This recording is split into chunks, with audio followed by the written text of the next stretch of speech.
Delta Stewardship Council is called to order. Let's see. Okay, we are starting off. Shh. All right, everyone behave themselves. We're starting off, members, and we're going to begin with the last item on the agenda, which is file item 13, which is the BDCP report, contemplation of letter to the appropriate parties, whatever we call it, scoping or whatever, and attendant issues there too. Mr. Coolidge, how do you want to start this? Mr. Chair and members, the administration put out a couple of days ago the highlights of the Bay Delta Conservation Plan. It is a much more readable volume than this one that I showed you last month. That is the full product of the steering committee. We invited Carla Namath from the Natural Resources Agency here this morning to talk about. She did yeoman work in pulling together the highlights document, helping to frame the issues that were set up in the larger document, and she can walk us through the new parts, a new proposal that's under evaluation, as well as next steps and where BDCP goes from here. Okay. And if you want to seat, you are welcome to it. Ms. Nemeth, peace in our times, resolution to all issues, Absolutely. joy, harmony. Congratulations. You bet. You bet. Thank you. It's a pleasure to be here. And I have been working with a lot of folks to help provide what the Secretary of Resources, the Resources Agency, had been I think alluding to for the past couple of months, that it was this administration's intention to release a document at the end of the year that could provide an assessment and overview of key elements of the plan, some of the challenges in resolving the remaining issues with the plan, and where this administration had a particular direction or approach that it believed was a good policy approach, to highlight those particular elements, and then to do our due diligence in describing the various differing opinions amongst the stakeholders that have been participating in the process now for 4 years. So contrary to what you may have read in the papers, there was no plan released. Rather, it was this document in conjunction with the federal family producing a document about their disposition of the planning process to date. So that's the subject, I think, of my presentation today. I did want to walk you through really what the document is and is not. There's been a lot of reaction to it, which much of which was anticipated. But a few things that I do want to highlight. One is that we are very aware that ongoing analysis is necessary in a couple of key areas. One, to help determine the anticipated effects on biological resources, fish, plant, and wildlife species of the actions that are proposed in the plan, and based on that analysis to continue to refine some of the plan's components. That's going to be key. It needs to be done before we have a public review draft plan available for public comment. The second piece is additional work to refine biological goals and objectives. The plan does have biological goals and objectives. We're engaged in a very explicit and discrete process for determining how quantifiable certain objectives can be based on the best available science. It's something that's very important to this administration, that we continue to mine the science and come up with as solid a plan as we can in advance of that public review draft. So there's a bit of work to be done there. A couple of key aspects of the plan that I think depart from the November 18th steering committee working draft is this administration did want want to frame some of the water supply issues associated with water operations criteria that are currently under analysis, and that is, I think, page 34 of the document, where we provide some new information about the analysis to date and some of the issues for Delta fisheries that analysis is raising, different approaches to addressing those issues, and the potential water supply impacts of various ways that one could approach those fishery issues. So that I think is an important new piece of information. One point of clarification that I think is also important is that effort is focused on developing a starting point for water operations of a new facility. The planning process will need to define an adaptive management range around that starting point. That work. My recollection is that in your October document, I think it was October, November, whatever it was, the range of operational adaptive management discretion was something like 250,000 acre-feet of water. That's at least, I recall reading that reference. I think that was a proposal under consideration to help us understand what That's a flexibility range of at the most 5% of. That's not included. Or less of that's not included in this document. We haven't done any additional work on that kind of a concept. I think what we need to stay focused on is where we are with the water operations criteria, what we think it can do for fisheries, both as a starting point, and then get into, based on that criteria discussion, what an adaptive management range might look like, what the triggers are for moving within an adaptive management range. I think the other piece of information that's new in this document is the State of California has envisioned an appeals process for adaptive management associated with water operations that would have the Department of Water Resources, water operators, the Bureau and the Department of Water Resources working jointly with fishery agencies to resolve an adaptive management decisions. Your proposal is to leave the ultimate decision with the water system operators, however. As I understood in consultation with the resource agencies. You're not offering to give a co-equal status to the resources agency, as I understood your proposal. Consultation, yes. The way we've described it in this document is that should adaptive management decisions need to be made about changes to water operations, the expectation is that the U.S. Fish and Wildlife Service, Department of Fish and Game, and NOAA Fisheries would work in consultation with the Department of Water Resources and the Bureau of Reclamation to reach an agreement. What's in this document is an appeals process if they cannot reach an agreement, and it defines that appeals process as one that rests with the Governor of California and the Secretary of the Interior. And the BDCP Implementation Board that you describe on page 55 of the just released document is composed again of who? Okay. I understand these are outlines of proposals, not definitively developed, but my recollection from reading the earlier document was that you actually had a structure to propose. We do, and it's on page 59. And that implementation board is the operator and contract group. That would be the Department of Water Resources, Bureau of Reclamation, the state and federal water contractors, permitting entities, and also supporting interest in the process, potentially folks from the NGO community, the Delta Conservancy, or others. And they're all equal voting members on that? That's how it's been contemplated, yes. Okay.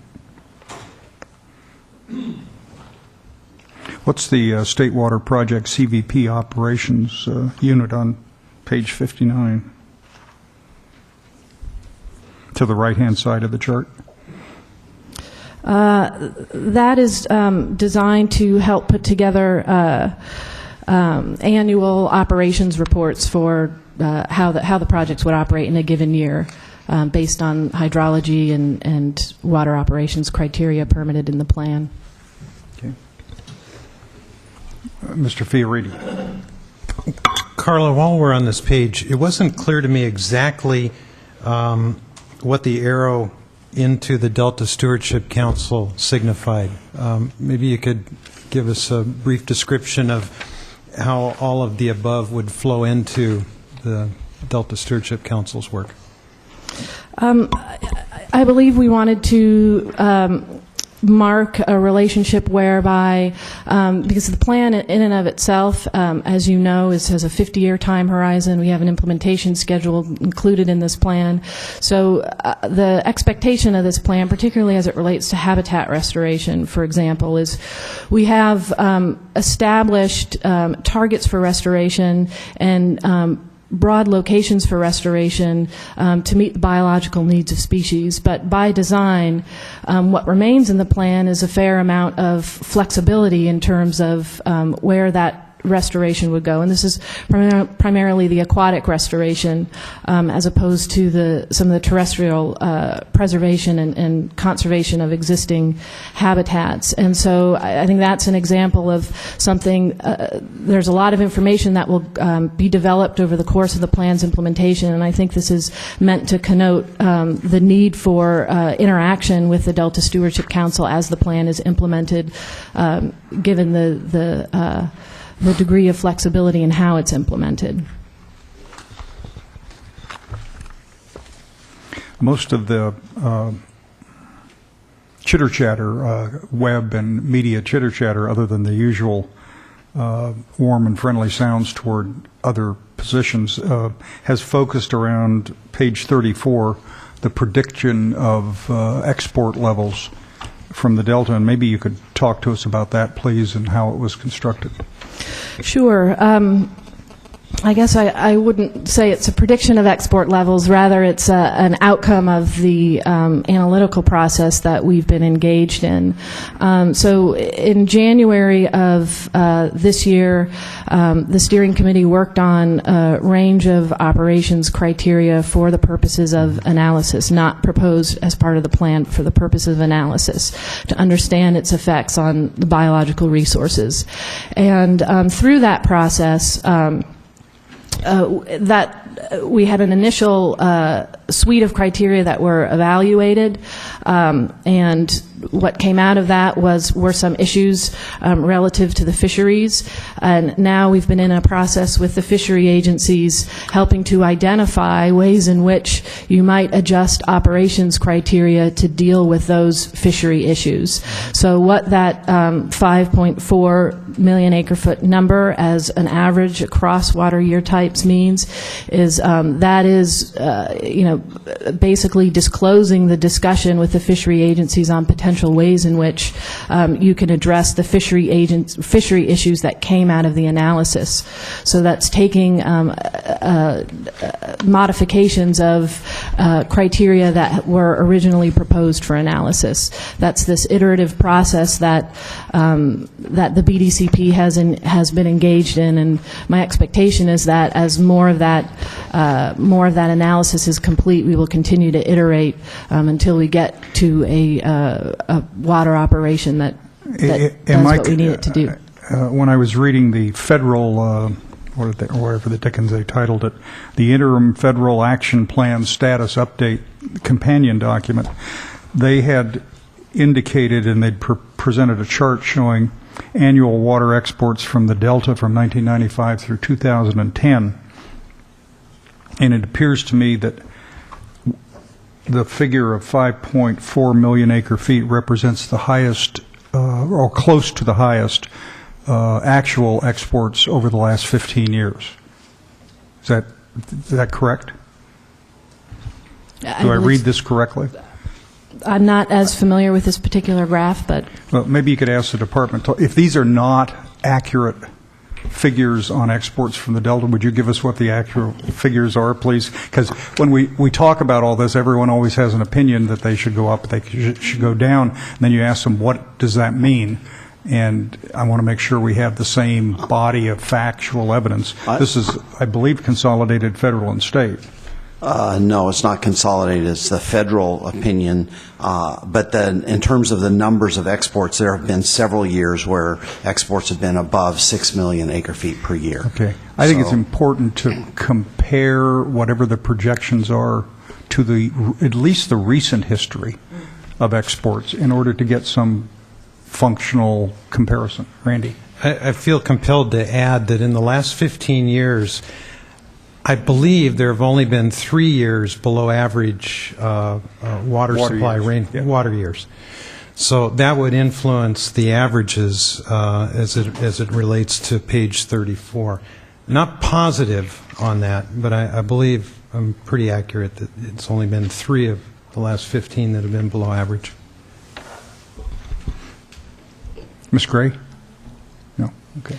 I think I would just add that the process that we are working to describe in this document from pages 30 through 36 really is the process whereby we are looking at establishing criteria for a dual conveyance system based on goals and objectives for the Delta fisheries, and are engaged in an analytical process in understanding how those criteria respond to those objectives. And so to the extent that the federal document puts out other numbers as it relates to an average, I think that's an interesting perspective to provide. But what we're really trying to describe here is this analytical effort underway, and what we think the potential water supply yields could be based on an analysis that's in process. Okay. All right.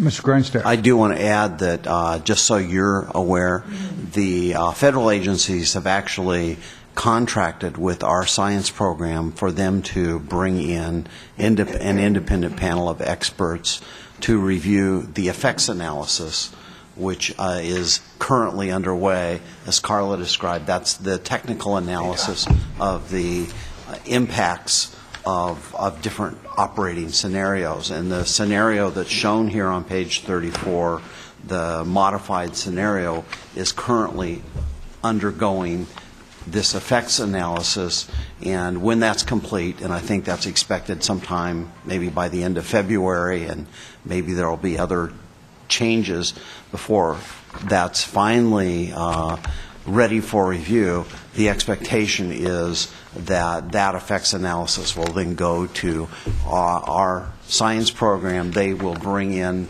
a panel of independent experts who will actually review that and make comments back. So I think at that point we'll actually have some real solid information about, okay, yes, this works, or no, it doesn't, or it works, but there are weaknesses in the analysis that we need to correct and figure out. So we'll have a lot more information when that's done. And what this document does is kind of describe where people are at today and what's being thought about today. Until we get that technical analysis, we won't really be able to say this is. Do you have an estimate of when that process that Joe described might start? I can't venture a guess. Yeah. I mean, I know there's a lot of interest, and clearly we've described that we think we need to keep the momentum moving. A lot has been accomplished. There's a lot to do. I think we have a new understanding of the system, and we need to continue. But in terms of exactly when that's going to start, I don't know. I don't know. But we are looking for the effects analysis sometime in February now, right? I believe so, yes. Okay. Okay, other questions, members? Ms. Marcus. I want to wait through and then ask some questions. I mean, this is really hard to do, Carl. I know you've been working your butt off, so thank you for that. And it's a hard thing to do sort of midpoint to put down, and so I don't have opinions about it until I really read it, and you have a lot of references to other documents, so I want to hear from Can you hang folks. around for a little bit while we continue with the discussion on BDCP? Sure. There may be some questions. Okay, I will note for members that Carla has a briefing back at the Capitol at 10 this morning, so we will... Okay, so 20 minutes of your time, if We'll try to get her... 15 minutes of your time, get you back to the A Capitol. little bit longer. We, as I said, this document was put out late Wednesday, That's right. and so no, we haven't had a thorough time to analyze it. However, we did ask independent consultant Arcadis, have been wading through some of the changes in the November 18th document, looking at the new chapters and looking at next steps forward. So I'd ask Lucas and Larry Roth to join us. And Okay. Mr. Roth, Mr. Paz?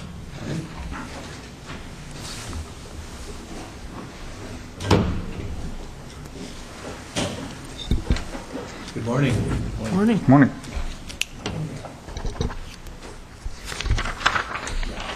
Well, again, we thank the council for the opportunity to be here this morning. As you know, our underlying purpose for the independent council is to assist, the independent consultant is to assist the council in assuring that BDCP meets the statutory criteria for incorporation into the Delta Plan, and also to assure that the public benefits associated with BDCP are associated with state funding. Since the council met last, we have seen the presentation of the November 18 working draft of BDCP, and also the December 15th document, highlights of BDCP, which we've often referred to in the past as the transition documents. We might note that both documents represent nearly 4 years of a huge amount of effort by state and federal agencies, by non-governmental organizations, water contractors, and numerous stakeholders. And we find it to be a very professional, high-quality document, and we believe all parties should be commended for the resources that they've applied and their dedication in preparing this document. This morning we'll give you a brief overview of both the November 18th working draft and the more recent highlights of BDCP. So we'll begin with Dr. Paz. Okay. Thank you. Good morning. I'm going to repeat a few of the things that Carla mentioned in terms of an update. We've been tracking the last steering committee meeting on November 18th, and then the recent release of the working draft document, as well as various agency and NGO and public comments. And in addition, we've also been following the discussion at the National Research Council and Independent Science Board meetings. So the first point is that essentially where we are now is that the steering committee has recognized that there's been considerable focused progress on BDCP, but there's still a fair amount of work that needs to be accomplished, and it needs to be done without procrastination. And as Carla mentioned, the momentum needs to be maintained. There's agreement among the steering committee that the effects analysis is a work in progress, and significant issues remain to be resolved.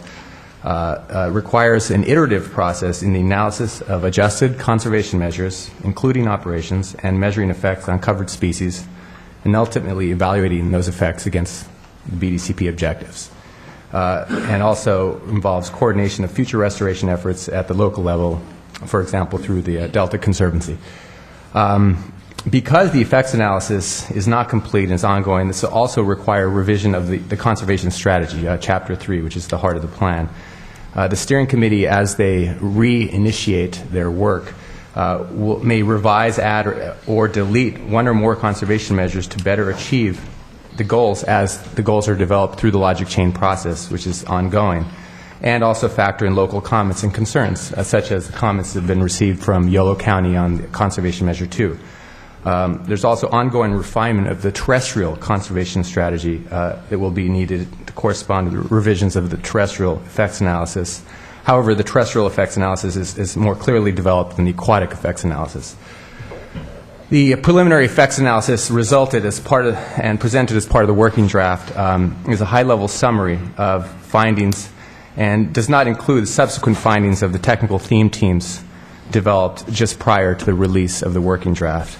But in this initial set of findings, there have been some issues and identified impacts that necessitate further refinement, and those include 6 issues: North Delta intake configuration and issues associated with the configuration of that, potential impacts to spring run salmon egg mortality, reduced Sacramento River flows, refinement in April-May South Delta operations may be needed, and winter-spring X2 outflow effects, as well as summer and fall X2 outflow effects. So those issues need to be resolved in the ongoing revisions to the effects analysis, and also need to be reflected in changes to conservation measures and operations. But in addition, now the challenge is to also demonstrate recovery. So moving forward, as part of the iterative effects analysis work, an acceptable adaptive range for operational criteria will need to be agreed upon to capture a full range of conditions. The BDCP working draft sets out a phased implementation schedule which guides the sequencing of conservation measures to support goals and objectives over a 50-year period. Potential other stressors, conservation measures, have been listed but require further evaluation and are currently not included in the initial BDCP. Basically, the current document does provide some preliminary cost estimates, including large contingencies and assumptions associated with the uncertainty. Costs for some part of this conservation strategy, including monitoring the research program, is still not yet estimated, and there's no agreement on the apportionment of funding. The Independent Science Board has had some discussions regarding the working draft, and it's been noted that there's still a lack of agreement on the biological objectives that would form the basis of the plan and the basis of the adaptive management plan. While some progress has been made, there's still more progress there, and that's, I think, one of the key issues that needs to be first priority in order to really move this forward. A unified monitoring and adaptive management plan really forms the foundation of the restoration program, and the Independent Science Board has certainly indicated that the current version has holes. As noted by others, the Delta has experienced a hydrologic regime shift and an ecological regime shift, as has been reported to you. And so what we see is a shift from a highly variable and dynamic system to a very stable, steady-state system. And this is what's problematic from an ecological perspective and at the heart of what needs to be addressed and needs to support fisheries recovery. There is question whether the governance structure allows for objective and independent science. That's been raised. In the coming months, as we've been discussing, the approach is an iterative one, and we'll see an iterative process of analyzing alternatives to water operations and conservation measures to evaluate against BDCP objectives, developing measurable objectives, an iterative revision of the effects analysis, and informed adjustments to the conservation strategy will lead to a final proposed project. The key here is establishing consensus among the steering committee members, and that will be needed to support this process. There's a little bit of uncertainty, and that's actually, I'll take that back. There's a lot of uncertainty. Methods are needed for addressing uncertainty in the effects analysis and the modeling framework. Time step and spatial resolution in current models may be inadequate to determine biological impacts. The preliminary effects analysis suggests changes in proposed water operations are needed, and the state board flow criteria should be meaningfully addressed in BDCP. Currently, it is not. Conservation strategy and linkage to recovery. As I mentioned before, there's a process that's been termed the logic chain process to link objectives and conservation measures. And really, these objectives should be what are called SMART: specific, measurable, achievable, relevant, and time-bound. Existing objectives do not yet meet the SMART criteria, but they're hopefully heading in that direction. The objectives need to be clear statements that BDCP can be evaluated against and that progress can be compared against. What's the R and the T? The R is relevant and T is time-bound. The current ability to prioritize conservation measures and significantly revise them and evaluate their effectiveness is limited and certainly an important consideration. There is concern also, it's been voiced that prior assessments as part of the early effort in BDCP associated with the Delta Regional Ecosystem Restoration Implementation Plan suggests that many of the proposed conservation measures in BDCP have questionable chance of success. The next topic is assurances and balancing of co-equal goals. There is still uncertainty whether water supply assurances can also support ecosystem recovery. The effects analysis has not yet demonstrated the ability to reverse current ecosystem trends. Department of Interior biologists indicate that reductions in delta outflow potentially increase the risk of delta smelt extinction. This is a major issue that needs to be dealt with. Governance, with respect to governance, there is still concern of how regulatory agencies will retain decision-making authority over actions affecting covered species. And there is a complex governance structure described in Chapter 7, and, but the final outcome of that is uncertain.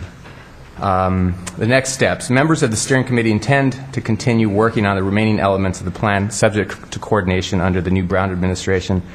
The primary task will be to resolve the effects analysis methodology and adequately determine benefits to covered species.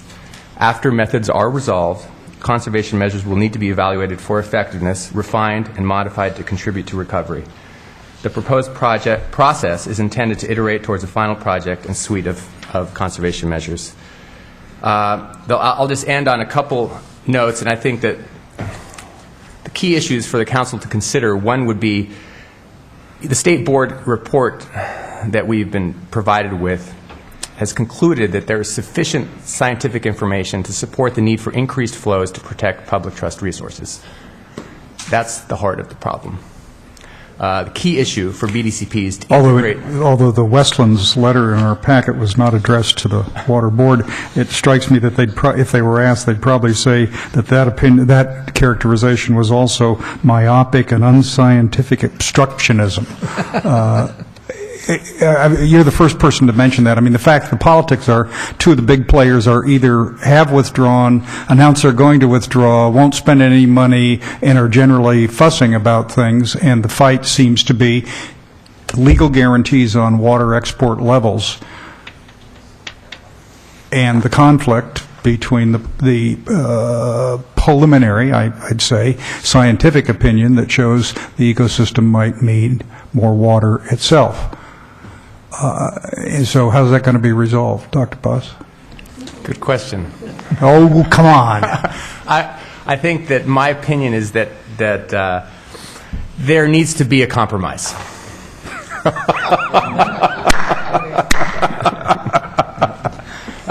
And Larry, do you have? Well, I think this is a nice segue, Mr. Chair. Our overarching comment about the BDCP progress to date is that there's a lot of uncertainty remaining, but there's uncertainty in the plan going forward, and that's uncertainty that'll probably never be completely resolved. And the objective will be to figure out a way to manage that uncertainty and have it at a level of comfort for all of the appropriate stakeholders. You mentioned recent withdrawals of some of the key players. They said it was based on concerns about lack of assurance regarding water supply, and they actually went so far as to trace that concern to failures of past efforts to resolve very similar issues. And so it may seem, and based on what Dr. Paz has reported, that excuse me, without some assurances of biological recovery, then perhaps there can be no assurance of a stable water supply. And of course, this is very complicated because there's numerous causative factors that have been driving biological decline in the Delta, and they have been, as you know, subject of much rigorous debate. So this uncertainty that we point out is not a criticism. I think it's a fact of life. Certainly not a criticism of the hard work that the BDCP has done, nor of the quality of their work, nor of their dedication to achieving some sort of goal, but rather it's the resolution of these social, biological, ecological, and technical issues is extremely complex and is yet uncertain and will likely remain. I mean, there will always be some degree of uncertainty. As Dr. Paz pointed out, the new North Delta facilities are a key part of BDCP, and one of the uncertainties associated there is the development of operating criteria that is going to satisfy both the water contractors and the resources agencies that they can be operated in a manner that will satisfy the co-equal goals. And this is perhaps the central issue for BDCP anyway, is that can major investments in new physical facilities, a conveyance facility, and large-scale habitat restoration be made in light of what uncertainty is always going to exist. And then the other side of that same coin is, if the investments aren't made, then what are the consequences we might face? I might just summarize our remaining comments in 5 very broad issues, some of which have been touched upon by Dr. Paz. First, there's the definition of water supply reliability, the near-term operations, long-term adaptive range, and allowable impacts to water supply are still under development in BDCP. And one might ask how this adaptive range will affect water supply reliability, including water supply reliability for non-State Water Project and non-Central Valley Project water users. The linkage of the conservation strategy with the recovery is being developed in the logic chain planning, and that remains as a second issue. The third issue is developing the adaptive management program and decision-making process. And a few of the questions that might be fair to pose there is, how will this decision-making process actually work when there's controversy that is going to be driving the interests of certain parties? What are the consequences, or what will the consequences be if specific objectives aren't being met? And then how well can real-time decision-making actually work as we're underway? Fourth issue is the identification and ensuring of funding. The state and federal water contractors have committed to funding for the conveyance and related mitigation, but current financial conditions of the state certainly suggest that other funding is potentially very uncertain, and one is, I think it's fair to ask how this is going to be resolved.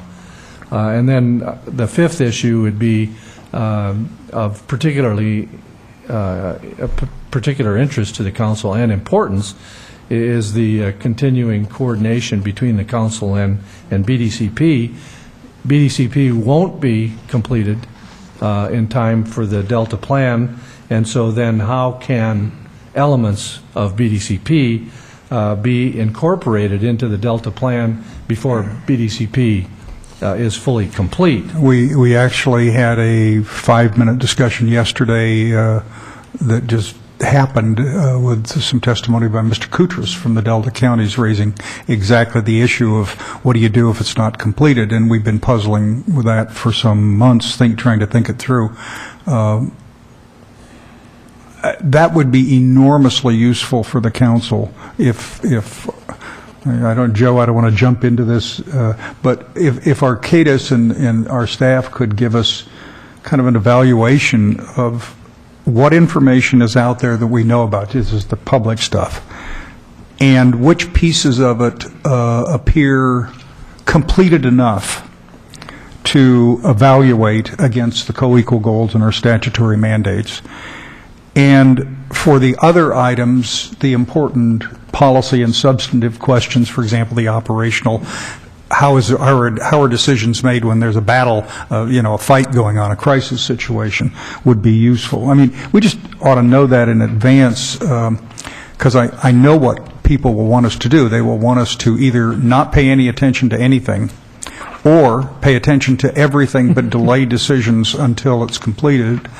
And my instinct is the position the council probably is going to take is a more selective one. There have got to be important parts of BDCP provides information that is more current, more updated, and more scientifically, engineeringly valid than other sources of information, and I want to be able to use that as best we can, but I don't know quite the approach. And then the last caveat, and I want to remind Mr. Stevens on this issue, because we have a potential appellate role, I'm just continuingly uneasy about and would want legal clarification on this issue first before we, if we were given access to private information, I'd want to make sure that that did not jeopardize our legal status as an appellate body. And I haven't thought it through very clearly, but it's just something that catches my attention frequently. Ms. Nemeth, you have to go to your meeting, and I apologize for holding you around. Anything you want to add right before you walk? I guess I would just like to add sort of one clarification and one broader comment. The first being, I would disagree with the characterization of the governance structure and delegation of authority. That certainly has been something that has been absolutely foremost in our mind, and we are very steadfast looking towards a governance structure that does not delegate authorities for species protection. So I want to make that very clear. The second thing that I think is worth considering is that what this document certainly does not capture is that for every individual conservation measure, it lays out hypotheses about, based on the science that we understand to date, about expectations for the species.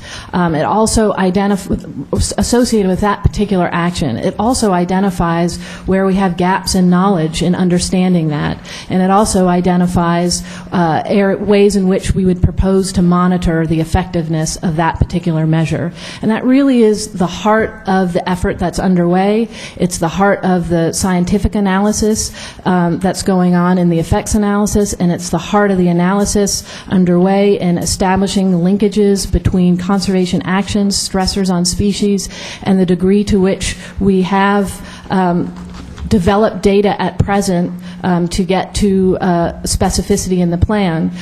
I would point out, and one important part of this document in the biological goals and objectives portion of this is that based on the information available at present, there is going to be likely to be variability amongst the different measures and different species in terms of how quantified, how specific. Everything will need to be measurable, but how quantified and how specific they can be will be driven by the development of the science and the state of the science. And it's the expectation that this plan will lay out a path to continue to refine and develop that science as we go. Thank you very much. Can I just, I'm sorry. Yes, Ms. Marcus? because I know you have to go, I just want to say first, thank you for that summary. That was really helpful. Get closer to that microphone, I was please. going to say, that was really helpful, and there's a lot to do. I just flag where my head keeps doing the sort of the dog thing is... The dog thing? Dogs do that when they don't quite get it. Is going back to that page 34, and it's just the thing that strikes me is there's an imbalance. All the wording is good, and the caveats are good. Obviously, there's tons of study. This is a snapshot in time of your thinking, but even just trying to understand that sentence, compared to potential operations based on initial operating criteria proposed for analysis is sort of, I'm sure you guys spent a lot of time on that wording, but it's and then you look and there are numbers here, but there's all this stuff we don't know. All these numbers have to change. I don't even know how you get to numbers without knowing the other things, but I knew you had to put some snapshots in. But that page, I'm sure, is radioactive to some people because and I haven't even read my own organization's comments. Everybody always looks at me thinking I know everything they think, and I don't.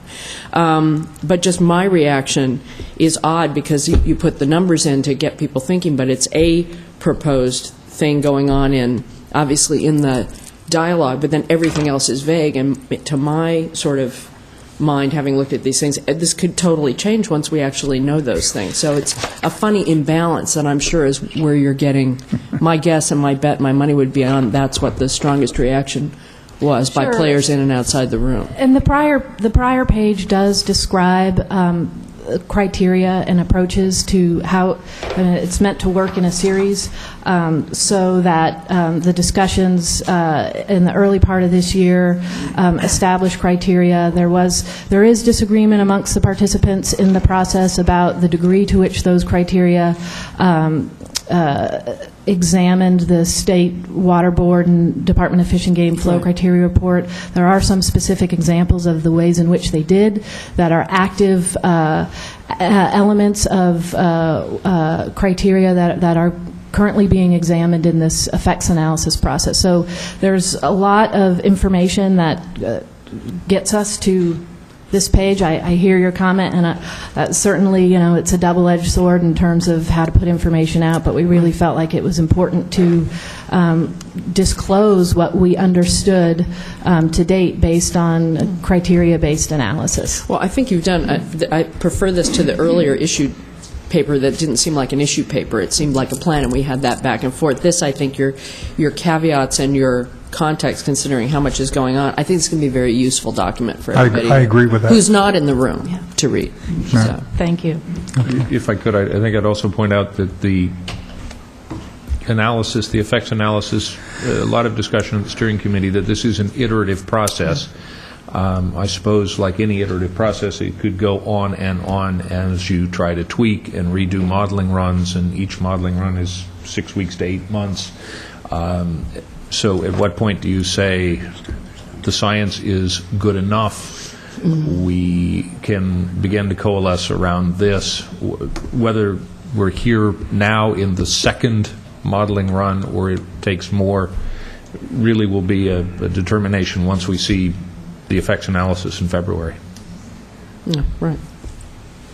Thank you, Ms. Namath. Thanks Thank you for very coming much. over. Okay. Yes, Mr. Fiorini. Larry, thanks for your summary and the 5 or 6 points that you concluded with. That was a helpful wrap-up. I have a couple of questions for Dr. Paz. One, it's obvious from this report and from previous reports that there's a lot more work left to do on this very, very rigorous conservation plan. So the items that you pointed out that remain unanswered or require further analysis, I think, are obvious to everyone that has been following the process. You mentioned one thing that I think is very important for this council, and that everything that we do is required to have performance measures or measurable objectives. So when you cite the need for performance measures for ecosystem recovery in the Delta ecosystem, I'm curious, can you cite another example within or outside of the United States of an area about the size of 1 million acres that consists of aquatic and terrestrial species concerns that have undergone a recovery process that have set measurable objectives? I would have to just say that there are other programs, including, for example, the Kissimmee River Restoration Program, the Colorado River Restoration Program, Columbia River Restoration Program come to mind. But to really look at how those programs deal with specific objectives regarding species recovery, I know they're multi-species plans. I think we should look at those, and I think that's a fair question, is how they took this challenge in those other scenarios. However, the Delta and the situation we have here in the Delta is also unique in terms of the framework that we have here and all the players and the system itself. And I think that it's probably the most challenging out of those examples that I've provided. Well, I agree with that, and I think if your task orders allow, this council member would really appreciate examples of other ecosystem recovery projects that set measurable objectives, because I'm really curious as to what the metrics look like, and if there are any others that set water supply reliability metrics. I would be very interested to see what has happened and occurred in the past. as we anticipate more work coming from BDCP, that type of information would be very helpful to me. The final question I have has to do with your summary of all the myriad issues involved. You chose to select in your final comment the need for more flows in support of ecosystem recovery, and you stated that scientific evidence suggests that. I'd like to see the science that in support of that, and that takes into consideration all of the other stressors that are present in the Delta. Because I think one of the things that wasn't mentioned today, you touched on it briefly, but there are a number of stressors in the Delta that are recognized in this report that need to be addressed beyond the flow regime. So help me understand better why you made the comment and why you selected flows as to highlight in your concluding remarks. Sure. I would be very happy to do so. I think that discussion could be a long one, and I would propose that for a future meeting that prepare a presentation that provides that information. I like that, and I'd like to suggest that you work with Joe on structuring that, because we need to get a start on that process, and we need to get a focus on the right way to approach it. We need to get our science folks involved in that discussion too, because they're going to provide essential information. I think that would be very helpful. The other thing is, it's amazing how you can spend so much time and circle back to the same issues, and BDCP is the same thing. And Pat and I have talked about this because we are quasi-guilty parties, having participated in state budget activities for a number of years. But to me, the status quo in water is not unlike the state budget. Jerry Brown says we have to learn to live within our means in the state, but that's totally unacceptable. Living within the means you have to only spend the money that's available, not the money you'd prefer be available. But we simultaneously promise to spend money that we know will not exist, and we legally tie our hands guaranteeing that spending will continue or increase over time, whether or not the funds are there. I keep gravitating back. Pat's not quite as strong on this, I think, as I am. It sounds to me like the water situation is not dissimilar. I understand there are a lot of concerns, but at our first meeting, and Hank Nordhoff was saying supply and demand, and everyone poo-poos it. But that's the BDCP process, the Westlands letter. This is a classic case of human beings demanding clarity and enforceable promises. And over time, society builds up a host of those for a host of reasons, now in the last 50, 70 years for the environment as well.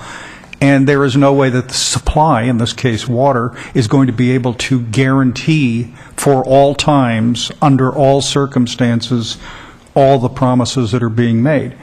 And there's something about the analogy, and one of the reasons why I want to see big changes is I don't want to have the water system drift into the state budget situation where you delay big decisions for another 30 or 50 years, knowing it cripples the status quo, prevents you from doing anything meaningful to defend, get an insurance policy of what you've got, and you hide from all the real issues because Americans like conspiracies, and there's always some secret supply of water unused by anyone, untapped by anyone, and the taking of which is easily available, no one can complain, or there are always endless environmental desires that can be satisfied if you pass a law or sign a contract. And I'm just increasingly unhappy with it. I think the discussion that Carla gave on the ecosystem concerns and all of that is sensible. I also want to see that same discussion on the water supply side, because if you don't discuss both of them in comparable terms, I don't see how you can even understand the issues, let alone try to get out of this ditch we've been digging ourselves into. Anyway, okay. We talked at the last meeting about a possible wrap-up letter to the BDCP process. What do you recommend to us on that? You know, let's see, the advisory committee at BDCP has either stopped meeting or has not stopped meeting, but there isn't one yet scheduled in the future or something. It's on hiatus. It's on hiatus, okay.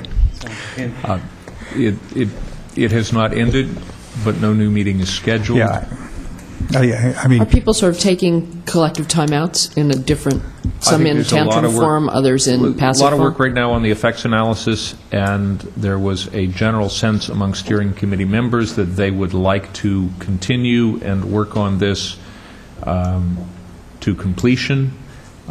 Again, this is, BDCP is an applicant-driven process. The applicants are the Bureau and Department of Water Resources. They convene the steering committee to help them reach decisions. They will make a decision how they want to go forward. But I think right now it's kind of resting on direction from the Brown administration. okay.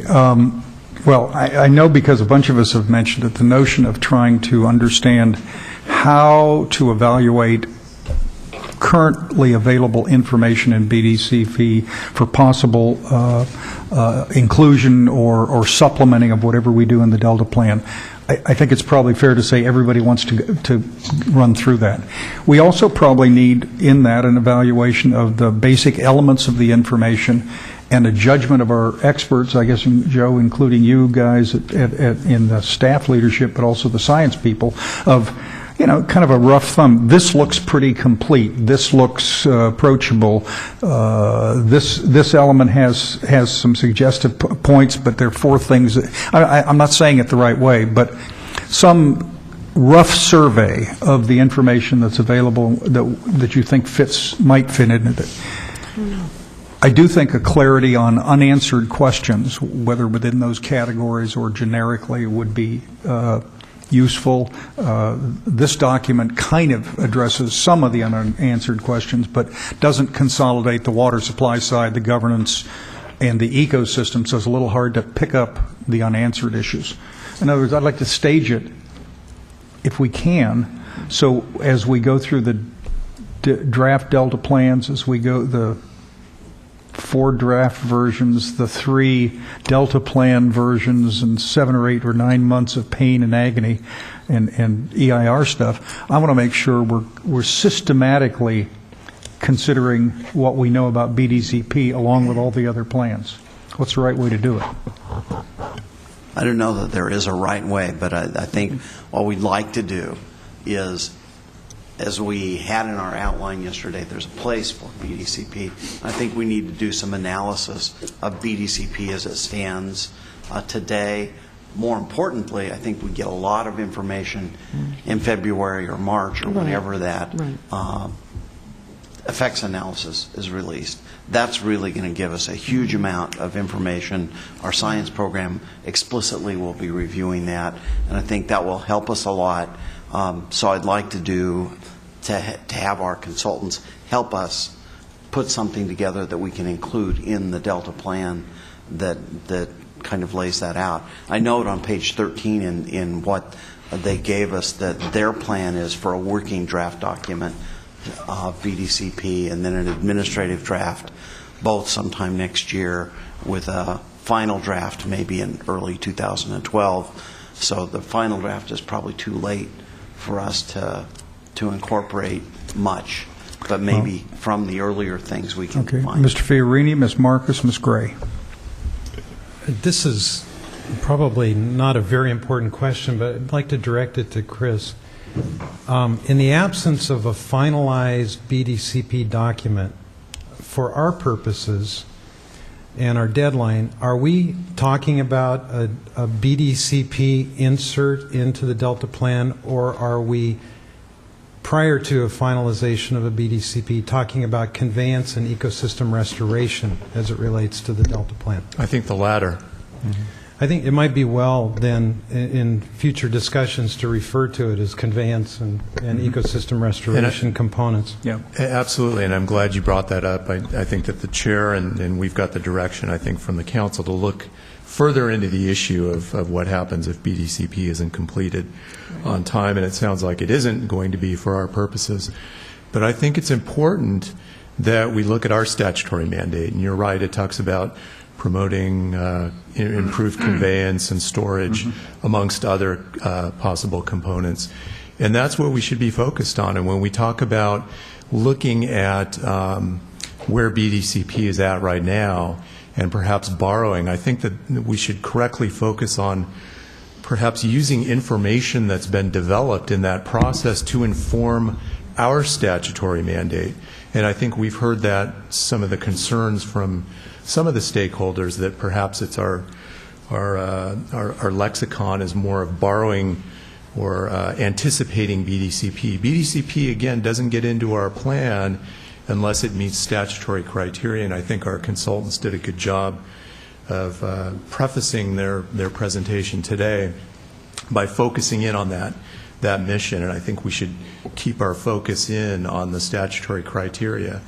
But absent that, if it doesn't get in, I don't think that there's anything that prohibits us, and in fact, I think the statute mandates us to look at the best information that's out there to come up with measures that we think, or that you think, are going to promote improved conveyance and storage.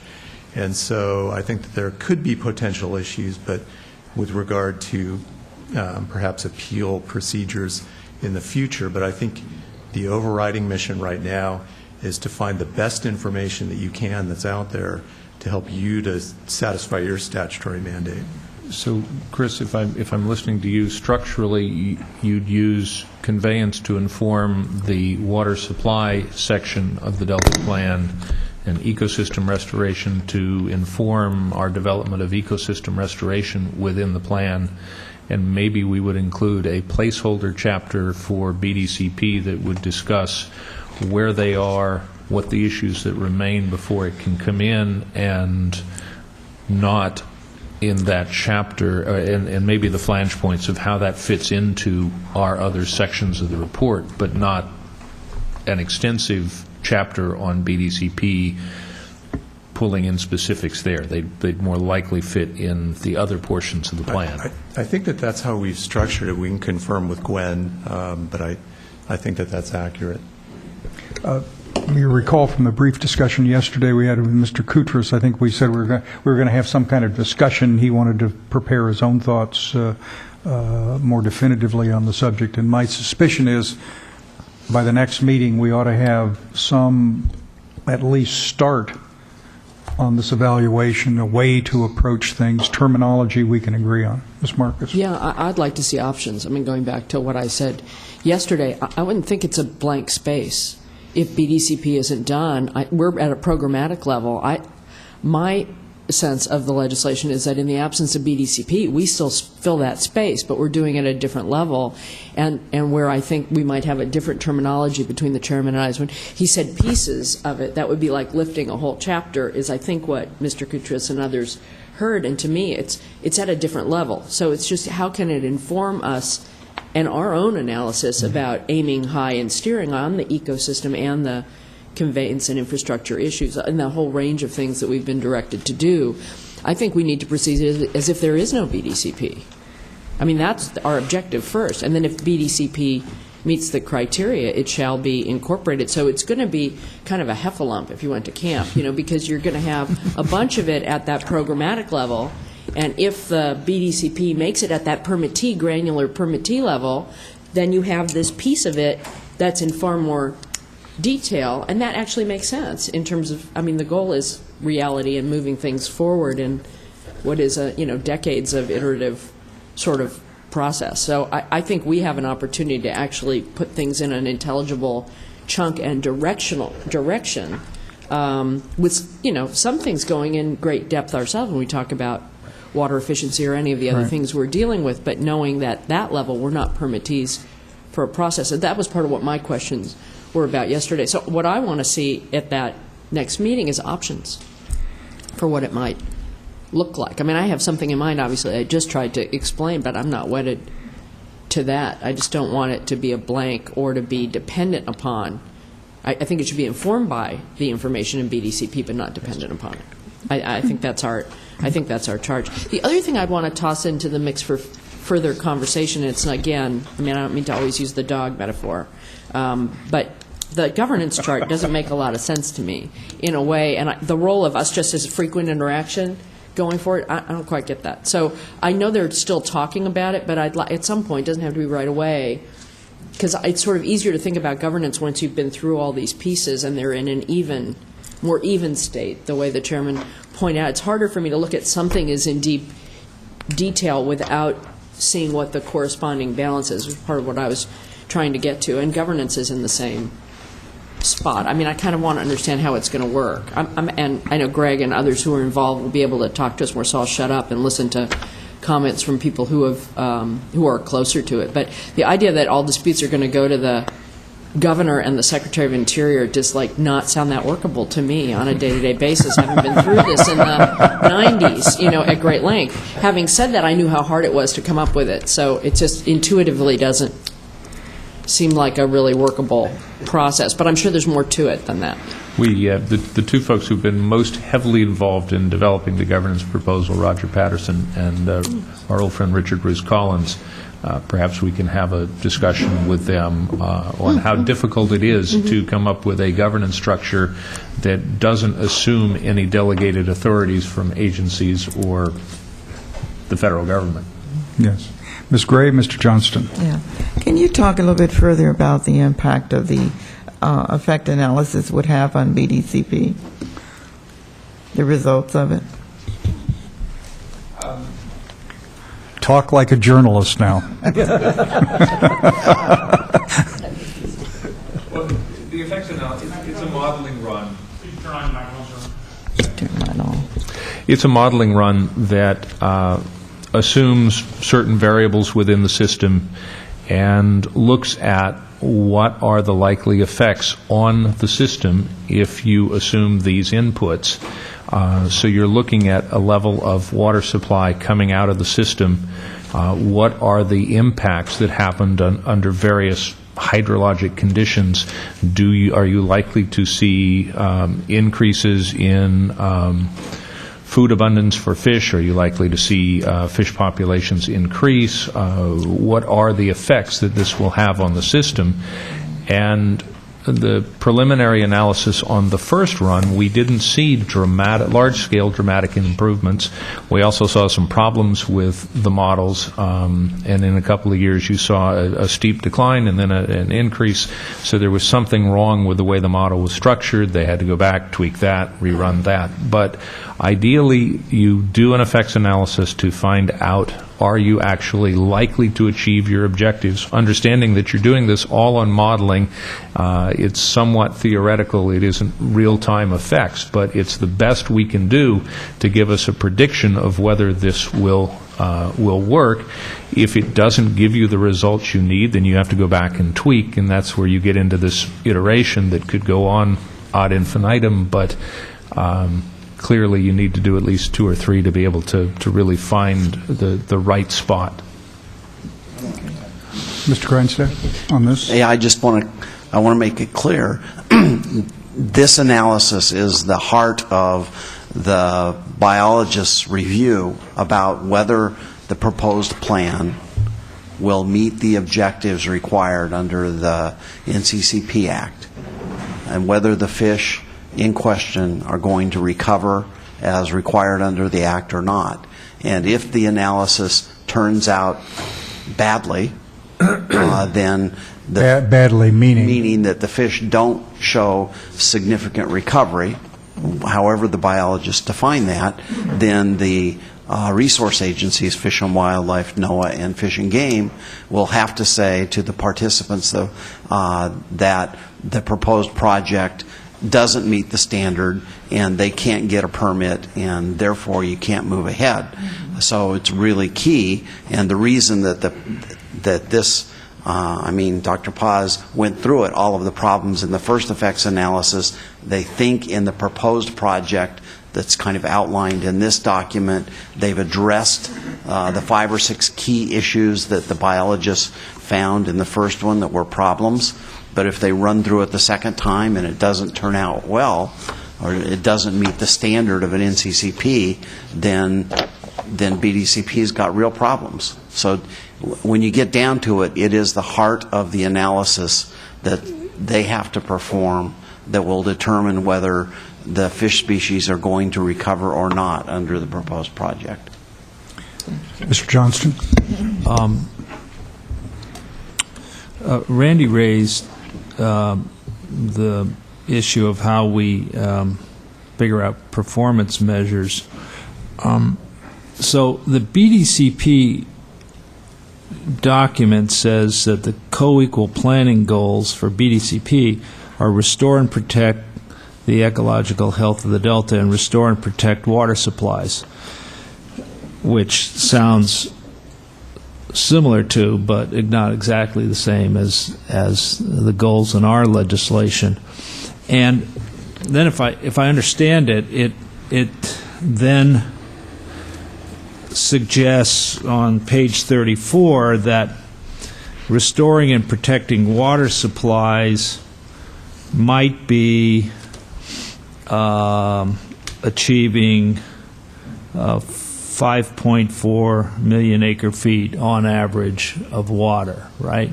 So it has a goal or by which water supply would be measured. How do we get to that? Is that right?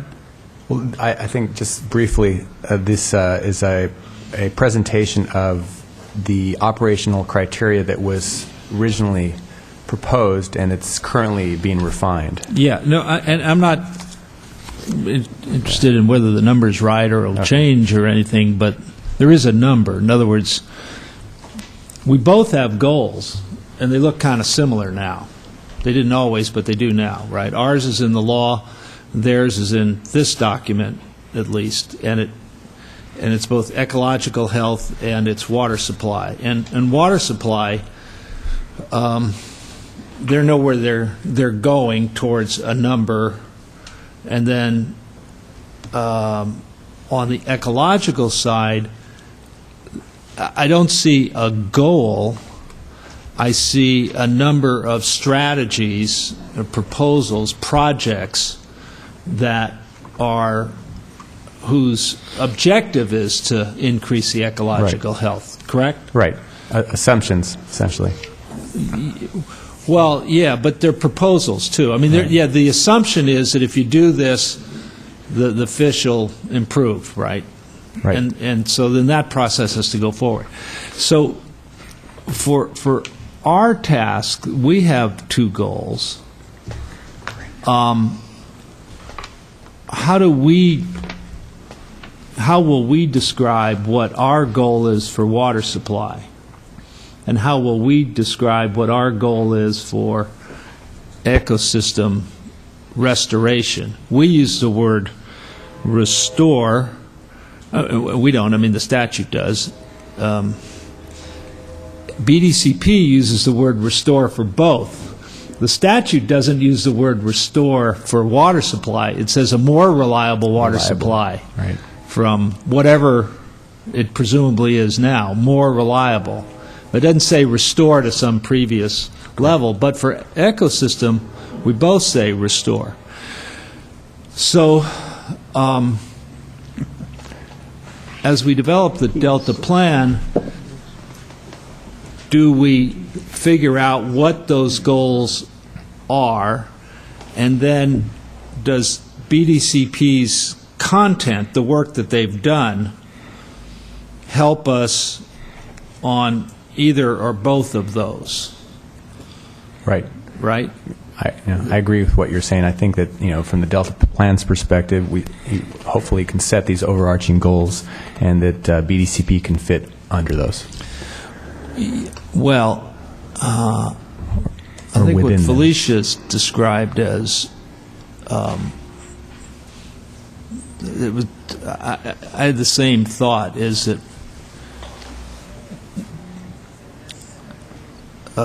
we have to do a Delta plan as if BDCP didn't exist.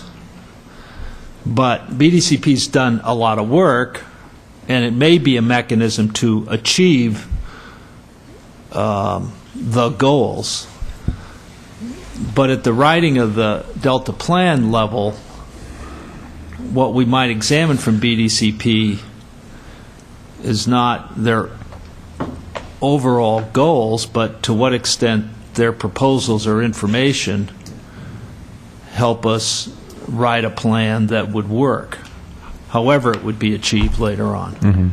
So if I can, Senator, the Delta Plan, which is going to be based on findings, objectives, strategies, and actions, there are portions of work that have been done in BDCP that would go to inform the strategies and actions under our objectives. Right, but based not on our because BDCP exists, but because but we would because look the to work that as was a done. source. The work has value, intrinsic value, not because it's being proposed by BDCP. Exactly. As we look at developing strategies and actions, and we look to work that had been done elsewhere, anywhere in the system, to help inform that. Okay. Mr. Natoli. Yeah, thank you, Mr. Chair. Just a bit piggybacking on what Mr. Johnson was pursuing, and this goes just one step further, because the co-equal goals are under the legislation that we operate under, with legislation shall be achieved in a manner that protects and enhances the values in the Delta. And I guess the question I have as we're looking at measuring this up and looking certainly at the overarching goals, but in the presentation we had yesterday, the outline of the Delta Plan, we've got sections on the unique cultural, recreational, agricultural values of the California Delta as an evolving place. Then we've got discussion about how you minimize and improve certainly water quality, reduce risks to people.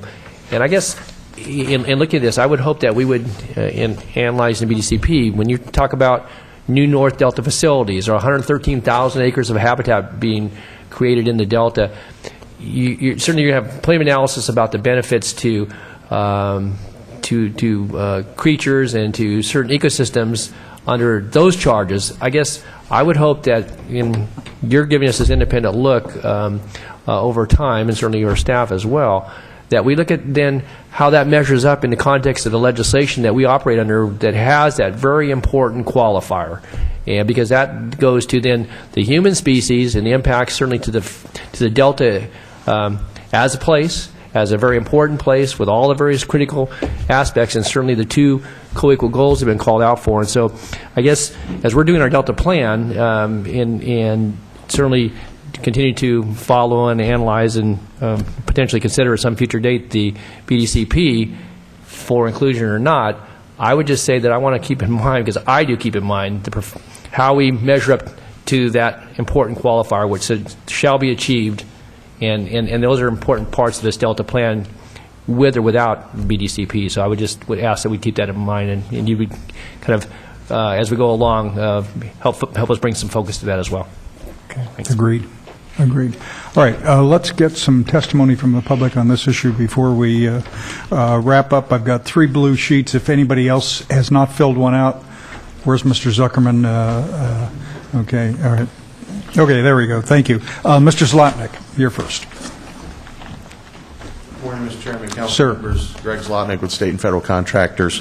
A few things. I want to respond to some things that came up. Felicia, your comment about the governor and the secretary issue. I think whether it works or not, part of the reason for doing that was being afraid to actually have to go ask, and sort of as an impetus to resolve the problem, because they knew they wouldn't be able to get there very often. But I think that was part of it on most issues, whether it works or not.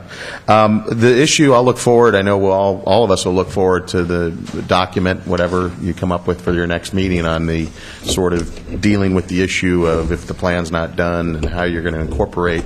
And of course, one of the major issues related to that would be that if, and as you've said, developing the plan as if BDCP does not exist, and then BDCP not only exists but is certified, and how then does it get brought in if you've done something at programmatic level that maybe isn't consistent necessarily, and in the standard in the statute is not that the BDCP would be incorporated if it was consistent with the Delta Plan.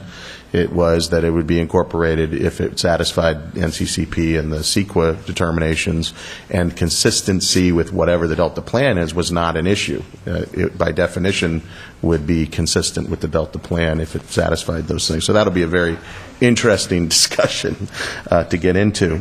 I also wanted to take the opportunity this morning, the chairman has mentioned this morning and in previous meetings the situation with Westlands and the San Luis Delta Mendota Water Authority in regards to BDCP. And I spoke with Jason Peltier, the Assistant General Manager at Westlands, who wanted to be here this morning, but he had a conflict. And I just wanted to be very clear on what the status is at this point.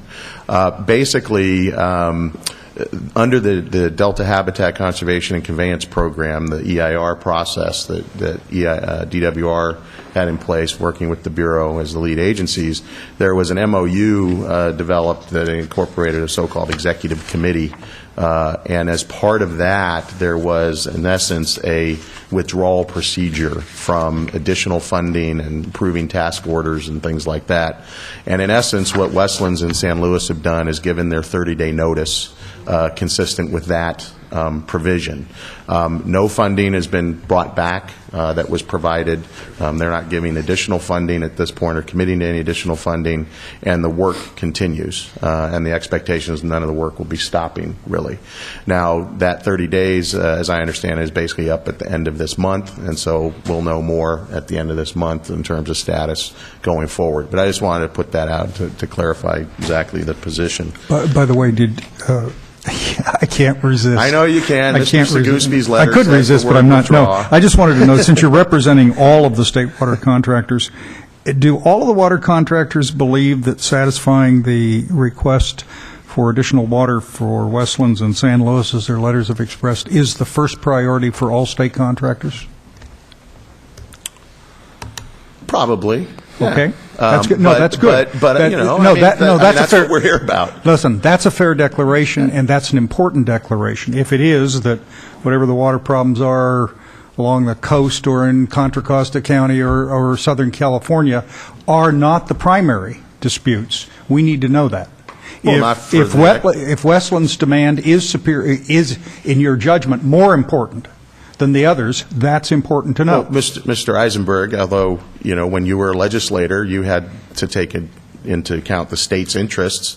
I assume your constituents' interests were more equal than others, and my interests are the exporters. And I was only asking So- about the position of the exporters with regard to the request of the two water agencies that they wish to have a level of water restored to them that they think they're entitled to, and when asked, they could quantify it. What I'm trying to say is, is this a case where the, 26 contractors? Whatever it is, are all equally important or not equally Well, let me put it important? this way.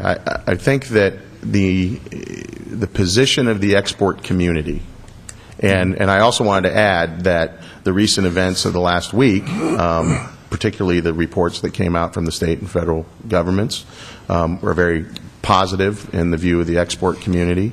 Obviously, just like as Felicia said, some people saw things in it that they didn't like and wish weren't there. Our folks feel the same way. But on balance, we think that it was a positive step forward. We think particularly with our federal partners, we're going to be looking for actions more than the words in the future.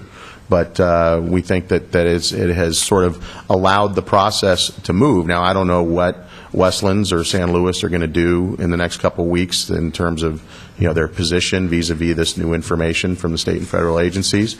We also have a situation with the Wanger decision, which you discussed yesterday a little bit, where kind of our view is that, you know, maybe it was 80-20, 75-25, however you want to look at it, but that what we're very hopeful it does do is that it finally puts that aside and allows particularly the federal biologists in particular to start having some conversations about maybe how we go forward with this information out of the decision, and they don't have to worry about their lawyers saying you can't talk about any of this anymore until the decision comes out, and might open up an avenue of conversation which wasn't there necessarily before.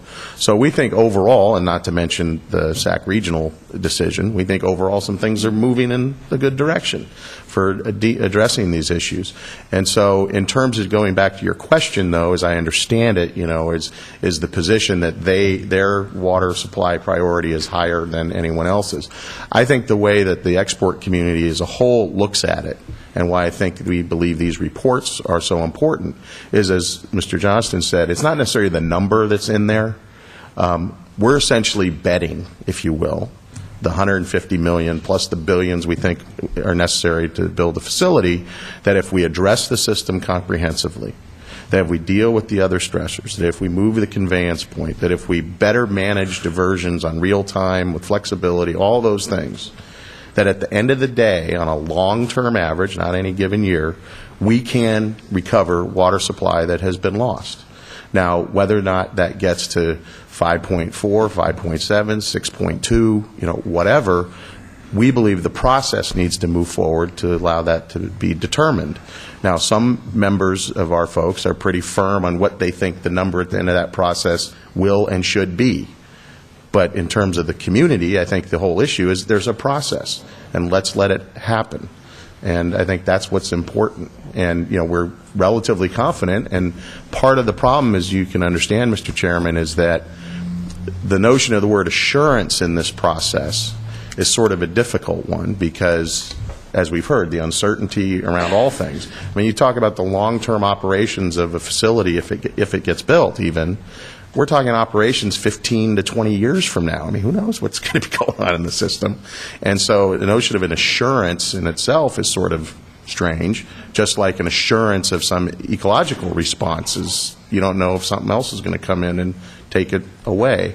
And so we're trying to deal with that and allow the process. But when you go back to your constituents and your boards that have to write the checks, they're looking for something that at least gives them the feeling that there's a pathway to potentially get there. So that's what we're talking about. Yesterday, Dr. Mueller-Solger kind of popped out, and she reminded us that we were not God and we cannot change nature or the world just because we wish to. And but Americans tend to demand that, particularly of government, or as the delicious Westlands letter said, the phrase "a deal is a deal" was the first big lie. It is a great letter. And because I know as a matter of public policy, perceptions become reality even if they are wrong.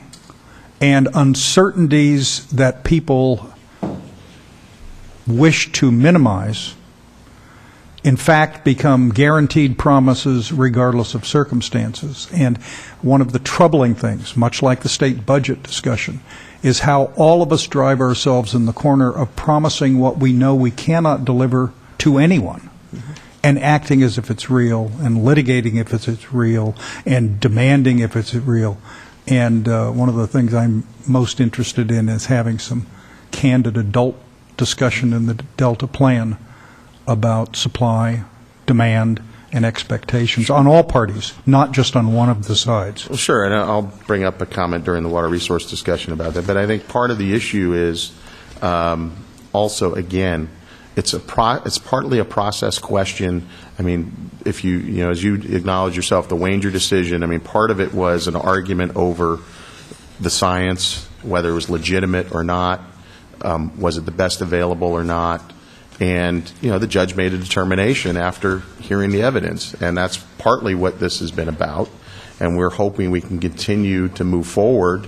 I mean, all sorts of resources are being spent on this to try to figure it out. So let's do so. And the point, I think, of our folks is that they were, whether accurately or not, their perception, as you described it, was that at least one side of the partnership was sort of predetermining, if you will, that you can't get there before the process were done. And if that's what they're hearing, then of course if you're telling us we can't get there, then why are we continuing to pay for this process? And so a lot of this is just keeping that pathway, I think, open.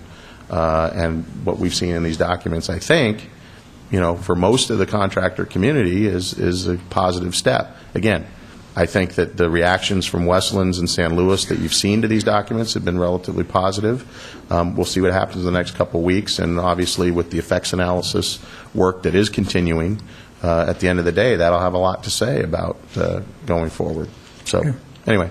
Thank you. Mr. Rockwell.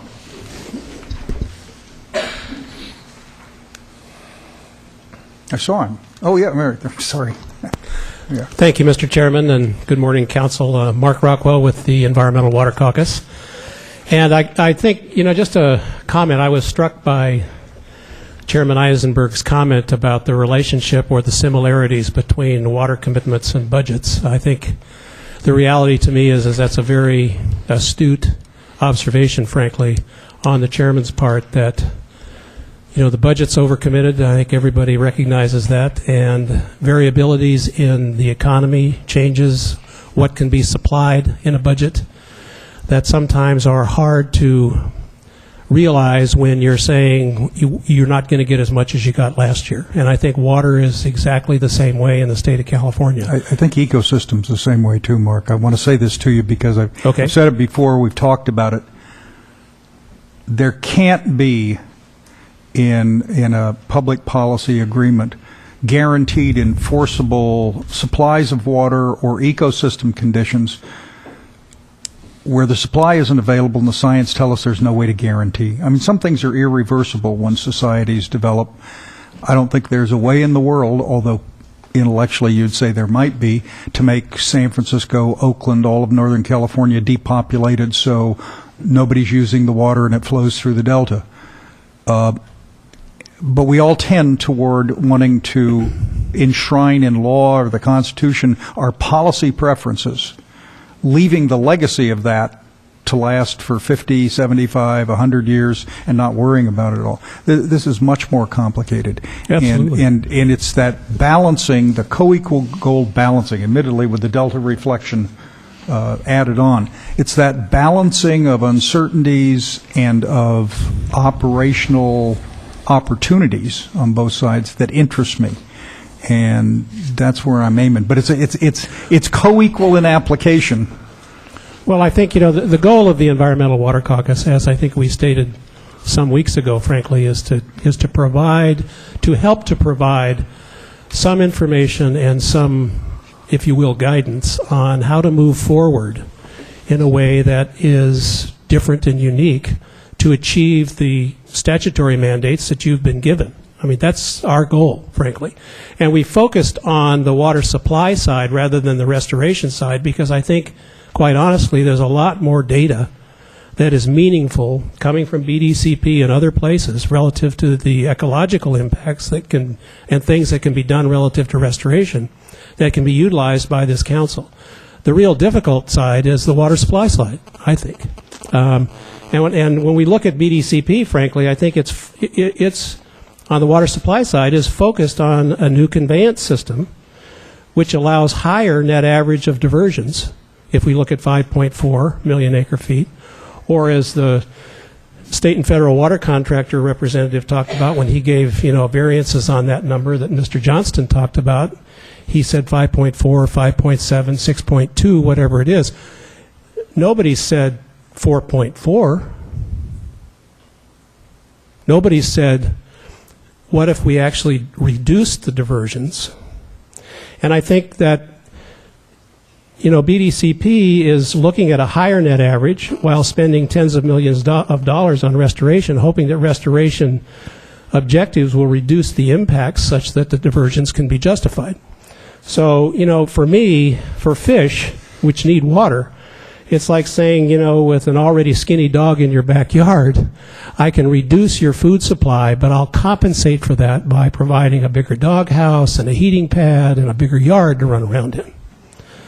The reality of it is species need sustenance, and we have drawn the system to the point where species are showing that they are vulnerable right now.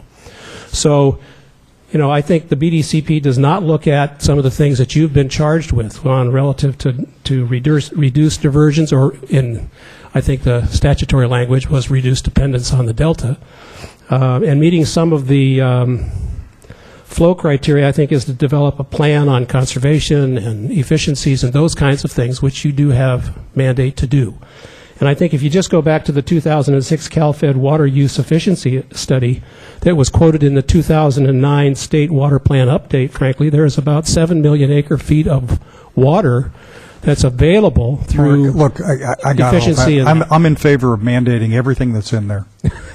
And I believe it will take 50 years before we even come close to seeing water saved. I look at, the hardest thing we have to change in society is the way human beings behave. And the notion somehow that you can declare a conservation goal and achieve it immediately, producing water immediately, seems to me just to be not true. Over time, well, nobody's gradually. trying to say you can do it immediately. And that's why when you do your comprehensive plan, I want you to explain what's going to happen in the interim. Well, I think And I that's want you what to- Jonas and I tried to yesterday, I think, speak to, things are not going to happen overnight. Things are going to take time to do. It could be 10, 20, 30 years. Then talk about what Mr. Fiorini was talking about. What do we do in the next 15 or 20 years to guarantee, as our statute says, the economy of the state of California, a healthy delta? I mean, it's wrestling with those problems. Well, we'll try to address. We'll try to Yeah. address in our alternative how we can try to bridge this gap between where we want to be and where we are. Okay. Which is really the hard part, I think. So. Okay. Anyway, thank you, Mark. Mr. Bobker, who was pacing in the back of the room. Why were you pacing in the back of the room, Mr. Bobker? Burning off calories while I waited. Spend too much time sitting in meetings to sit in a chair. Thank you, Mr. Chairman, members of the council. I'm Gary Bobker, Program Director at the Bay Institute. I wanted to make first some brief remarks on the status of BDCP. You've heard certainly about that from others, but at least from my perspective, which might be just a little bit nastier. And then to make some remarks about the relationship of of BDCP and its status to your obligation to complete the Delta Plan. As you I think probably know, the Bay Institute has been involved in the BDCP process as a member of the steering committee, very involved in many of the activities to try and develop the plan. We've been sort of considered the in-house critic.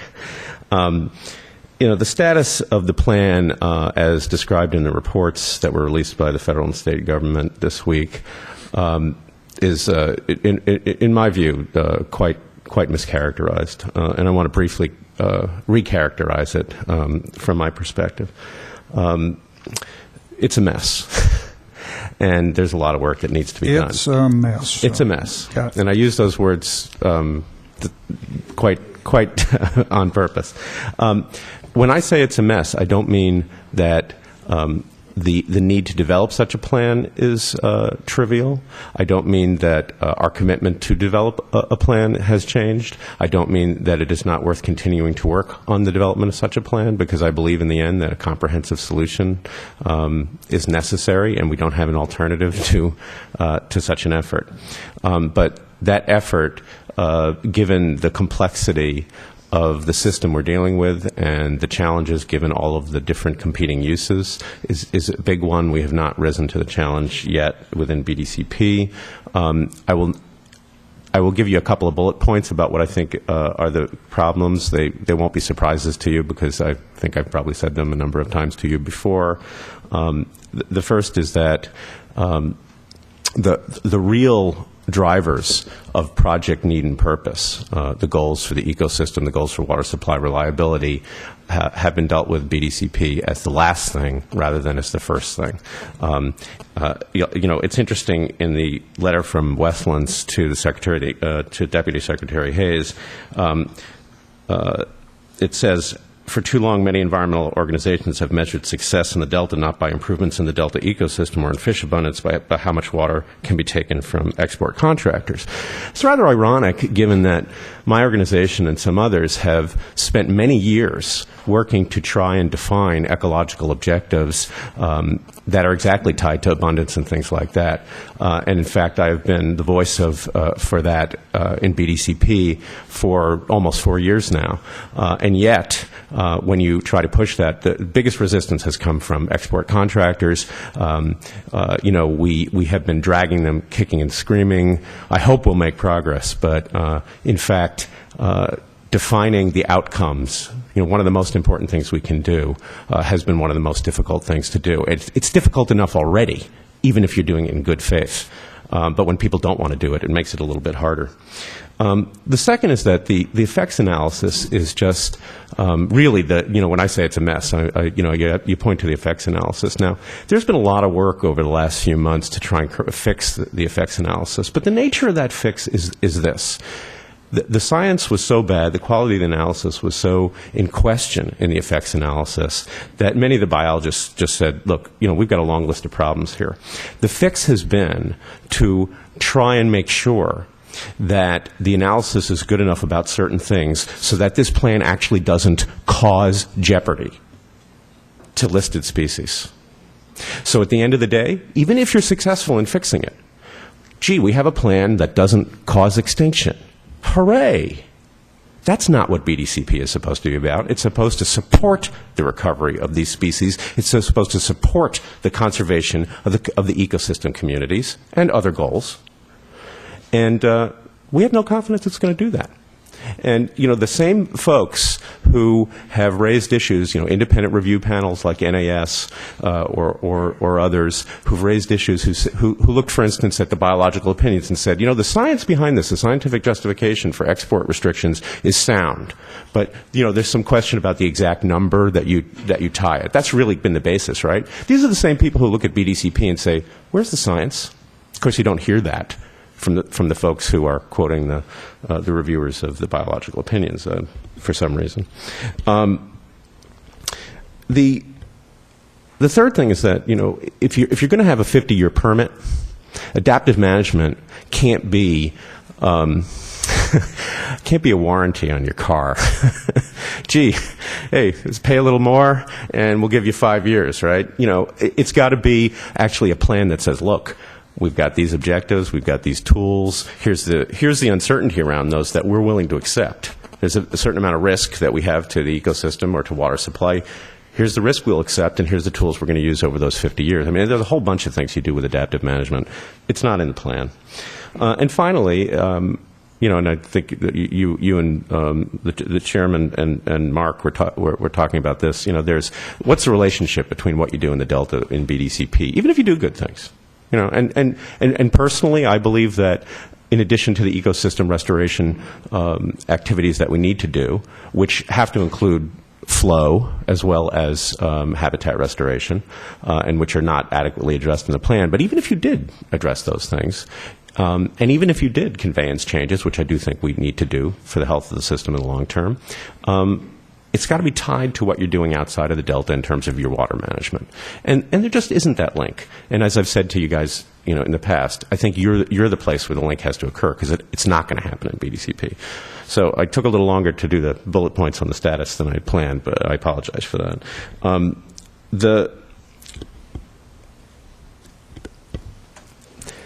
I'll end the status point by reiterating, our commitment to continue to work on trying to make a plan that works. But it won't work if we don't recognize what the deficiencies are.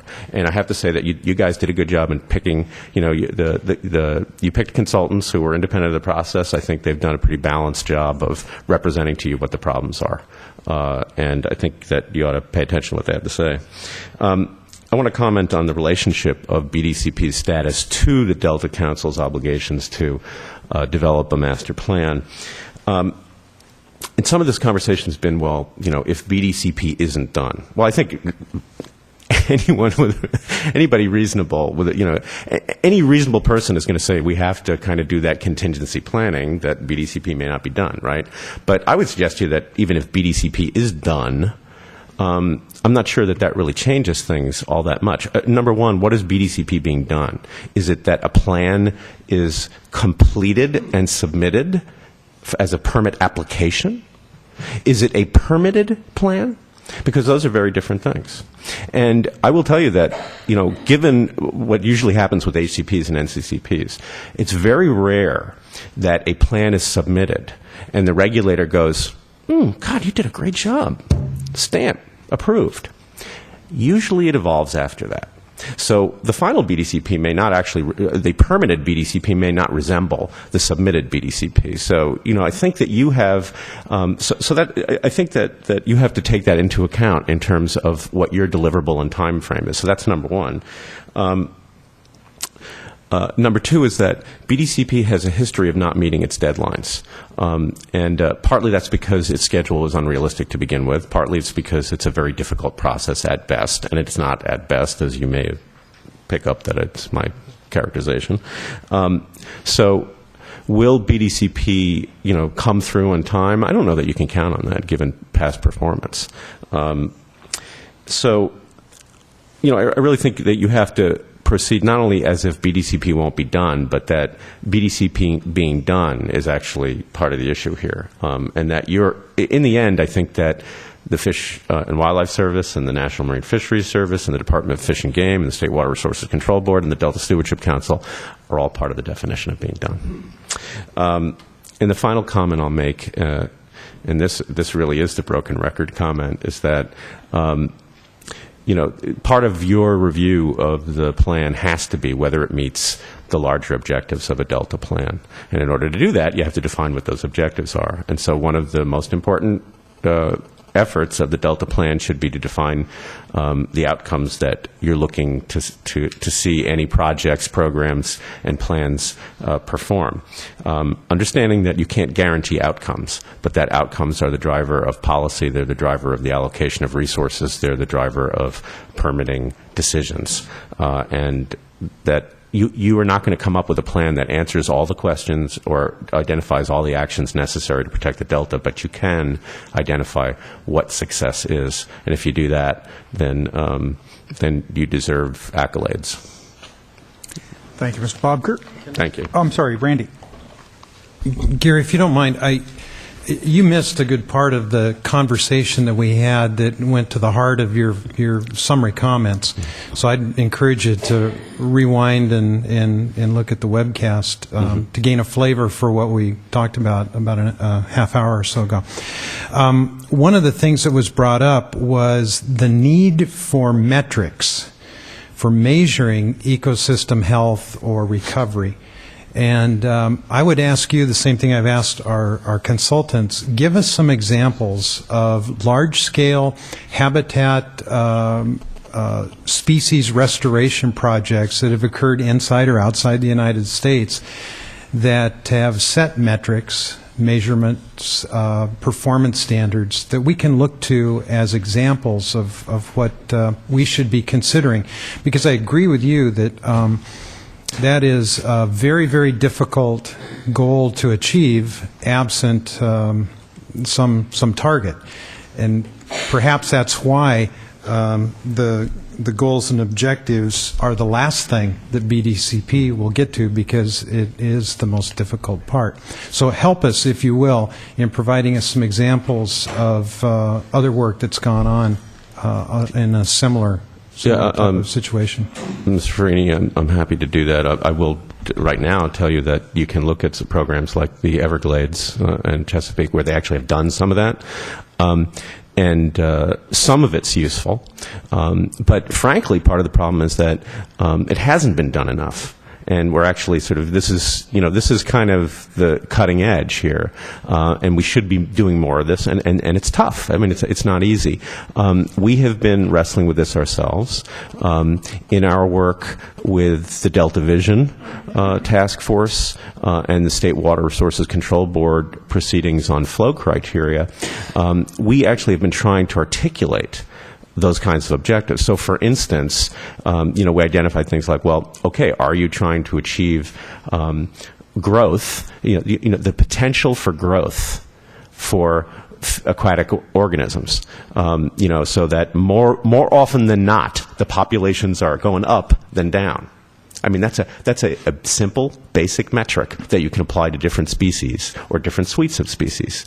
There are other ones. I mean, there are regulatory targets like doubling. Do you want to use doubling? Do you want to try to do, I mean, it's already the law. Should we use that? I mean, I think the answer is you have to. But in other words, since it's the law, how do we fit that into the targets that we have?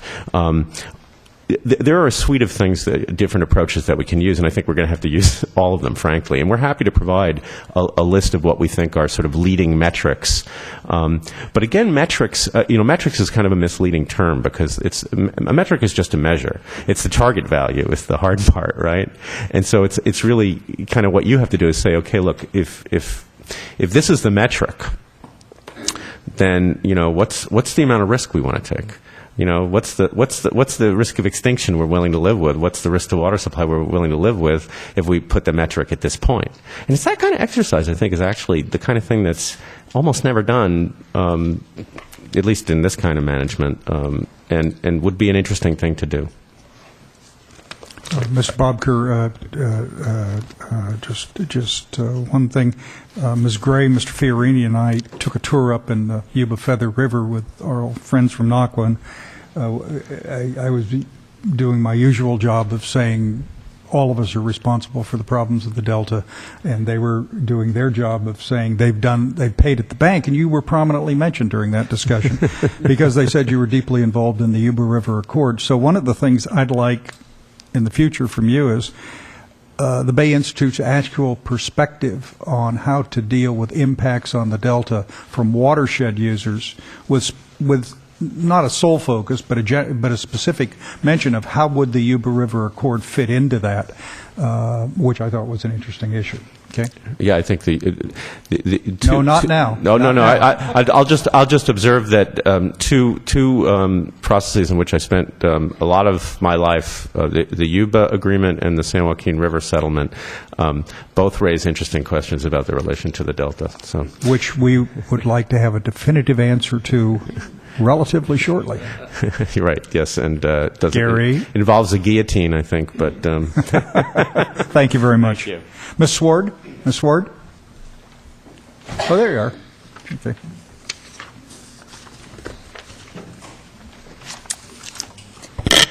Good morning. Morning. I actually came last month to talk about this as well, but you changed the schedule, so it relates to two things.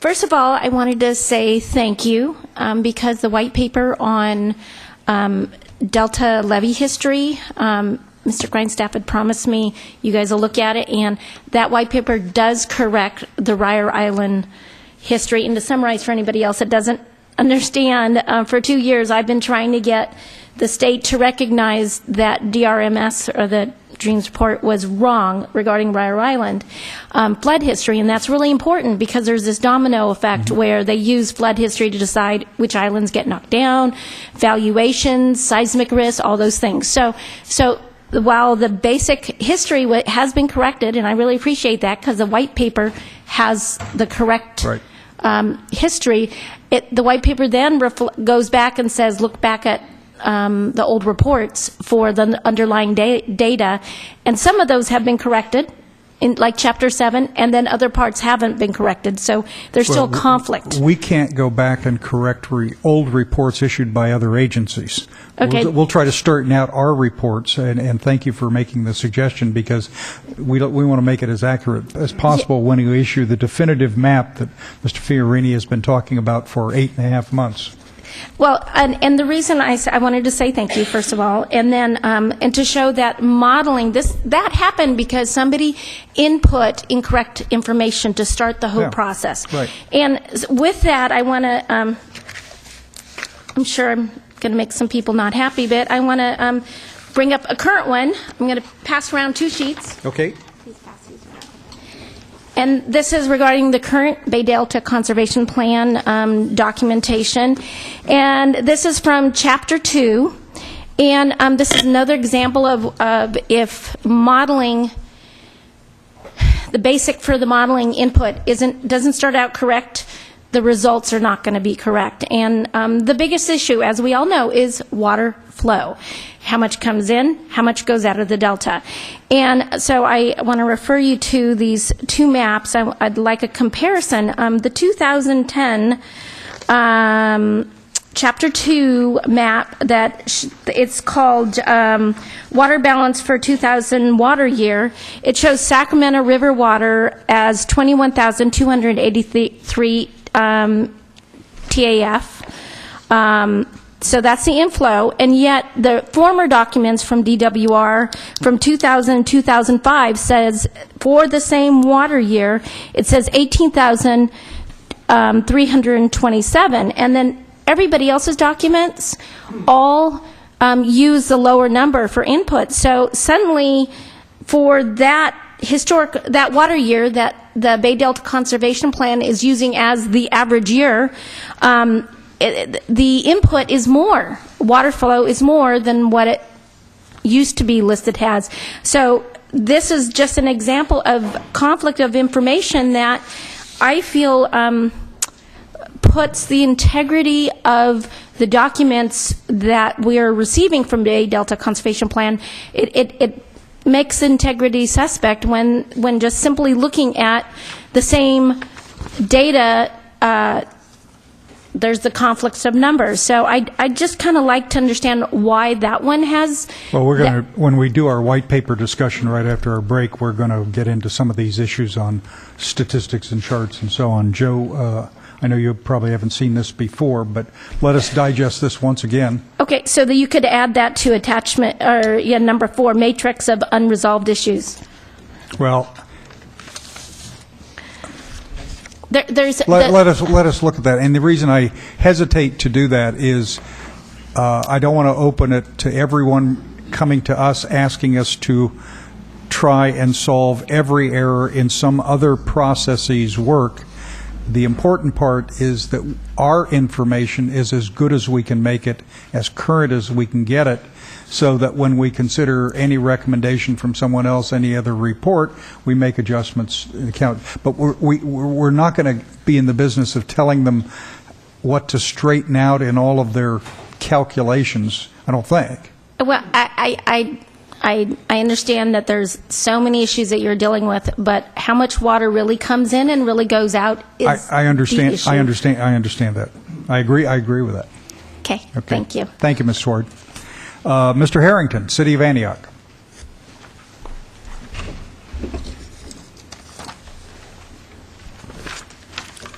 Good morning, Mr. Chair, members of the council. A lot of great comments, a lot of things, a lot of good ideas that were stated today. I agree with a lot of them. I first would like to suggest, I think it is very important that this council does move forward with your plan, because as you hear, the BDCP, they have waited to the end to resolve a lot of the tougher conflicts and interests. So probably you will move forward and you will have... You're speaking to the choir. We will adopt a plan no later than January 1st, 2012. If they're done by then. No, the Delta plan will be adopted by that time. Yes. Yeah, future advice on how to accommodate incompleted plans, of which BDCP is only one, would be appreciated. But a couple things. One about the city. We're kind of I see ourselves more of a being in the neutral. So we benefit by both. We benefit by the co-equal goals in terms of ecosystem restoration, water quality, and also water supply. City of Antioch has been taking water from the Delta since over 150 years. We realize the value of it, not only to our community, but to the entire in-Delta water users. A couple things that come out. I have 30 years of experience. I'm the Director of Capital Improvements and Water Rights for the City of Antioch. I've had over 18 years of working both with Alameda County and Contra Costa County in their flood control and water conservation programs. One thing I'd like to say, which is very key, is that they talk about, in the effects analysis, they talk about the water modeling, and it was used in terms... This is BDCP discussion. Yes, BDCP, and there are terms used today that, there's still some tweaking to be done, and that's an important concept to understand, because water models are not science. Water models are something that have a lot of human input, and they can be tweaked. If you run your analysis and it doesn't work out, you go back, and based on hydraulics, you can go back and you tweak your assumptions. You can't do that with science. I think, Mr. Eisenberg, you made an excellent point. There has to be compromise. We've been in this process for over 4 years now with the BDCP. Someone has to give. Both sides can't leave this process thinking they're going to get exactly what they want from it. It's not realistic.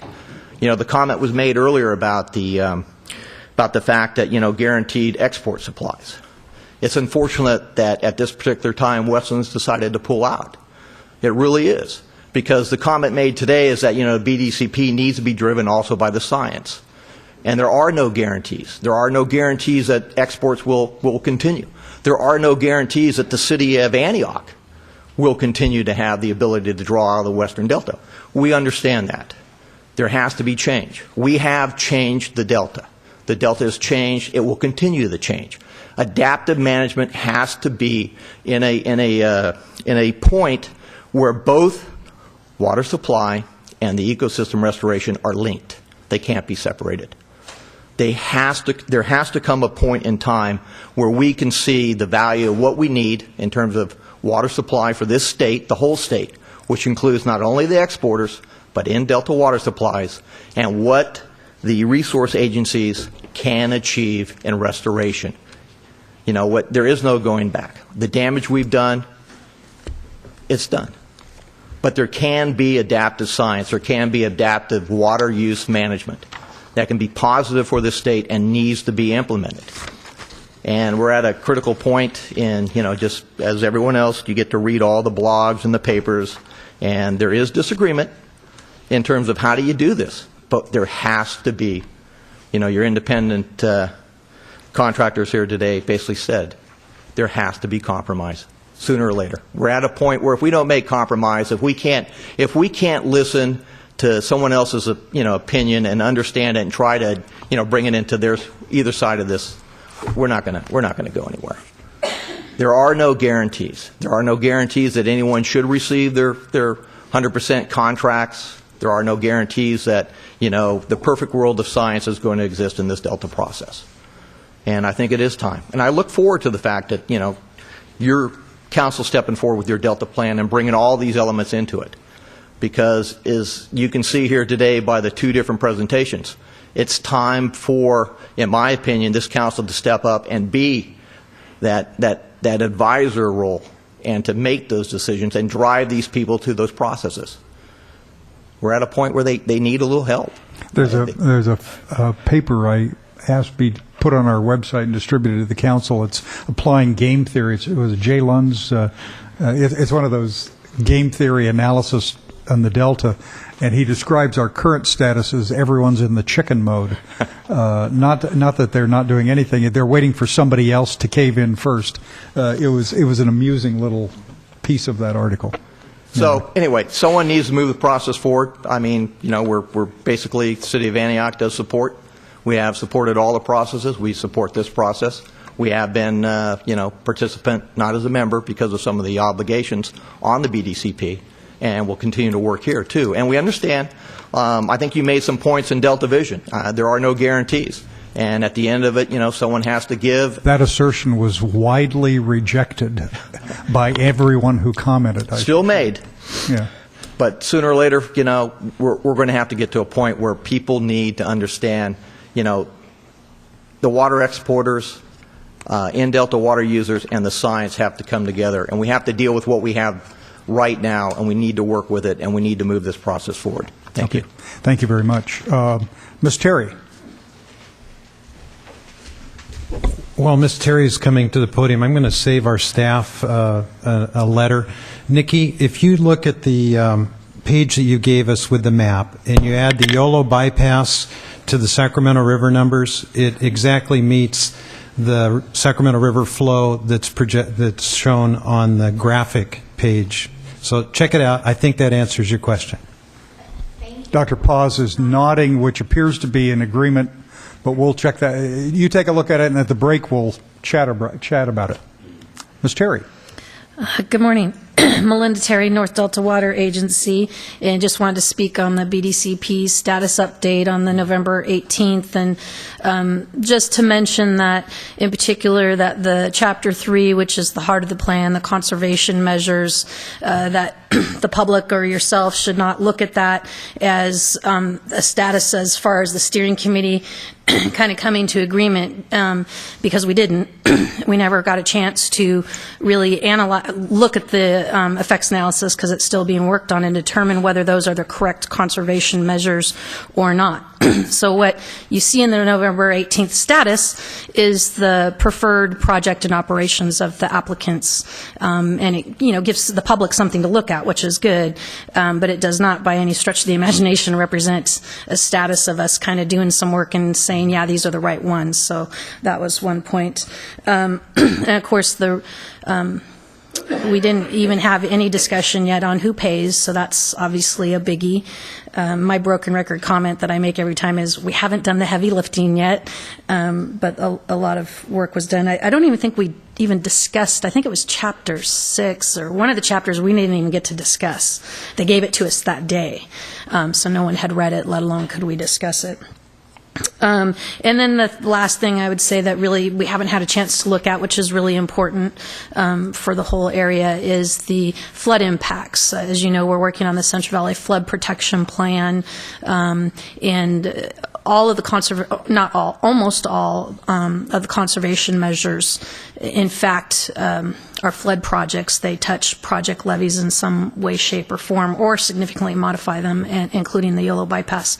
So that analysis really, we need to make sure we get that right. The Army Corps of Engineers, of course, will care about that as well and have a role. And I know the BDCP has started some discussions with them.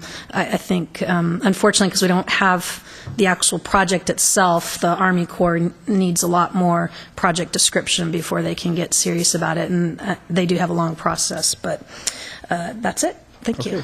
Thank you, Ms. Terry. All right, I have no other requests to speak. We'll take a 10-minute recess now, if you don't mind. We'll start again at 11:18. 11:18. Ugh.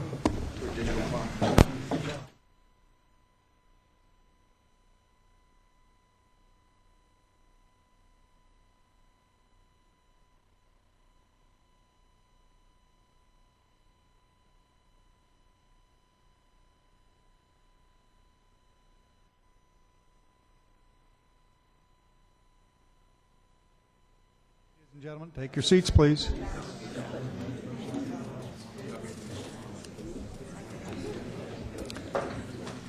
Okay, Delta Stewardship Council's called back into session. Ms. Buchholz, when we left yesterday at 3:45 or 4 or whatever time it was, we had finished the white paper on agriculture with 8,976 questions and suggestions, and we are now going to start, I believe, with the water resources white paper. And my recollection is that is the remaining item in your report section to the council, right? Okay. Yeah. Yes. Okay. This is our last white paper that we're presenting to the council, and if I may take 2 minutes or less to just reintroduce what we said yesterday for people who may not have been in the room. And I didn't mean necessarily, a lot of people could have been. The white papers we put together for a couple reasons. One was that we wanted to initially pull together the information on the historic existing conditions and trends that were going into the concepts here. And we did white papers on Delta ecosystem, Delta flood risks, Delta emergency preparedness, Delta land use, Delta agriculture, and more statewide water resources. We wanted to do this initially so that we could also get some information from people who reviewed these and to make sure, because in my experience, a lot of the most comments we seem to get on environmental impact reports are associated with the existing conditions. Did you consider this? Did you consider that? And we wanted to get this as the first product out so we could start getting those comments. Information from the white papers, information that we got back from the comments, will be used in the development of the EIR existing conditions, which will be starting to be presented to Council in February of next year. So only 2 months from now, we would like to get the sections from the EIR early out there. Again, we'll be allowed to another review by the public and agencies at that time before we finalize the draft EIR. Early March. We're going to just because of the sheer volume, we certainly will start them in the February council meeting. That's our goal right now. Do you have a sense of the 4 or 5 supplemental informations, things that are listed on page 2, what order you're likely to produce them in, or is it? I am working on that right now. Oh, okay. In fact, All right. as you were proceeding on the last agenda item, I was actually upstairs watching you on my computer and writing project instructions. Okay. So I will have an answer for you within the next week. I've got to negotiate with teams. The challenges for the white paper were pretty extensive. To try to be brief, I think we talked about initially we were going to try to make them 20 pages. They've all sort of ended up at around 75 to 100. And not become full existing condition sections of historical information. That's probably been the hardest in water resources, because there's so much to be put in water resources, especially for the entire state. And I think in some ways the white papers have suffered from then the haircuts that we've provided to them a little bit. And but we'll go move that back in as we move through the existing conditions and use the information and findings. We also had a couple lessons learned. It was a fast-paced process, but that should not be, and we recognize it's not an excuse for we had some issues with some data resolution, and we recognize that. We know that, like on the water resources white paper that we'll discuss today, we had a comment from Yuba County Water Agency that we did not utilize the most recent information, and fully recognize that. And we're setting in place in the development of the EIR and the Delta Plan, basically a fact-finding, confirmation and comparison documentation, much as you would do for many of the other legal documents that are put out, because both the EIR and the Delta Plan will be legally enforceable. So I did want to let the council know that we are aware of those things, and that documentation will be provided as part of the administrative records on all of that, and be used daily. With that, I'd like to initiate the discussion on the Water Resources White Paper. The White Paper, we started in this process first with, instead of water supply or the surface water, we actually started with the water use as it's summarized now today, and then went into looking at water supply development, and also then some trends that might occur with the future climate change. We also tried in the urban water use sections, we were looking at some case studies of showing that some of the agencies have said they're including East Bay Municipal Utility District and the Los Angeles area of utilizing methodologies to have implement water use efficiency. We've also had some case studies in there that were sort of snapshots of ongoing projects that in Tulare Lake on the groundwater overdraft. And we've selected Tulare Lake on the groundwater overdraft mainly because the new USGS report that came out last summer was the first in a long time compilation of groundwater information across the state and showing the different groundwater aquifers and the trends for their sustainability. And they did this as a basis of development of the new statewide, or Central Valley-wide in this case, and eventually statewide groundwater model that USGS has been working on, U.S. Geological Survey. And they noted in there the extensive and long history of the Tulare Lake overdraft. And so we highlighted that in the water resource white paper.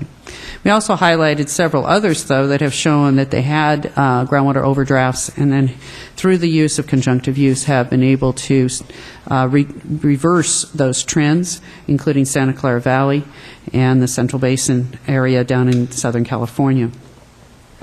We also did some case studies of the water recycling programs that are underway both in the Central Valley, the San Francisco Bay Area, and the Southern California area as indications of opportunities to utilize other water supplies and develop them. And that they were basically that as examples. So we then looked at the projected future risks of climate change and sea level rise. We did include, as the council had talked about at previous meetings, that a listing in Appendix B of the major dams that had been constructed, and we listed the water body, the dam's name, the owner, the county, the year they were constructed, and the capacity. And we discussed that in the white paper, but it is a compilation. We did not include every dam. We started at 10,000 acre-feet and greater, and by that itself, we are up to 7 pages. But we do have the database, if anybody's interested, for everything that is under the California Division of Safety and Dams jurisdiction. And that is at the 10,000 acre-feet? Their jurisdiction? No, we made a cutoff. It okay. continues to go down. It's basically, there's a set of rules, and don't tell me what the rules are. If I simplify them, I'm going to get letters that I've simplified them too much. Set of rules too complicated to understand except for the experts who will write you emails. Got it. Okay.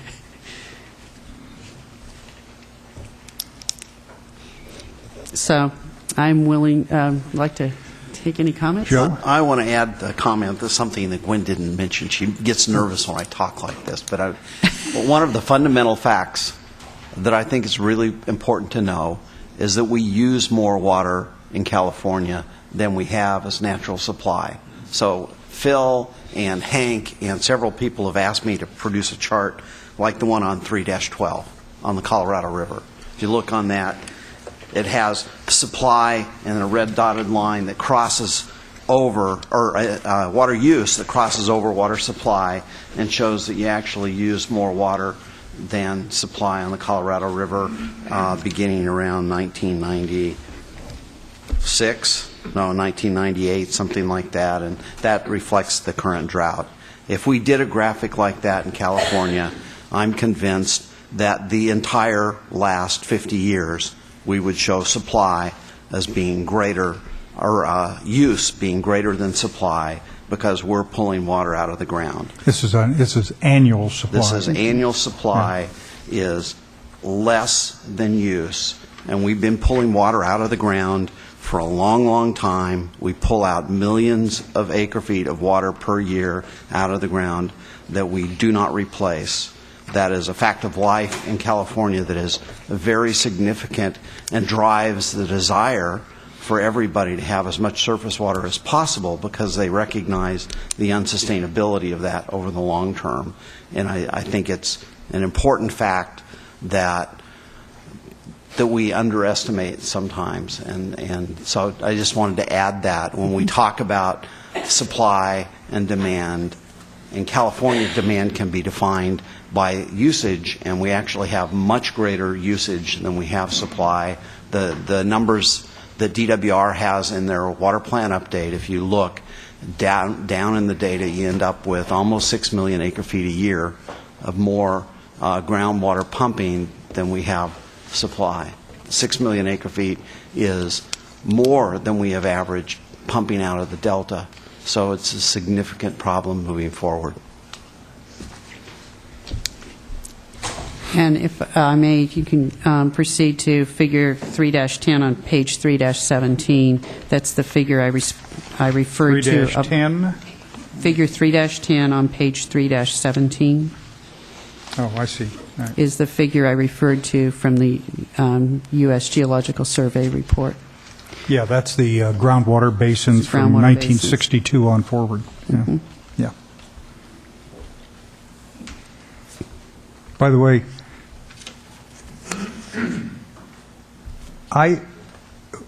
what does the yellow stand for? I can't read it. On this page, I can't read in the legend what it is. You know, on mine, I don't have it in color. Oh, okay. Sorry. Well, but oh, the top line. You know, I can't read this either. I mean, this is a very powerful chart. But I just looked. They've got a coding for the Sacramento area, the San Joaquin Basin, and Central Valley overall. But that's only 3 of the 1, 2, 3, 4, 5 categories. And I just didn't understand it. Sacramento Valley was one. The top ones, I think. from the past, that's probably the Sacramento I think Valley. that's the Sacramento Valley, but we'll provide you the full thing there. And I should mention another study came out last year that some of you may have seen from NASA, who actually did an intensive analysis from space analyzing groundwater overdraft, slightly different year, a period of years. And they said in the overall Central Valley, over a period of 6 winters and 5 summers, we used 24.4 million acre feet more. We overdrafted 24.4 million acre feet. People object when I use the term overdraft, but we overpumped anyway. We used that much more water in the overall Central Valley than we actually replenished. And that, I believe that time period was from 2003 to 2009. As I say, it was 6 winters and 5 summers, though, so you would think with an extra winter, potentially it wouldn't be so bad. Still was, I think, an incredibly high number. So this is the context in which we're doing the Delta Plan. Mr. Natoli. Yeah, Joe, just to your last comment, though, about the last 6 years, since this chart stops at 2003, then you're saying with the Sacramento Valley, again, acknowledging we don't know what some of these colors, who they reference here, but it showed a pretty stable, I mean, right at 0. So you're saying, well, I don't know what exactly, if you compare it to this chart, that if you ran this chart out to 2010, that those that would be attributable to the Sacramento Valley, and I don't know if that includes the San Joaquin Basin or not, that this chart would show us drawing down? The way things are shown typically is the Sacramento Valley, the San Joaquin Valley, and Tulare Lake Basin. Okay. And that all three together make up the Central Valley. Okay. And I think if you looked at those numbers and combined them with what this chart shows, it would show through 2009, the Sacramento Valley has come down some in the last few years, but would still probably be above where it was in 62. Okay. But I think you would find that the San Joaquin Valley and Tulare Lake Basin were both down, and Tulare Lake Basin even more significantly than it is in this chart. Would that be something, again, without getting into the area of too much speculation, that with what you said, again, I don't know how that data for the last 6 years that NASA has brought forward is being incorporated into, how people chart this out. But would that be something at least so you get an idea? Yeah, we'll bring it forward. If you could, again, without speculating too much, just because there's been at least been a study, so how that would be, again, that may draw a lot of fire because it's not, by the same data source. It's not the same data space. Same data source, so, okay. I just trying to get some sense. I'm sorry. I think we actually ought to, we'll get lost jumping back and forth. I think we ought to spend some time on groundwater now, Gwen. I know it's not the order in which you presented the paper, but as long as we're into it, let's see if members have questions on the groundwater sections, and that's basically 3-12, but some pieces go up to the groundwater studies through 3-22, right? May I also bring attention, Mr. Chair, that you'll notice in the groundwater what are you looking on at? page 3-17. 3-17. You'll see the groundwater aquifers go up in the wet years, especially after several wet years, and that's for several reasons. Generally, one is there could be natural runoff is then it's in connectivity along the riverbeds in many parts of the San Joaquin, so you have some natural recharge. You also have a conjunctive use process, and so if you have a wet year, you may have higher water availability from surface water sources, both regionally and also from the delta, that are provided to users in the valley. And we have areas in the valley, in the San Joaquin Valley, that utilize a lot of surface water from the regional streams, as well as ones that utilize it from the delta. So it takes a little bit, and I think this is an important point when we manage groundwater. The wet years will start, but you actually don't see the actual increases in groundwater elevation for several years after the wet years begin. So if we have periods of 1 or 2 wet years, then periods of 2 or 3 moderate or dry years, you may not see that response. Well, and doesn't that match up with the usual old saw that it's a lot easier to take water out faster than it is to recharge? Absolutely. Yeah. Mr. Chair? Yeah, just a question on the groundwater. And you had some case studies, and I found them very interesting, because I was not familiar with certainly a lot of the information that's brought forward. But there is another example, and I guess it's still early enough in its period of life. I guess the water form agreement, the regional water form agreement that exists in Sacramento County and surrounding environs, and the idea was to certainly find a balance between surface water and groundwater with a conjunctive use approach, but have sustainable yields, recognizing values in the river systems and all the other stressors that go into wet and dry years and so forth. And actually, Sacramento County is divided into 3 different regions as a county, looking at overdraft, looking at municipal as well as industrial and agricultural use. And I think it would be, again, it's much smaller focus, recognizing that we're talking about here is, throughout the state, and maybe some basins that are bigger, but it might be a good example for comparison purposes if you're looking at areas where you've had, the political concurrence by electeds and purveyors, but also then it's resulted in, for example, the Freeport project, which is, hasn't yet been turned on as far as the supply of the surface water, but there's been in-county work on groundwater recharge, overdraft, and looking at, again, the environmental and ecological uses, but also the yields that was sustained, prosperous communities and the various uses that people have for the water. So I just throw it as an example by way of background. Great. Pat?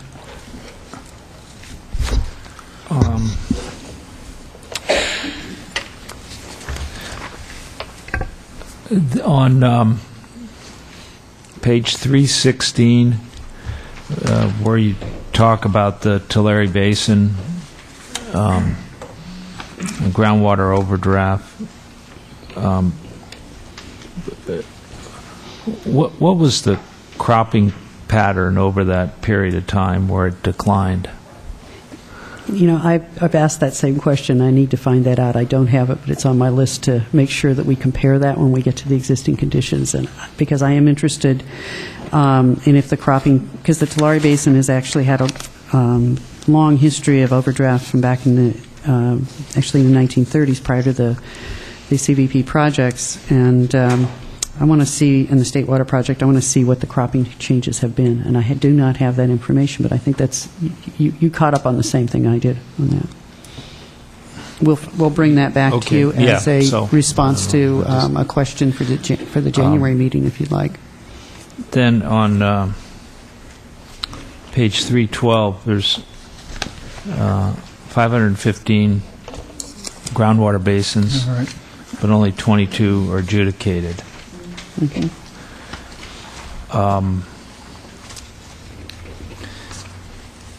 Where are the 22?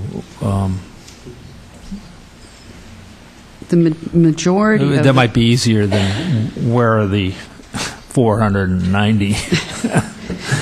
On the figure, we're showing where the adjudicated ones are on page 3-15. There's figure 3-9 that shows where the adjudicated basins are.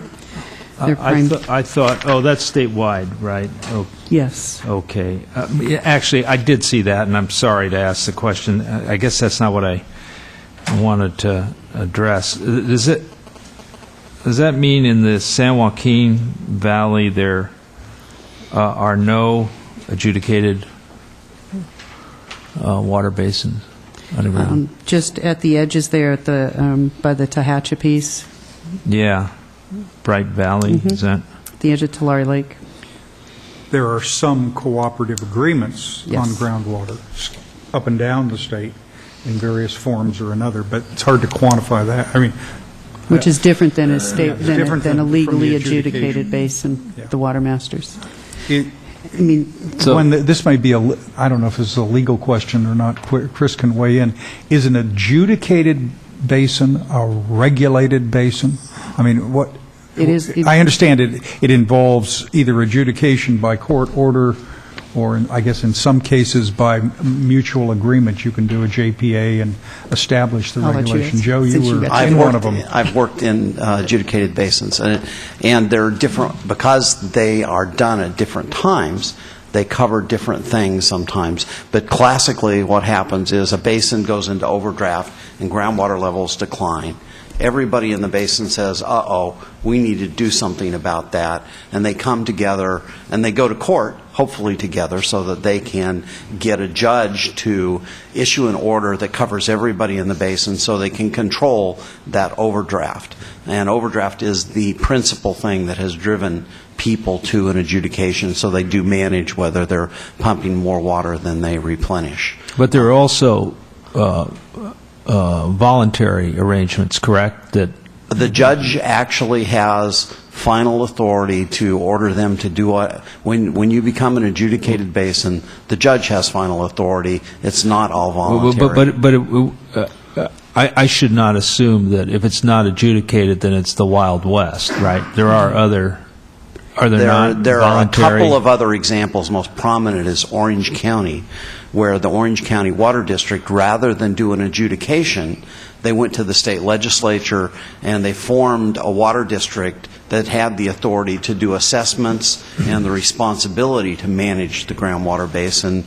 And so that basin is not adjudicated, but it is very well managed. There are very few of those. I'm not aware of any others other than Orange County. Santa Clara Valley Water District is also in has that authorizations, and the Sacramento Groundwater Forum or Authority is moving towards that process, and again is an agreement in that process. And I'm not sure they have the state legislation change for authority yet.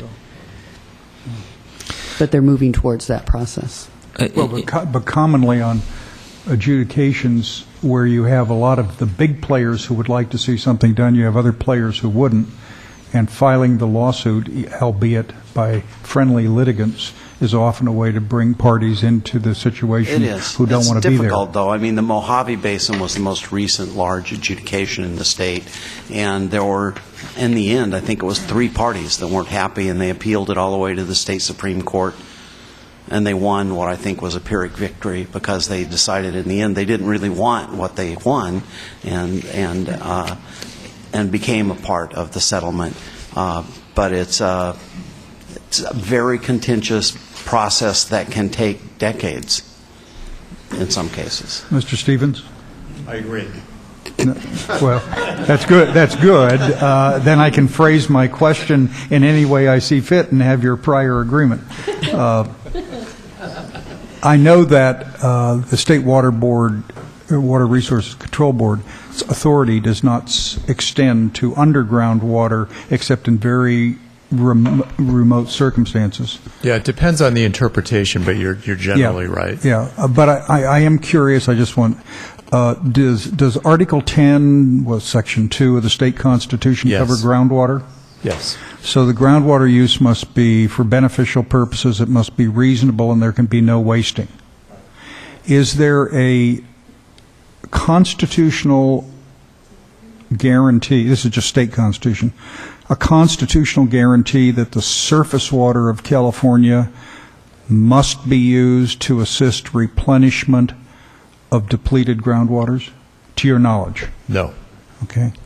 I know there are statutes that recognize groundwater as a problem and create programs and opportunities and so on.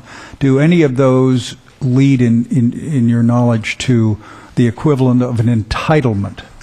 And you know, you see where I'm getting is if you have extensive depletion of groundwater, I mean, at some point it has to be detrimental to the entire state of California if the intent is to have the surface water replace the water that's being overused. And I'm kind of I'm interested in the law on the subject. Joe? I want to step in here. What classically happens in an adjudication is they actually figure out what the safe yield of a basin is. And yield of a basin? Yield. In other words, they figure out this groundwater basin that's confined typically by different different factors, different geological factors. This groundwater basin has a natural safe yield. That's how much water you can pump out of it, and that will naturally replenish on average over time. People calculate that. They do studies to figure that out. And then they allocate the water rights of that basin amongst all of the parties that are currently using water. So, for example, if in a basin that has a safe yield of 20,000 acre-feet per year, and people have been pumping 40,000 acre-feet per year out of that basin, and the elevation of the water has continued to drop, typically what happens is everybody comes together, they figure out what that number is, and they set up a process to keep evaluating that number, and then usually they figure out some gradual formula that brings everybody down and gives them rights to their, quote, fair share of that 20,000 acre-feet of natural safe yield. And then usually they will have some kind of trading system that allows people in a market process within the basin to move the water around, so that parties that can be really efficient or change uses do that, and parties that really need every bit of water they were taking can do that, and money changes hands, and the system usually works. It's not without pain, but it does bring usage in a basin to a point where the groundwater is stabilized. And groundwater, and an adjudication, by the way, doesn't have to be started by somebody pulling water out. Somebody whose land has subsided could go to court and say, hey, all of these guys are pumping water out of the ground, and my building is sinking, or the ground is cracking around me. I want something to be done, and they go to court and force everybody to deal with it. So, what's the story or the case to be made by water districts in the Tulare Basin or in the San Joaquin Valley, where we don't know the crop pattern? We know that there's been no management, or there might be management, but there's no adjudication. The groundwater table is being severely depleted, and there's a demand for more water from state or federal projects. It's interesting when you go back into the history of the Tulare Basin that they have noted that they've had the needs, their demands for their surface water and their groundwater do continue to lead to overdrafts in the aquifer. Back in the 1930s State Water Plan, they indicated that, and the need for imported water from the San Joaquin River or the Delta. They've had multiple projects on the Bryant-Kern project from the as part of the Central Valley Project was one of those projects that were there to alleviate the overdrafts. State Water Project was also there to alleviate portions of the overdrafts. There were several other projects on the books, the East Side Canal projects, Mid-Valley Canal projects, that were also indicated to be needed to meet the total water demands of the Tulare Lake and the southern central and southern San Joaquin valleys. And several of those projects have not were not constructed for various reasons. They do know the crop types. I just don't have them in front of me today, and I apologize, Councilman Johnston. That we'll make sure we have better information in front of you. But all of those programs were set up to meet the water demand. And so now I think we're looking at it a little differently in the Delta Plan of what would it take to meet the water demand, or what is how does the water demand is an improved, reliable water supply as it affects the San Joaquin Valley or the Tulare Basin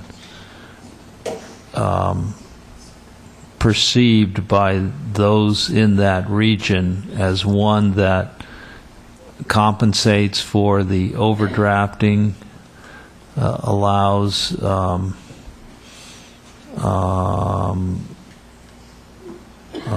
a non-adjudicated use of water and individual decisions about crops, restoration of the groundwater is. I have not discussed this with individuals or agencies, water agencies down in the Tulare or southern San Joaquin. So I I'm not can sure. answer partly. I have discussed this. Westland specifically, one of the reasons they wanted the project is because they wanted to stop the groundwater overdraft. Mm-hmm. There's a famous picture, I think we've shown it here at least once, of subsidence where they have the telephone pole and it shows where the land elevation was and how it sunk even more.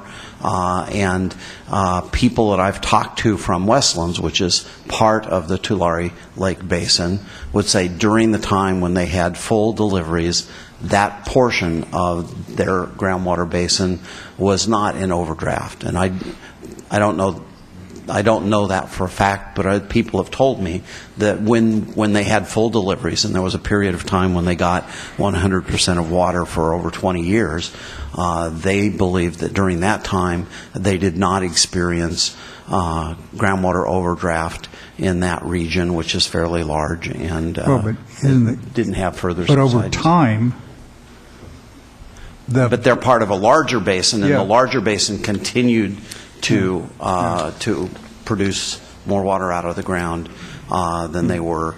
And the fact, natural supply was. And the fact that they weren't in overdraft is reflected when you look at a groundwater figure like in Figure 3-10, where you see the groundwater elevations increase. And those are the time frames when you're not in overdraft. 310? On Figure 310 on page 3-17, Okay. the USGS figure. Yep. When you're seeing the groundwater elevations increase, is generally a period of time in which you're not in overdraft because you're allowing more water to enter that underground reservoir to increase the elevation or raise the groundwater elevation. Mr. Fiorini, you had? I just wanted to offer a word of caution that when you deal with the San Joaquin Valley, particularly as it relates to water use and agriculture, one size does not fit all, and that if you look at Schedule B and listed the surface water supply projects that have occurred over the last 150 years, each one of those represents a different situation.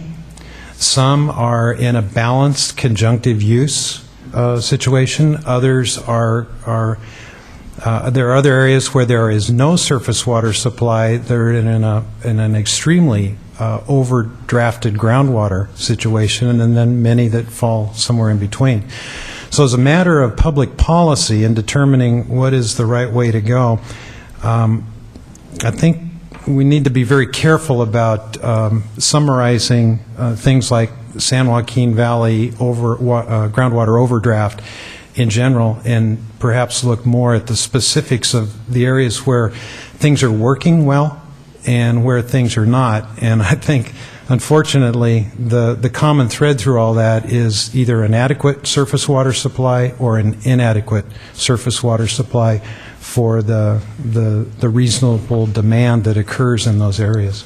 Do we, I assume the variations are true, but Randy, do you know, are all the agencies that use extensive underground water sources replenishing the water on a regular basis so that you could say there's I mean, for example, underground basin has 100% supply. It's like a bank account. You don't want to draw 100% a year because you couldn't replenish it. So you want to have what did you say, safe yield or some damn thing, some acceptable amount that comes.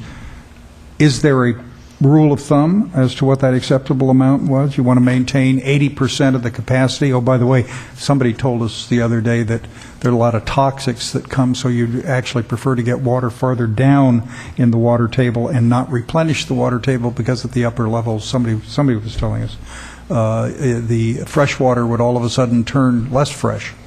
I mean, is there part of me says that unadjudicated basins are the legacy of or unregulated groundwater basins are the legacy of the American West and the culture that it's private property and there's no public interest whatsoever. But the surface water, first of all, they don't own the water. They have a right to use water. And the surface water is the same, and the notion that the surface water should always be available to replenish prudent and imprudent use of underground sources doesn't strike me as a compelling public policy. Well, I can give you examples of areas where there is surface water supply that's been developed and are supplying agriculture and urban needs in a balanced manner, surrounded by or bordered by areas that have no surface water supply and are in groundwater overdraft, where the area that has surface water supply is working cooperatively with the area that does not to create groundwater recharge basins, providing water in surplus water years to help alleviate the groundwater overdraft in the area that has no historic water rights, does not have a surface water supply. So cooperatively, I can show you examples of that. In addition, I can show you areas where in a drought situation like 1976-77, where districts resorted to groundwater pumping to supplement the shortfall in surface water supplies, and pumped so much that they began drying up surrounding residential wells, shallow surface wells.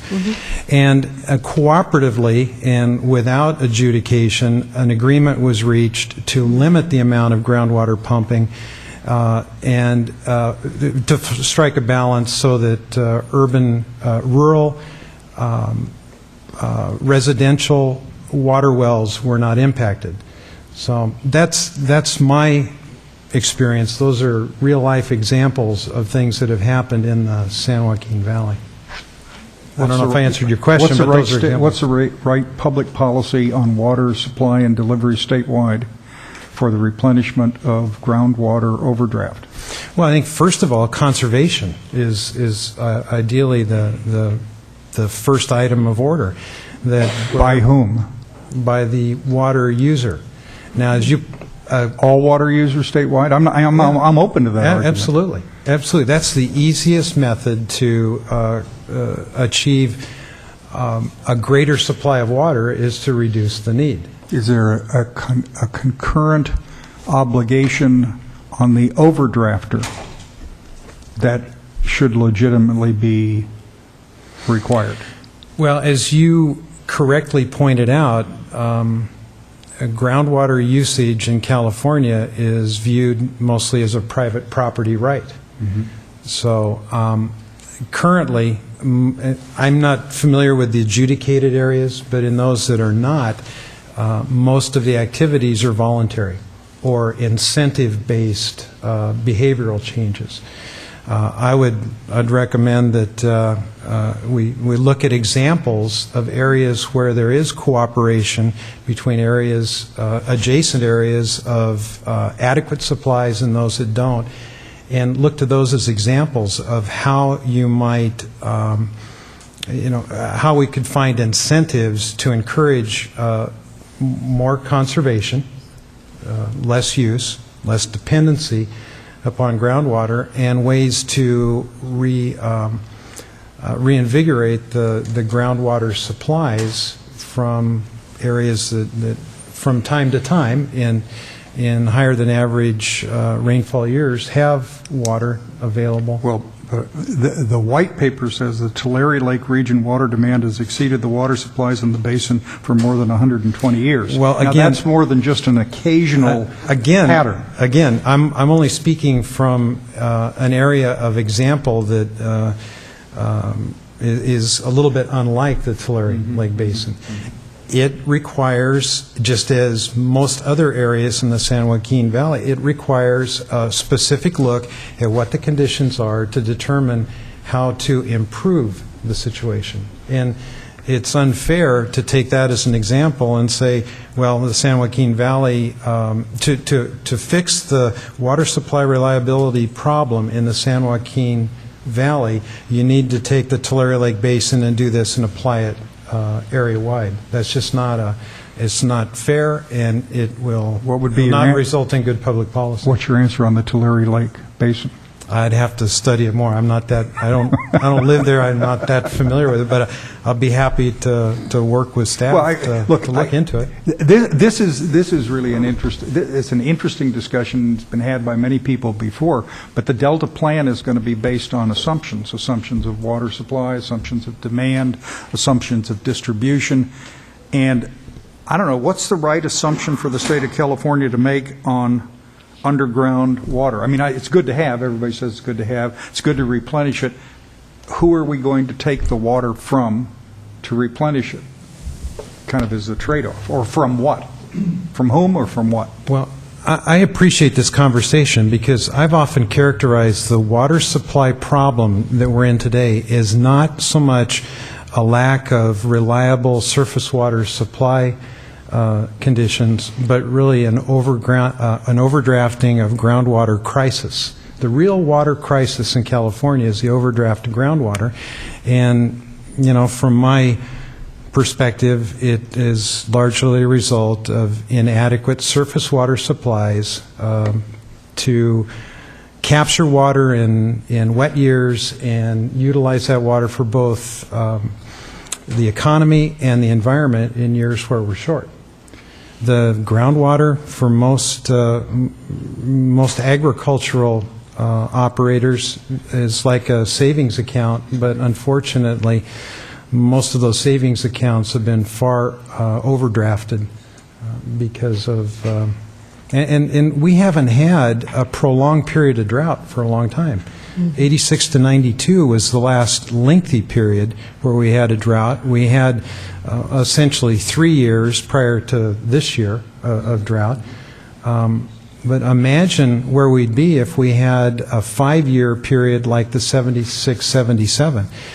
That's similar to what Australia has been facing, and that would have serious repercussions in California. Well, imagine, I'm not asking you to concede there is one, but imagine you find a district with a groundwater basin that is seriously depleted, and there seems to be no sign of any improvement in the condition measured by the level of the underground underground water.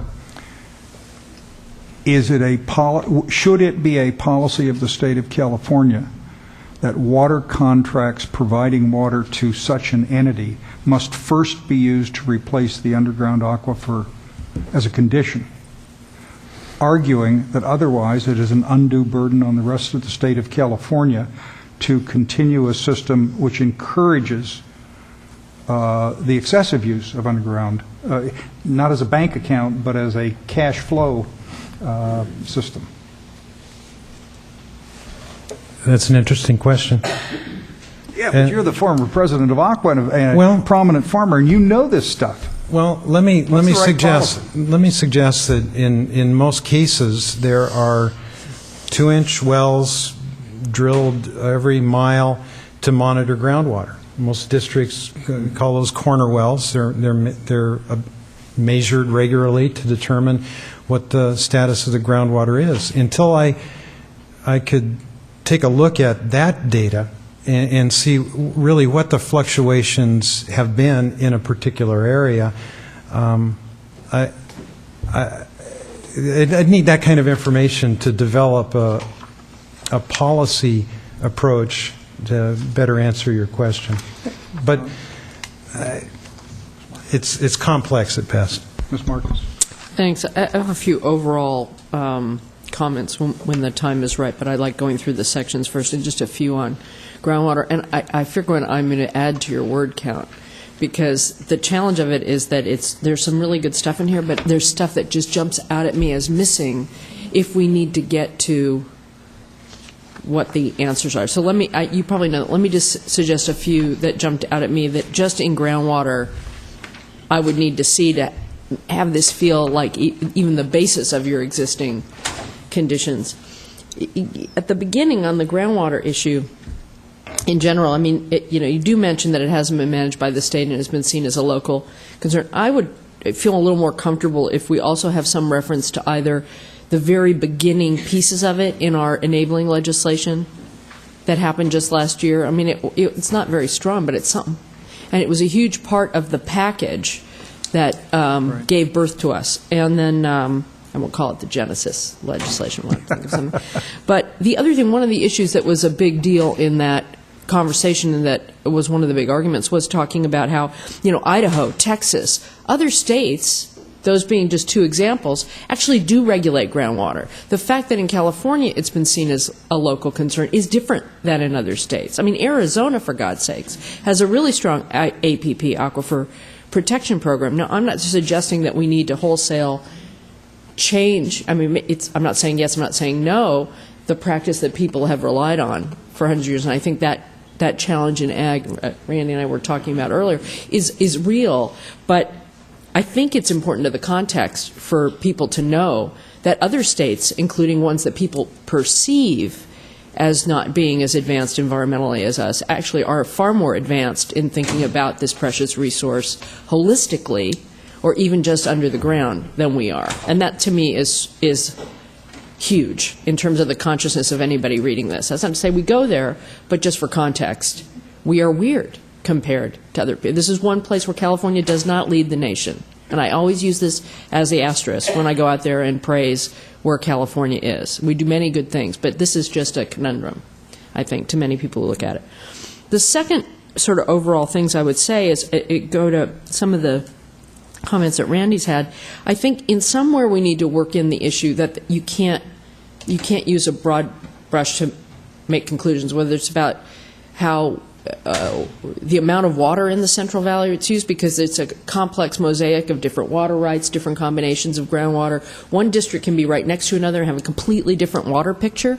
That is a big deal issue for me in terms of how water resources are managed here. Not good, not bad, just the way it is, but it adds to the complexity.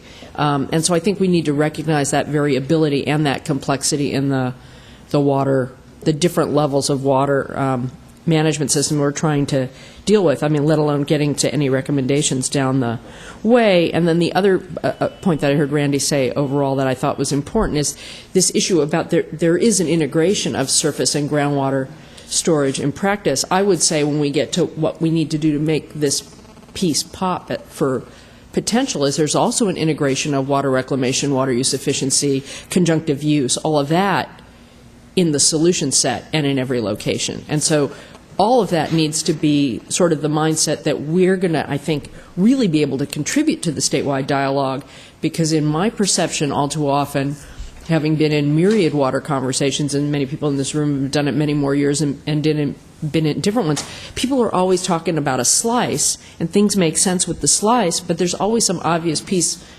missing because those people aren't in the room. And so to the extent we can get that tapestry and fabric there, that I think that'll be helpful.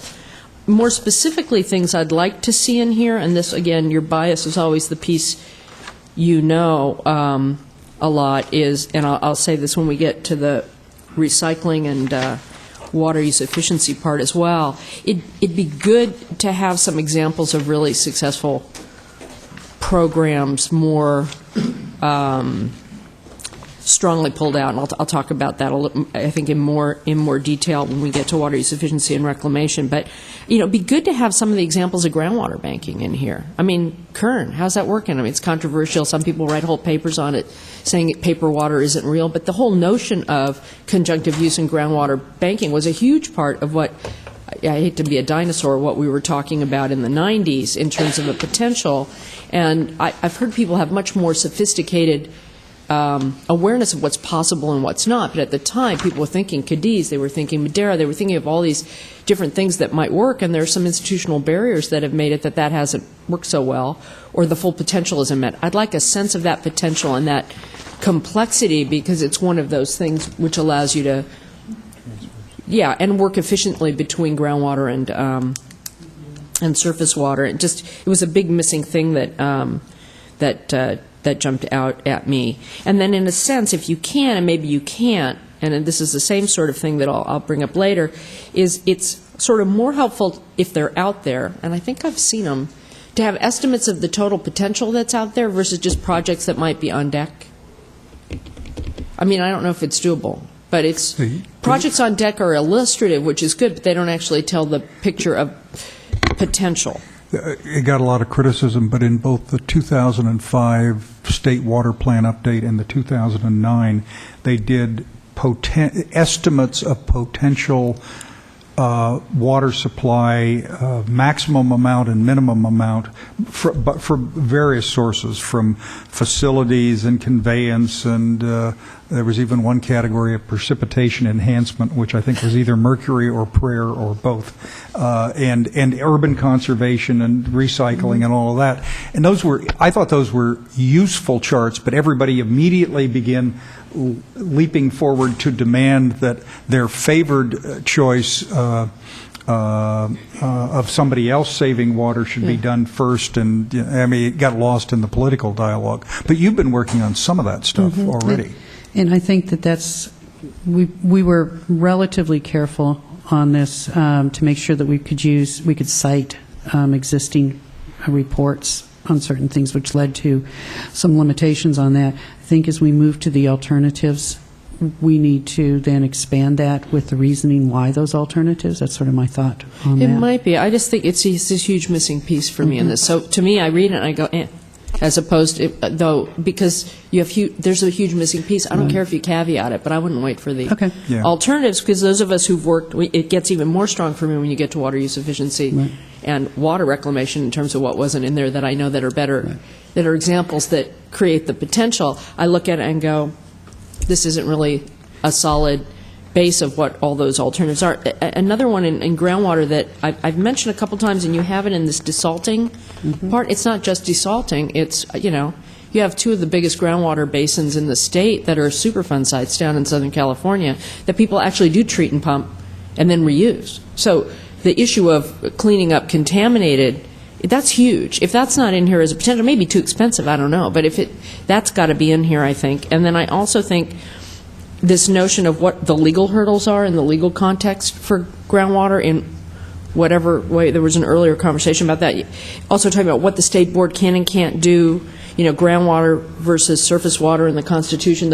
We've got to at least address them. We don't have to resolve them. But to say that that's a big overlay of the challenge, I think is going to be necessary for people to think that we're really giving them a useful context for the complexity. It may not be as expensive as we think. I'm not citing this as official authority, but there's an economist at UOP in Stockton named Jeff Michael who runs an institute. Never met him, but we've traded some emails, and I read his blog, and he's pretty cantankerous.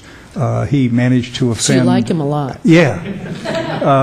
He managed to wind up engaging in a raging dispute on the drought impact on employment in the Central Valley, and got praised by environmentalists and savaged by the ag industry because he says, well, the job loss was whatever it was, 10,000, not 50,000. And all the fishing interests like him. And then 3 weeks later, he did his report on the loss to commercial and sports fishing, where he said, well, it's about 7,000. I mean, and then the exact reverse happened. He was praised by and he did a post yesterday with a brown sheet of paper calculation of the BDCP report he'd read, and I just caught one thing in there. He says, well, price this out, and the cost of water before it gets pumped anywhere is $900 an acre foot.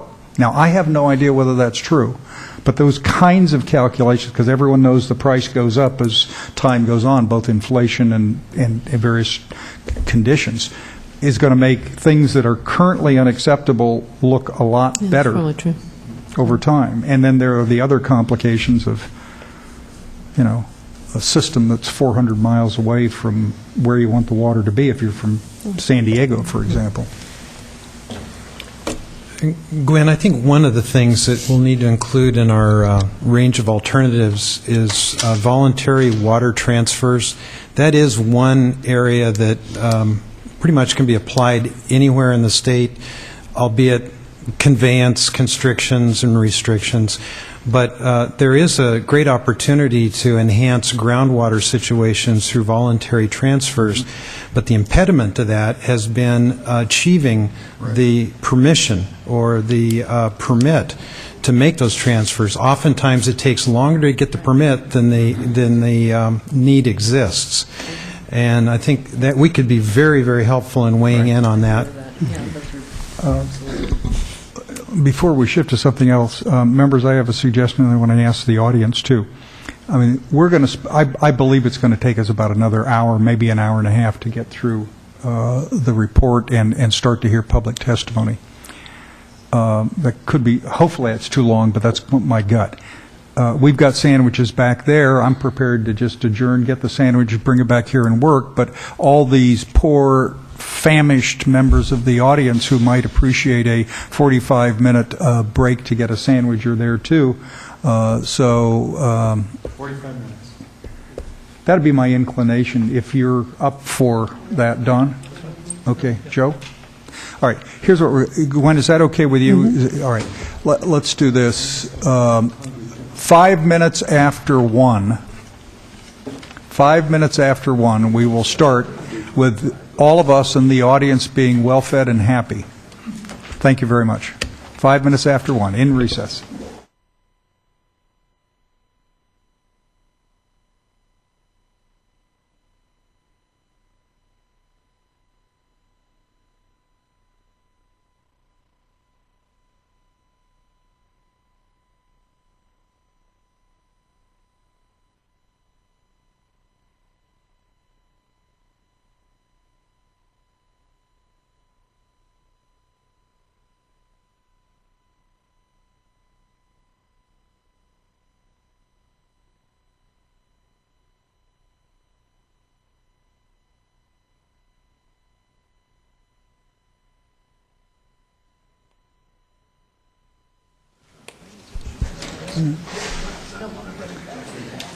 All right, Delta Stewardship Council is called back to order. Members would take their seats, please. Ms. Buchholz, we're back on the water stuff. I think we had... She just opened her sandwich up. Oh, okay. I told you earlier to get a sandwich. Okay. Well, go ahead and eat it while you're there. I would like to bring up a couple of things. We figured out what happened. Shh. Yes? Sorry, apologize. We realized what must have happened on page 3-17, figure 3-10 with the legend. Okay, page 317 and the chart showing. These are, the way these get put into the documents is there are these things called text boxes, and sometimes the text boxes slip in underneath the text. So we lost a couple rows. So I did pull it up on the computer at the lunchtime, and I'd like to sort of give you an idea of what those lines mean. Oh, good. The top line is a yellow line for all the people that have yellow, that have color. That's a yellow set of circles, but it's the very top line on the graph, and that is the groundwater in the area of the Delta. Delta groundwater. And the east side streams, which are the Casumnas, McCollummy, and Calaveras watersheds. And so it actually was going up. It was recharging and going up over time. Right. One of the things about this new USGS groundwater modeling that they've done, it's the first time we've ever had a model that actually models the groundwater in the Delta. All previous models have treated the Delta as a big black box, and some of us have teased because we think they've balanced the models by just managing what's in the box. So this was actually a big, from a technical standpoint, huge body of effort. The green box, the squares, the next line down from the top, right. That's the Sacramento Valley. Okay. The next line down, the blue circles, that's the San Joaquin Valley San Joaquin Valley. Okay. Then you go down to the next one, which is sort of like a dark blue, dark navy diamonds. That's the total Central Valley, so all of the lines combined. And then the purple circles at the very bottom of the graph are the Tulare Basin. Got it. Okay. I mean, it's an interesting chart, and I suspect we may wind up using it, so when we do the formatting, let's add that in. I was just trying to think about when we do Randy's map. You mean the definitive The map? definitive would make it a relief map. You'd have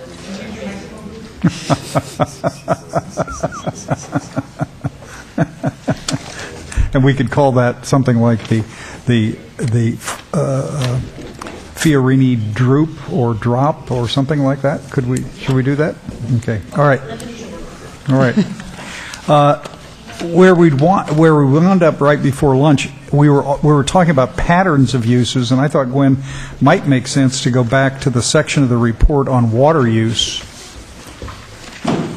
which covers a whole bunch of other things. So just a suggestion, on page 2-8 is urban water use, which is really kind of the start of that discussion. And it's true with all of these charts, and there's at least a part of this water plan update from 2009 that appears here, that appears to explain how they calculate it. But I've never been able to figure out, I hear everybody tells me about urban water use, and sometimes they calculate the total amount of water they use in the city or county, or city, I guess, for any purpose whatsoever divided by the number of people who live there. Okay? That's one method of doing it. The other time, they attempt to segregate out domestic water from commercial and industrial.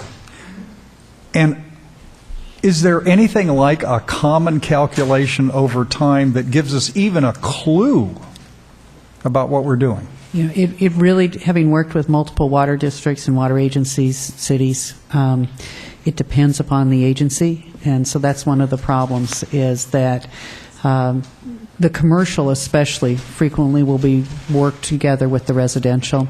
The industrial users for the large industries frequently are segregated out. Depends on what their water rates are and how they report that information. Well, sorry. You know, when we do the Delta plan, it seems to me we're going to have water use charts. Mm-hmm.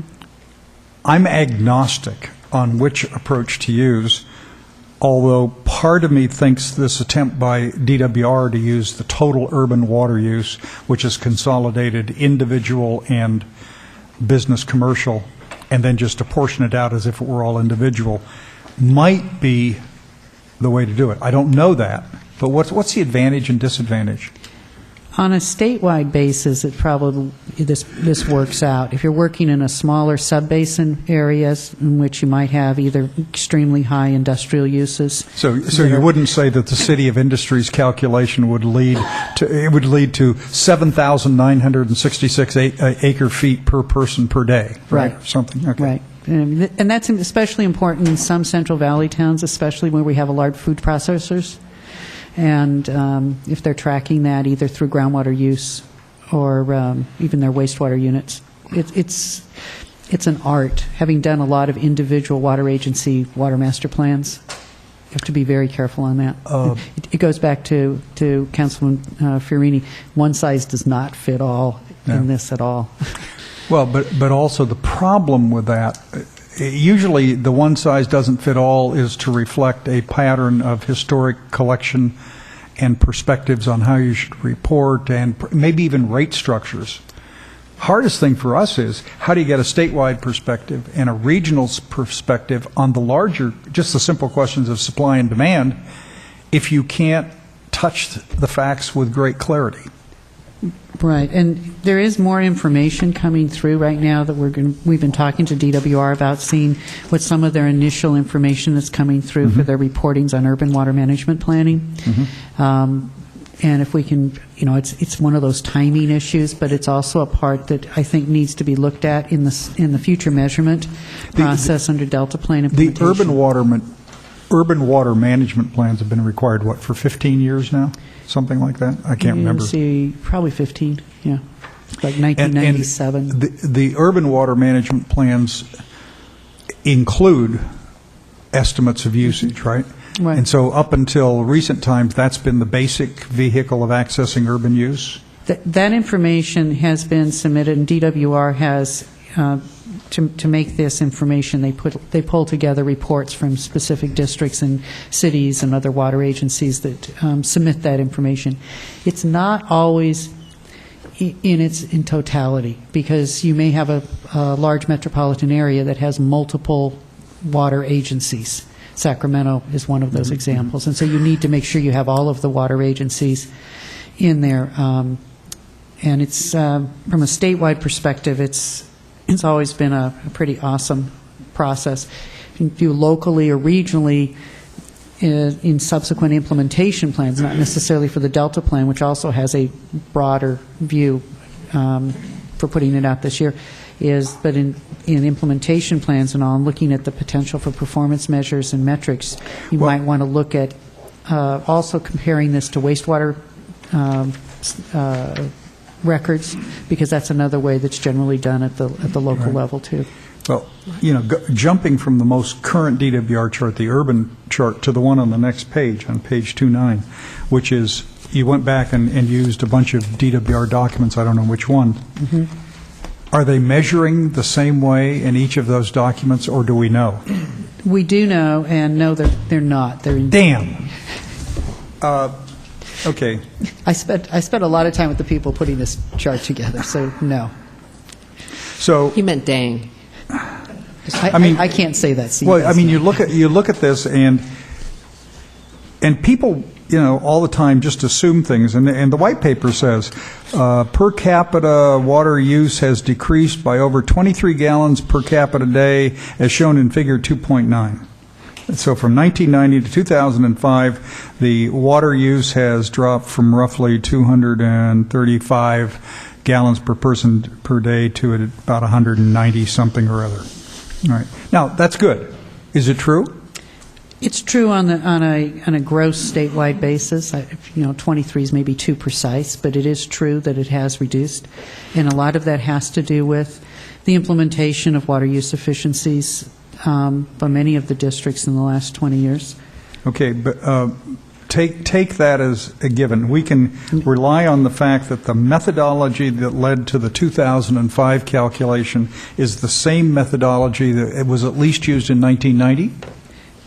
What we're saying is that you may not, in general, that's true. This may be an example, so when we go to the examples that are in the Delta Plan, like we talked yesterday in the outline, it may be more appropriate to do it on a case-by-case basis for individual districts, because then we have a better handle on the methodology being consistent. But then how do you do comparisons between districts? I mean, the whole question, we got this statute that talks about targets and performance measures. If the evidence is calculated differently and there's no simple way to compare behavior, then there's no way to tell what we're actually doing. If we did this is something I would propose to think about, is if we did case studies or examples within this process, and there are different water master plans or integrated resource management plans and urban water management plans that different agencies put together, and they will explain many of the activities and actions that have caused the water uses to either increase over historical time or decrease. And one of the thoughts might be is to look at the activities that water district used, water agency used, to reduce per capita water use, and use that as an example to move towards a performance measure that all districts might be able to, or many districts could be able to utilize. Randy. A lot of my experience is on the agricultural side, and so this may not directly apply, but it's difficult for an agency, apart from pricing, to affect conservation or water use.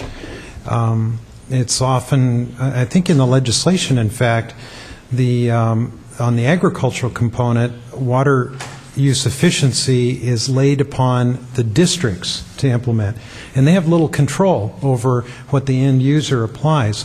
Ultimately, I think from a policy perspective, where we need to land is determining what is a reasonable amount of water needed for personal use per person, times the number of people in a household, plus whatever is a reasonable amount for landscape maintenance given a particular climatic zone.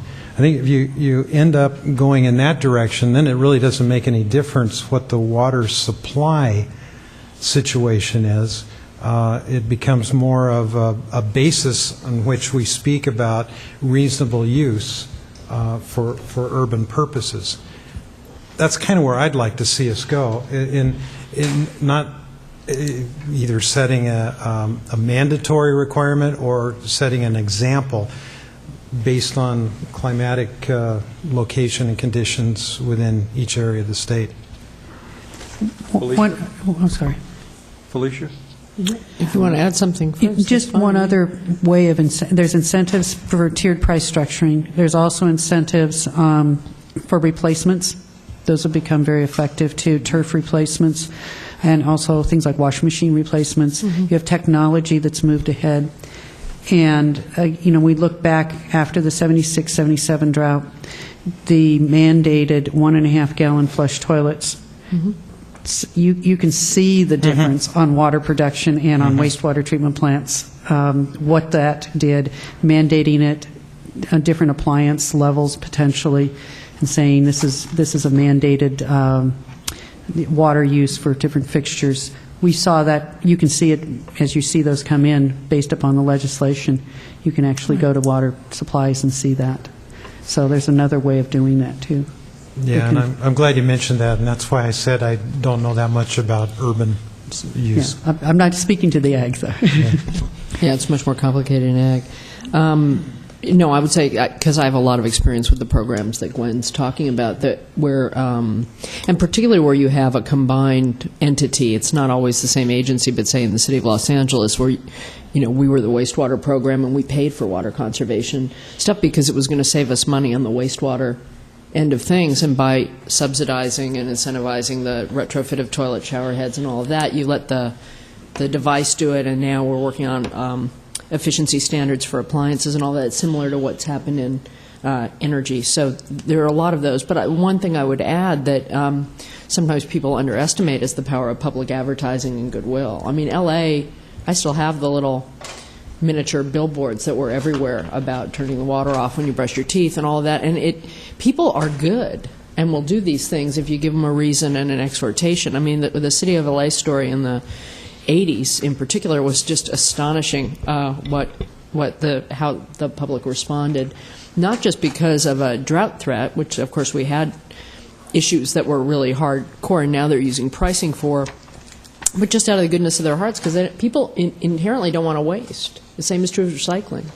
People want to do the right thing, but you just got to make it easy enough for them to do. In any event, I think also getting back to the issue of the information, it just occurs to me as we talk about it that in the context of this sort of setting this baseline, we should talk about the challenges and the differences in that measurement and do the best we can to lay it out even in a gross sense or even by examples of where it differs. And one of our recommendations probably could and should be that we should have some uniform reporting standards. I mean, that's the kind of thing that we should be recommending when we get to the end of this process, so that we don't have a mishmash on all of this, because that will more effectively allow us to not only measure what's happening but figure out how to incentivize what's happening. I mean, I suspect that where commercial and industrial are pulled out, it's in the context of like the City of Los Angeles, where we had to do the wastewater treatment and it was going to cost a lot more to do for commercial and industrial, and we put fees on them for the extra treatment costs. Right. So we had to split it out. If you're in a water district, doesn't have to do that, or it's not connected, I can see why they would think, why bother? So it's I knew more about Anheuser-Busch and how much water they used and what they did with it than I probably did anything else in the system, because they were the biggest in Los Angeles, and and then you have to figure out how to calculate their wastewater load based on what they're discharging back into the system, let alone having to have money for the toxic cops on the people who are not just putting dissolved solids in, but putting that in. So there's probably a lot of data out there in some places and not in others. And I'm presuming that most of that does go to DWR, but it might not. On the doesn't wastewater side, they might not. The, And yet- the wastewater end doesn't. You'd have to go back in regional boards. Central Valley Project water users actually do submit this periodically because of their needs analysis. And so things like their M&I supply, water supply reliability study used the information from the needs analysis and broke it down between commercial and industrial and residential. It's interesting. So that's just my thoughts on what we've said so far. On this, the stuff that I would recommend, and maybe there's more to fill out the picture for someone like me at least, when you talk about reclamation and water use efficiency, I think there's some, like Irvine Ranch Water District not being in there as a case study sort of jumped out at me. They're kind of top of the line on a lot of this stuff and known all over the world, so it was sort of a funny case study to not have there. On reclamation in particular, there's some really big projects that happened. I was sort of happy to see my 400,000, did you see that? Gallons. A big part of it is Hyperion and Tillman projects. But there's a lot that's been done to put that together, and there's more of a picture that people can see of what's doable. And then again, when it comes to the examples of projects on deck is helpful for the short run, but I know there are estimates out there of the potential, but I know based on, I agree with what you said before, who knows how good they are, but I think that gives a bigger picture. I mean, sort of you look at some of the things on the virtual river, which is the way we like to talk about it, but there are estimates all throughout Southern California of what their potential is. San Diego's probably done the most of it, that have bar charts and graphs that are actually pretty helpful. And so I thought in looking at this, I thought, well, why isn't all that stuff here when I've seen it replicated? The Environmental Water Caucus had some of the materials. We've had it. I've seen it in, sort of annual reports. The Met's now looking at it in the Blue Ribbon Committee process that they're involved in. So I think that ought to be beefed up. I think it's a good draft to start with, what you could find. But I think if we don't paint the picture of the potential, as well as the pitfalls and challenges and variabilities of what you can get with those tools, then we're going to be doing a disservice in this water resources chapter. And it's got to, this big question everybody's asking and that we're going to have to look through is, what is that balance of reclamation, efficiency, and all of that, and supply that falls from the sky? How often can you use what falls from the sky effectively, or use as little of it as possible to extend our resources? I don't see how else we're going to make it, particularly given the climate challenges and population growth. So I just think it needs to be beefed up again, even if it adds. Okay. We'll try to pull some more things together, especially for our findings in the Delta Plan. Yeah. The other thing, too, is, but even in the setting the stage, because the stage isn't set here. That's what it's a big hole for me. But also, again, apropos of the Texas-Idaho examples, I know that Australia is not at all California. There's some similarities we can get into. Cowboy hats. They eat certain things, they're all the sort of stuff. But, elsewhere in the world of what's possible, because we're barely scratching the surface of what other places do. And so I think that's an important, we don't have to do what they're all doing to make a big dent.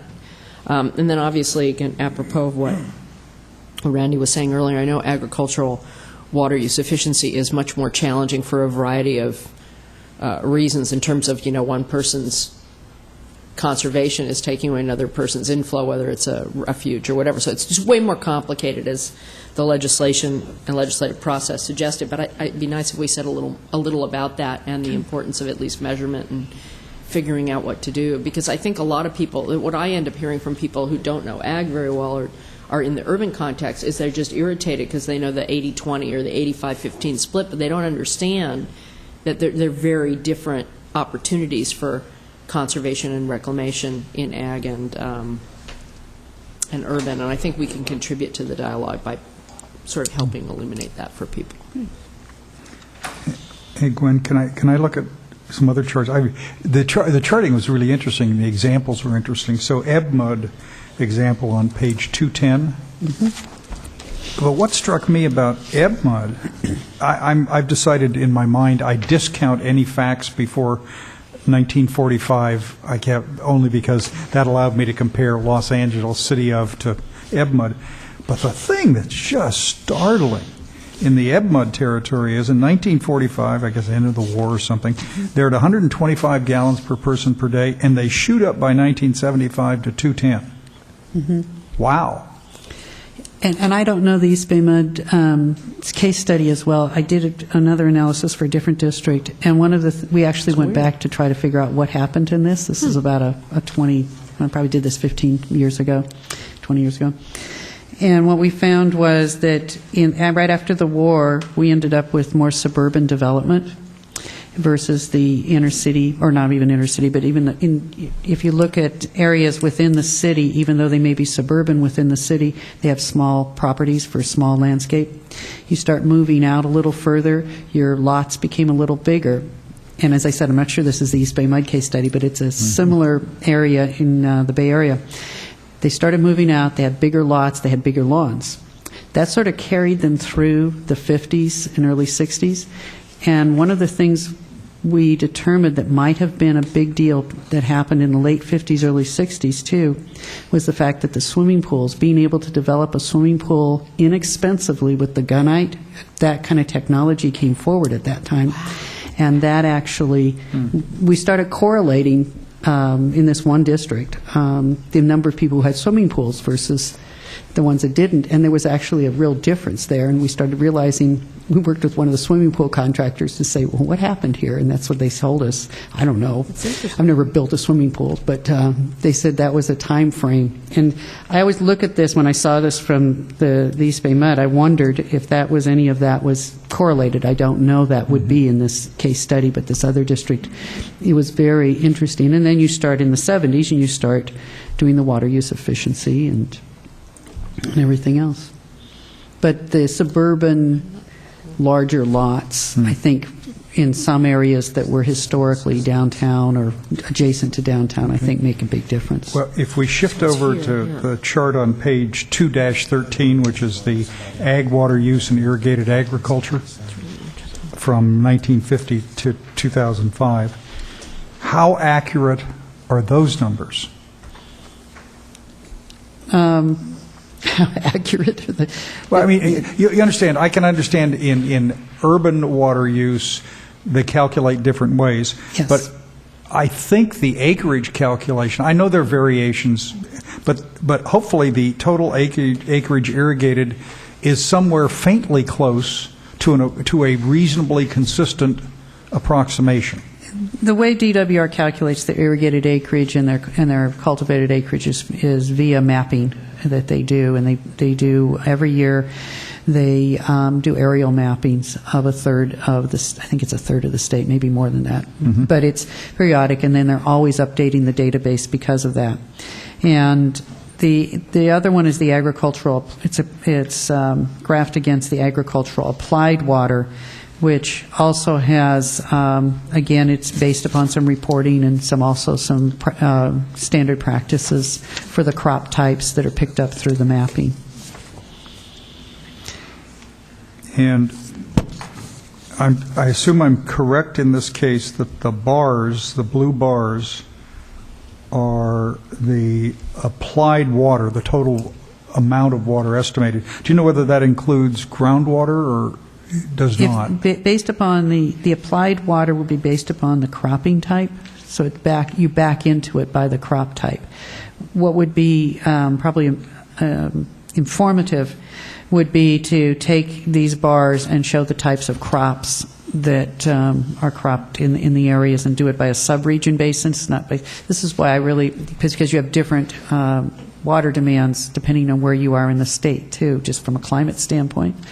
But if you looked at, I would not be surprised if I saw, excuse me, with increased applied water amounts, not just because of irrigated acreage, but also you potentially could see a difference in cropping types as it went through. And that's market driven. It's very market driven.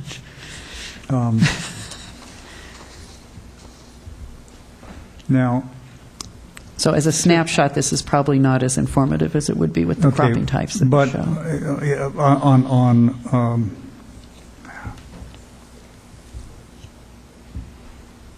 On irrigated acreage in 1950, there was roughly 4 million something irrigated acres, right? And it's now, I mean, I know it floats up and down, but somewhere between 7 and 8. In irrigated acres in 1950, it would be closer to 7 million. To how much? 7 million. The irrigated acres is the diamonds. Okay. Oh, I'm sorry. I was looking at the applied water. Excuse me. So in 1950, irrigated acreage is about 7 million, a little over 7 million acres. Mm-hmm. And the difference between applied water and irrigated acreage is? It will depend on the crop type. So you have different kinds of applications of requirements. It'll depend on the area of how much of that. If you're in an area that has sandier soils, you're going to have potentially a higher application of water for the same crop as in a different area. So there's soil changes, climate changes, crop type changes. Well, but these are gross figures, These right? are gross by the state, and that's why I'm saying is that if you looked at it by subregion, hydrologic subregion, you might see different patterns, but in general, you'd probably see the same trends. Yeah, but so if, the state water plan updates are always using the notion urban areas use between 7 and 8 million to 9 million acre feet per year, and agriculture uses 33, 34 million acre feet per year. And since we started counting on environmental water, it ranges, whatever in the hell it ranges, 46, or whatever the figure is. Are those figures anything that we can rely on, not for every decision, but at least for an understanding of patterns of use by major segments of California? I believe that they are. I mean, but they're rolled up.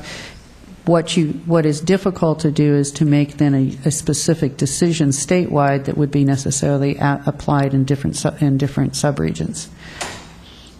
But I think as a total roll-up, no, we've worked with those for many years, and just as a matter of understanding, I've argued with DWR about this for the last 5 years. I've always thought they go too readily to their regional evaluations, where they provide much more detailed information, and they leave you with no statewide perspective whatsoever. Regional understandings. And I can understand that to develop solutions, you have to have a more nuanced understanding of regions. I got that. But I don't see how you can have an understanding of anything unless you get the big picture right to begin with, or as right as we can make it. Mr. Fiorini. California is the sum of its parts. And that's why there's been so much water policy directed towards developing regional cooperation. Even in the last few bond measures, there's been a real emphasis on trying to bring interests within a given region to develop plans that then monies can go into to help with conservation and development of good water management practices. There are probably a few things that you could apply as a given statewide, but not very many when it comes to the application and use of water, well, particularly as it relates to agriculture. You look at this chart, and there are a significant number of acres of land in 1950 that were unirrigated, dry land but farms. Used for agriculture. But used for agriculture. As an example, in the Paso Robles area, it was almost entirely unirrigated wheat and dryland grapes and dryland almonds. Mm-hmm. Today, there's an extensive wine grape industry in that region where wheat fields and previously dryland farmed orchards and vineyards have been converted. The water use has gone up, but when you look at it in terms of productivity, I'd suggest that maybe the water use has gone up in that area 15%. Production has probably more than doubled. So there's an economic value to the amount of the water that has increased as it relates to agriculture on whatever the given cropping pattern is. And it has undergone changes, and Gwen is absolutely right. It is economically driven, and people plant crops to make money, and they will apply whatever amount of water. One of the problems we've got now in California is because of the economic conditions of crops like cotton. There's been back a little bit. Well, yeah, cotton really bounced back. In fact, it was grown in Sacramento Valley this year for the first time in who knows when. But there have been economic choices to move in the southern San Joaquin Valley area out of cotton and into permanent crops. We've hardened our demand for water in agriculture, and that then exacerbates the overdraft of groundwater because a grower's made an investment. He's not going to let those trees or vines dry up in a given dry year. So those are kind of the general dynamics that we have to deal with, but in each given area, there are specifics that may not apply to a different region. So we don't know how much water we have. We don't know who uses how much water, and the state doesn't run the water system. We have a pretty good idea of how much water is used and where it's being applied. The closer you get to the local level, the better the knowledge is. Right. Now, the challenge is compiling all of that local knowledge to paint a statewide picture. It's a major task, and currently, Bulletin 160 is the state's best effort to try and get their arms around it. Right. But in many cases, they're not using specific data from every given local area. They are making assumptions and applying that to a larger area. But we do know how much water, at some level, we do know how much water is applied into what it's being applied to. Okay.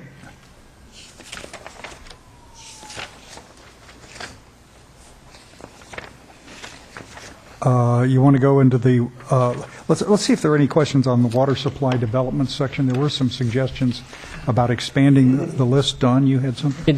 We did receive some correspondence, we may hear from the speaker, but had to do with one of the chart, I think it was table 2.1 in the Yuba River. There was a mention that had been, and again, we pulled that chart from somewhere, so maybe it was more current information. I apologize for that because I just didn't catch that.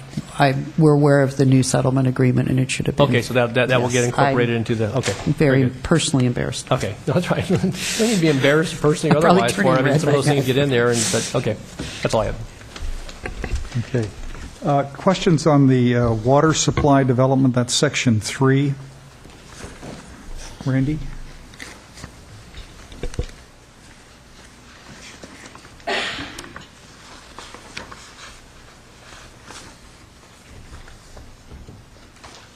I did not have, personally, I did not have much questions on the facility stuff. Okay, we talked about groundwater.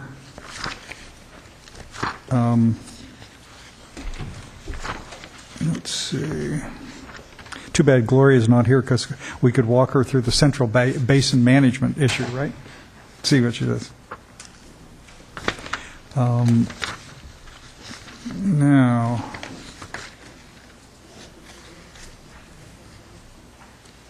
when you get to recycle, the subcategories, the recycled water, the reclaimed water, I found it relatively hard to put this in context until I, for example,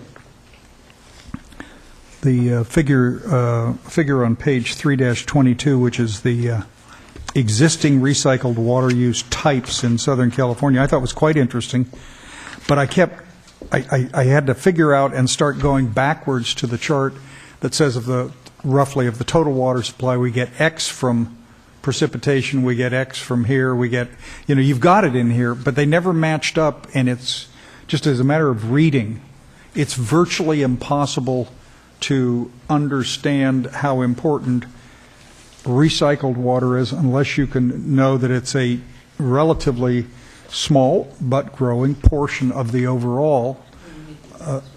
And you've got that chart in here, but it didn't match up in a way of. This is more stylistic, Gwen. It's not the information itself. Let's see. I didn't have any questions on the climate change stuff. This is similar to the slides you showed us. What's the gentleman from your firm? Armin Minever. Yeah, and he did that slideshow a couple of months ago, which I thought was quite good. It's his report that I excerpted from. Yeah. But we also want to... Pardon? I'm sorry? Yes. And we'll be working with science team to expand that information too. Okay. make sure that the information that Cliff presented yesterday is involved. Don? No, I was just going to say, on the sea level rise and so forth, so are we, again, there's been some recent information, and there's a good deal of kind of, I guess, some projection going into what are we going to rely on in this section relative to, I guess, are we just going to take the point in time, what people's science is telling us now? Because, I mean, there's, obviously legislation called out for preparations to 55 inches and so forth, but I do think that, the ability to refine that and to get some sense about what that means, and again, I trust it's going to be a snapshot. You're going to pull together the best information. Do you see us in the course of the plan development and the environmental review that you're going to get other sources to inform? We'll include the new information that's coming out of both some of the recent climate summits, both in Spain and Mexico and back east, and I can't remember, the one back east was 2 weeks ago. And we'll definitely include that. I think the biggest thing about climate change and sea level rise is probably going to be more functional than stating that in 2050 this will happen, because we don't know in 2050 if this will happen. Sometime, could be 2050, could be 2100, could be before then, after then. If the sea level, I think they'll be more functional, and to say if we saw 24 inches of sea level rise, these are the kind of things that would definitely happen, and it might have to need the adaptive management actions that would go into it. Whether that occurred in 2025 or it probably won't occur in 2025, but whether it occurs in 2050, 2075, 2100, or after that. One of the things we might want to think about is how do you respond to those functional differences and not try to put a year to it, because I think that's where everybody gets really concerned, is saying in this year this is going to happen. We have and this information this information came from some work that had 120 different models, and it's extremely varied depending on what you assume for snow and rain proportions and temperature and greenhouse gas emissions, etc. So when you say functional, from a practical standpoint, then you would say if you experience 6 inches of sea level rise in whatever period of time, of course, if it's a longer period of time, then you've got the ability to make adjustments over a longer period of time. If it comes quicker, then you're compressed in, whether it's levees or systems for water intakes, for water wastewater pumping wastewater, out. right? Yeah, or just elevations that affect all different types of infrastructure and so forth. So you might pick it then that if you experience this, even if it's 100 years out or 200 years, here's what you could, at least from what we know today, could expect that you're going to have to address, and how you may have to address them. And I don't know if you're going to put any costs associated with that, because that will fluctuate over time, I guess. And we'd have to look specifically at the 55 inches that is in the right. That would be the upper limit. But I think we do have to say that as we plan that these things might happen, the infrastructure that we build needs to take that into account. So if we're building a facility that's supposed to be in place for the next 100 years, while we may not say build it immediately so that it meets this, we need the foundations, if you will. It needs to be upgradable so that it can meet the demands of that kind of sea level rise. Yeah. I'm sorry, Felicia. Oh, no, I'll go after. I've done a lot of talking, so I'll defer to No, anybody go. else first. Yeah, but you've spent a lot of time on this issue. Well, I just, on this one, I'm confused about this section in this part of the report, because we've had those presentations about climate and all the, let me count the ways, whether it's infrastructure, the delta levees, the fact that the snowpack as a de facto form of storage won't be there anymore. I mean, it's probably one of the most important reasons for having this plan. And this piece tagged on to the water use part, I don't totally get. I mean, it's fine, but it doesn't have stuff about the implications on water use for climate change. It just has a bunch of stuff about climate change, and sea level rise is important for the delta piece, but it's not tied together. So I was confused by this little sectionette, and I am assuming that we're going to talk about climate in a broader sense somewhere else, or am I just forgetting something I already read because we're going so fast in the earlier? You're not forgetting, and yes, it will be brought into many of the parts of both the Delta Plan and the EIR, with the implications from other published modeling runs. Right, because the stuff we've already seen, even just in the time I've been here, has been sort of more robust, and the DWR presentation, and it just isn't in this section, so I was confused. I apologize. By this yeah, section. Just where we made the haircut to try to Yeah, shut it. it's and this not one's that a little it's too interesting, shorn. but not tied in and useful from my perspective. If I just could follow on, and kind of going back to this morning's discussion on the BDCP, but the conveyance project, where we're going to put in, as a part of the conveyance discussion, you have the new facilities in the North Delta. And if one assumed for a moment that that actually took place, and you built those to these standards to be able to adjust to nearly a 6-foot rise. Now, again, that doesn't necessarily mean this to all be that far upstream in the river, but to take into account, you could have structures that, well, for one, are going to dominate the landscape anyway, potentially, just looking at some of the things that were in today's report. But I don't know what that means. Certainly, you pump at a certain level as the water is, but you build facilities up. I mean, you talk about elevations, you start adding that to structures and the footprints and so forth. And then also the conversation in the habitat restoration about setback levees and, you know, doing 20 miles of levees and so forth, just through what they showed, at least in the report, was just along certain segments of the Sacramento and, you know, and forks of McCollum and so forth, and Southern Steamboat Sloughs. But what does that do then to the rest of the landscape potentially if you're raising all those things up so they can be sustainable and do the habitat piece of it? And so, because if everything else gets left behind, then you got these, you know, these linear levees of 20 miles that are raised to a certain standard, built to do the habitat piece of it and so forth, and the rest of it is going to be subject to whatever happens down the road relative to funding for levees and so forth. And so I guess tying all that back into to your point, Joe, about building facilities, whether they be big or small, to adjust, but part of that is it could be the anomaly of what would come out of the BDC process that would have its own structure for how you're going to do this, would have funding potentially behind it and so forth, and then what happens to everything else around it? I mean, again, that's a big question. I don't expect you to answer that, Gwen, but as I was thinking here just a moment ago with the comments, I thought, we start taking that back to real life on the ground. What does that mean? No, I think that's the case not just for BDCP, but for any facility that gets put in. When you work on the levees, one of the real things that we put in Freeport. Right. One of the big deals on Freeport was to make sure you didn't redirect impacts on the adjacent and opposite levees, didn't cause backwater curves. There are some real strict processes there. When you start looking at even levee improvements on one side of the river, you want to make sure that you then don't hit the weakest link on the other side of the river. That's one of those parts of the program developments that I think needs to be addressed in the Delta Plan. If I could, just one other point that occurred to me, and it was in the section where you, and thank you for giving us the definition behind the chart, where you saw groundwater rising, at least up through 2003 in the Delta, and was that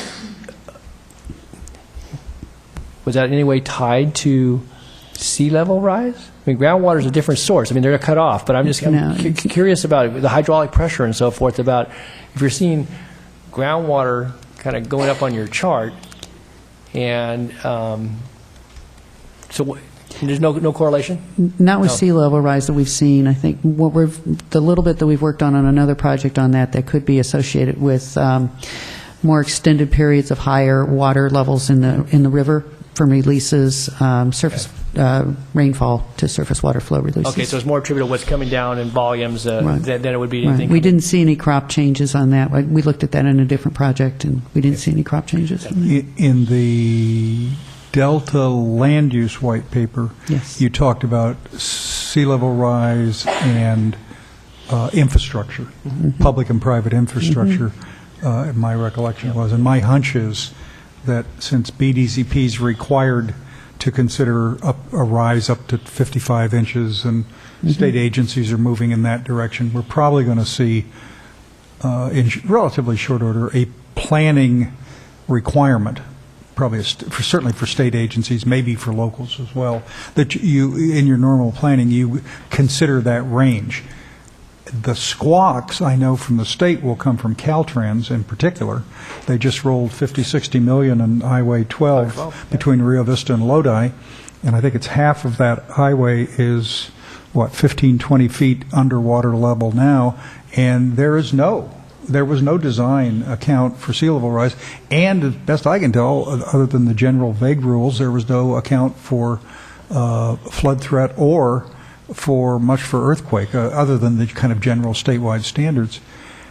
And a real question for the infrastructure that we're going to have to deal with is, wait a minute, we have this immensely complex delta through which all kinds of things run. Don't they have to share in the cost of the protection of the activity? And the ironies of ironies is Jones Track, where we didn't have legal obligations, but the state stepped in, the state is still being sued by the railroads on the grounds the state was negligent in not maintaining non-project levees or not responding to the flood appropriately. I mean, it's just nuts. So I think you're going to find planning and infrastructure protection as it relates to sea level rise in certain geographic areas, very intense. And I know in your county, Contra Costa, where I think they've marked potential growth in the secondary zone around Oakley, Byron. 14,000 houses rings a bell, but maybe I'm wrong. I don't remember the numbers. And they're at least advantaged because they're not 20 feet below the water level now, but sea level will encroach on some of that territory. What do you do on planning decisions there if you know it's coming? And the other thing to be, U.S. Army Corps of Engineers published some guidelines for their permitting as well as their facilities that they need to look at, and are actually more stringent than the 55 inches. Really? What are they? They go just a little bit bigger than 55 inches, and they require all of their reports to look at the entire range for the implication of that. What's the upper end? I think it's 60. It's not quite me, but it's 5 foot. it gets. But I can't remember offhand, so I hesitate to give that number up. right. But I remember it's more than 55 because I was thinking, well, we probably should go to the bigger number because it's the U.S. Army Corps of Engineers and they have a permit authority for the levees, especially in anything that's within dredge and fill in the area. Phil mentions Caltrans, but I think about bridges that the responsibilities of local Mm-hmm. county. We have, 7 bridges and mostly movable just in Sacramento County or in joint operation with other counties. Some of the structures are approaching 100 years old. They're still, have been maintained and still function for the purposes. But if, you think about when they were installed, and if we had to go try to replace those, even over a period of time, the millions and millions of dollars, and then the approaches to them. That's the other thing. Hey, listen. Here's one you're fortunate you don't have. Imagine you were representing San Francisco Airport or Oakland Airport, which are at the water level, and it's inescapable they will have to build substantial barriers over time. And you get to call the airlines and say they have to start paying for it now. Boy, I mean, there's that, and the best I can tell, nobody's really doing that because people won't like paying. I mean, right. Anyway, interesting stuff. Okay, other questions on this section? Gwen, what did we miss? I think we hit it all at this point. Ladies, let me have some blue forms, please.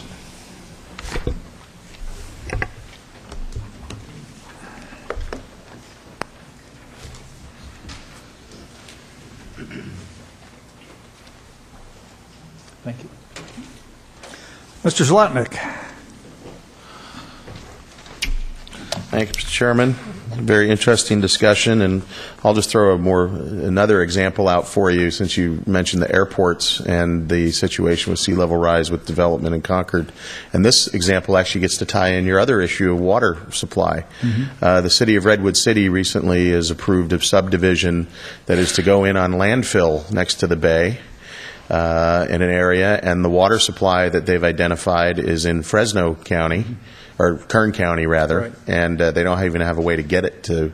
They're going to have to do some sort of exchange with San Francisco. No, hey, you haven't heard? They're transporting it by airplane landing at the San Francisco airport every 33 minutes. Well, they've sort of presumed they would get it through a transfer and exchange with the Santa Clara Valley Water District, actually, but I'm not sure that agency is terribly enthused about the idea, and certainly hasn't indicated such, despite mentions in the newspaper.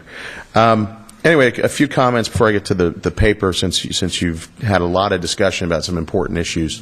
One is on this whole groundwater management issue. I wanted to let you know that, as you may recall from your Delta Vision days, that Aqua put together a blueprint for management of water in California under the leadership of then Vice President Fiorini at Aqua. This one or? That one. Yeah, that one. Okay. And what we are doing now, and it's actually hoping to go to the Aqua Board of Directors. And you are, in fact, the chair of the Groundwater Implementation Committee, of aren't the you? Groundwater Committee. And the Groundwater Committee and others have been working on what we're calling a framework for sustainable groundwater management in California. And that is due to our Board of Directors at the end of February. It'll be actually, I think I'll be missing the second day of your meeting in January. What are you going to recommend? I'll be there. A bunch of things, but I think as you've described and as Mr. Fiorini has described, the sort of prime directive within Aqua, if you will, is local control. But, Mr. Chairman, what we have done is the Aqua Board of Directors has approved a set of groundwater policy principles which are available now, where essentially we've got the membership understanding that with local control becomes responsibility, accountability, and transparency. And so that's a change, if you will. And so we're working on that. We've also been working with Department of Water Resources on the groundwater monitoring portion of the legislation that was passed and putting together policies related to that. So I want to let you know that was coming. And then also, Mr. Fiorini mentioned the issue of transfers.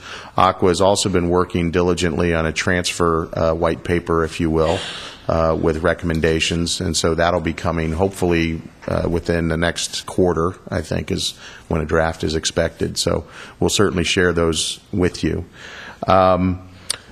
Then I did also want to use the opportunity within the paper, since again, although Mr. Grindstaff, being a sort of Southern California focused person, forgot that Santa Clara Valley Water District was one of those groundwater agencies, and as a board member for over a decade with that agency. Are you responsible for all these overdrafts down there? Well, no. Look at your chart on page 318.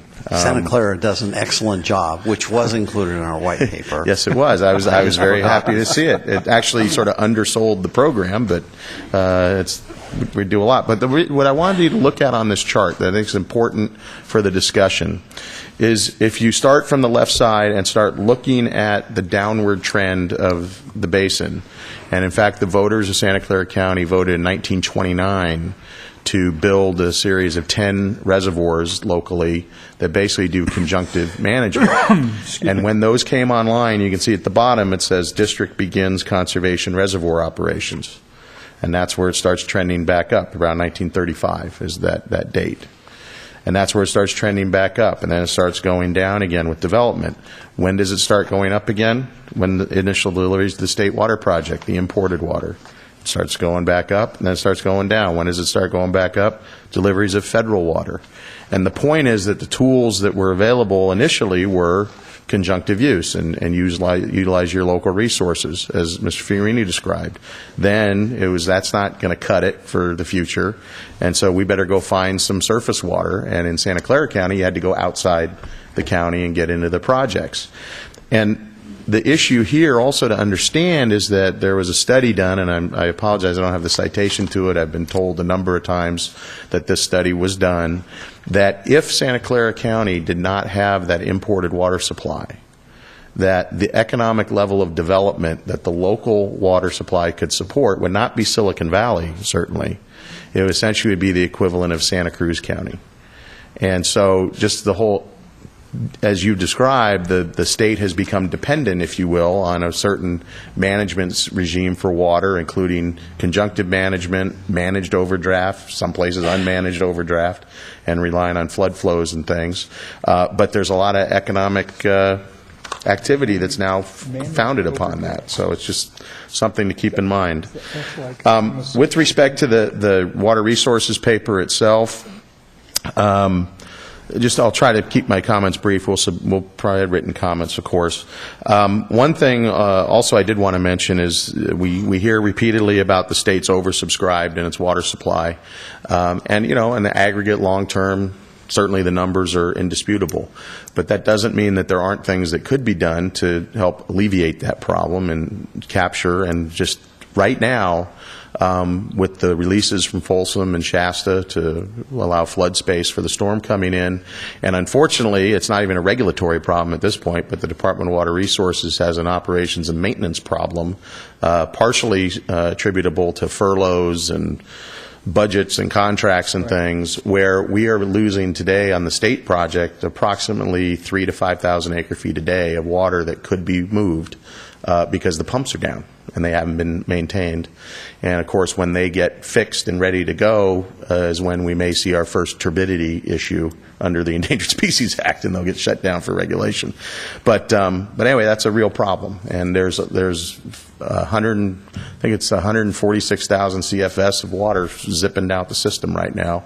And a lot of that does obviously help the ecosystem. But if there were capability to take that and put it someplace, it'd be very useful. So.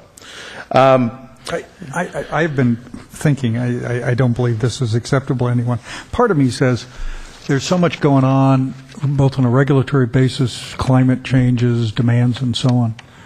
We ought to simply go back to scratch and renegotiate all the water contracts in California and the operational agreements of all the facilities to try to bring them up, particularly federal facilities, to try to bring them up to the current patterns of weather and proportion of rain for precipitation, and change the various elements. I understand the chance of that happening is minus 766%.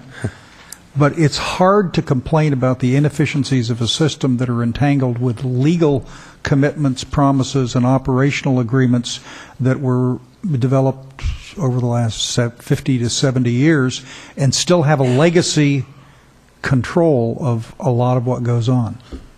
I think you're right. I don't think I'm complaining about the constraints of the agreements and water rights and things. The fact is it's an infrastructure problem to a great degree. And facilities now. You can't simply go out, keep all the current infrastructure, plus build vast new additional infrastructures and expect that it's cheap, easy, and produces a lot of water. And I'm not accusing you of saying that, but a lot of people do seem to argue that. The bigger the old infrastructure you've got, the greater the cost of maintenance, repair, replacement at some expiration of life cycle. And then the new systems are designed for efficiency purposes, to be sure, insurance policies and other things. But I mean, after a while, we are, I think I tested this. We are operating a 1930s water system in concept, and it was semi-reliable when the state and federal projects sort of came online, and it is inevitably decreasingly reliable. Sure. Well, just by the nature of infrastructure and the time duration of capital improvements. Did you want to weigh in, Randy? Well, I just wanted to point out that the systems were largely built to extract water and move it. Okay. And today we have a new social paradigm. We have an awareness of the ecosystem that wasn't in place when these systems were designed. So we have a desire for sustainability with a system that was designed for extraction. So the investment in the system needs to increase the flexibility to provide for the new paradigm of sustainability. I like that shorthand summary of a way to describe the thing. And if you can, we'll ask our staff to actually transcribe Mr. Fiorini's statement. I mean, it's a nice way to talk about a complex. Yeah, I mean, we basically, you had a system that was built. I used to get in trouble with a lot of the engineers at DWR when I used to work for the Bay Delta Oversight Council, talking about saying things like, well, when they built the system, they didn't really think about the fish and, whatever. They said, no, we knew what the impacts were going to be. That was society's choice back then. And now, and the system was designed for the extraction and the contracts and all of that, and there was still going to be water left in the system at the time they thought good enough. Well, we had, as Randy said, we had the ESA come in and other things, and essentially you have a huge new customer on the system that doesn't bring a checkbook other than the general fund, which, as we know, is very difficult to utilize. And so that makes it very difficult to deal with and recalibrate. And that's what we're talking about. And in terms of your comment, we've never said it was cheap. We know it's not cheap. We know there's no guarantee. And in fact, the contracts themselves, and we went through this on the purpose and need discussion, we know they're subject to limits and hydrology and regulations. So, and that actually feeds into my first comment, which is on page ES1, at the end of the first paragraph. It's a true statement that in drier years, demands increase, but the statement that says, and demand for exports from the Delta increases, is not really the case. The demands for exports from the Delta by certainly the contractors at least, and maybe in Delta is a little different, but from the contractors, we have contracts. The demand is pretty much constant. That's right, but a correct statement would probably be in dry years, the outflow from the Delta into the bay, into the ocean reduces so that a higher level of exports can be achieved, maintained. Not the same level. No, they're all subject to regulation, however you want to phrase it. Well, no, the status and trend chart, DWR status and trend. Right. It's just much more complicated than this, as you acknowledge. And the point is the demands in the service areas certainly go up. But in terms of the demand, if you will, for the exports themselves, pretty much the same. We're trying to get whatever we can in any given year. The size of the pie is smaller in a dry year than it is in a wet year. Pie being water in the system. Yes. And there are some adjustments and cuts of the pie on surface water through the Delta that occur, but by and large, in the driest years, according to DWR status and trends, the volume decrease in the ecosystem is the greatest to maintain a higher level for human uses. That's the deal. That's been the deal for some time. Maybe it would be the availability of exports decreases or something rather than the demand. I get the technical point of that's all. Just the wording. The wording. And then an ES2, line 23. And this is sort of something throughout the document a little bit, where basically there's sort of conclusory statements about the availability of water supply could be further reduced, and salt water, and all these things. We didn't tell our consultants to avoid conclusions. We asked them for their best evaluation. Oh, no, I understand that, and that's fine. My point is, and this is something, again, throughout, is that that's true if we didn't do anything. And sort of the whole point of the Delta Plan and everything that's been going on with BDCP is we're trying to address these issues so that, there might be reduction, there might not be, however we deal with it. So it's just sort of acknowledging that we're not in a static system, I think is important in how these things are written. Climate change you've gotten to was sort of interesting that the language was sort of maybe, might and could instead of will and would in terms of snowpack and things. It's already happened. I think the council needs to be sort of consistent in their perspective on climate change. Is it going to happen or not? And if it is, well, let's deal with it. This is something I've raised earlier at page 1-1, line 16, and this was something that came up during the procedural discussions as well. The language gets used where it's talking about state and local agencies consisting in regard to Delta-related projects. The term Delta-related project is something that I think needs to be tied down a little bit. Under the procedures and covered actions within the Act, it's either in or near the Delta or impact the Delta or something. And I just would suggest going forward that term get defined someplace in terms of what that means. There are those that are concerned that notwithstanding the covered action discussion being geographically centered, that potentially some action of a water agency in an export service area, is doing something, well, that's Delta related, because it could impact their water use of exported supplies or something. That's a It stretch, reads, but covered action is a plan, program, or project as defined by the public. It meets all the following conditions. Will occur in whole or in part Right. within the boundaries of the Delta or the Suisun Marsh. Will be carried out, approved, funded by a state or local public agency. Covered by one or more provisions of the Delta Plan. Will have a significant impact on achievement of one or both of the co-equal goals or the implementation of government-sponsored flood control programs to reduce risk to people, property, and state interest in the Delta. so is it, and then there's some is exclusions. that the section that defines That's one of the Delta-related sections. That's one of the actions? sections. There are other mentions. Mr. Stevens? I think that your point is sort of well taken, and Okay. I think that we can clarify it, but I think that Something. We're not going to go as far as to say that that we're only focusing in on covered action. Oh, no, and I understand. And I think that you've acknowledged that, Yeah. and others that I've talked to as well.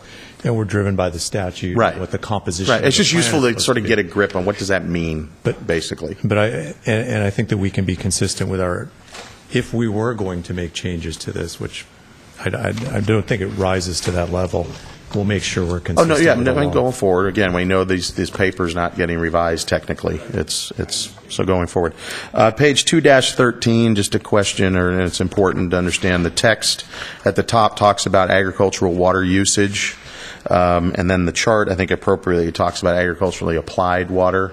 There's a difference between applied water and consumptively used water, and that's an important distinction. And then I was a little curious, the text says, since the 70s, usage 38 million to 42 million, and yet if you look at the graph, it's more like the maximum was 36, and actually goes down to 32 or so that it doesn't seem to jibe there necessarily, if I'm reading that correctly, Glenn.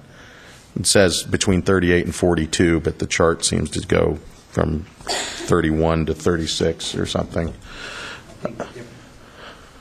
I think the difference is in applied water. This is the irrigation that's applied water. So this- this total.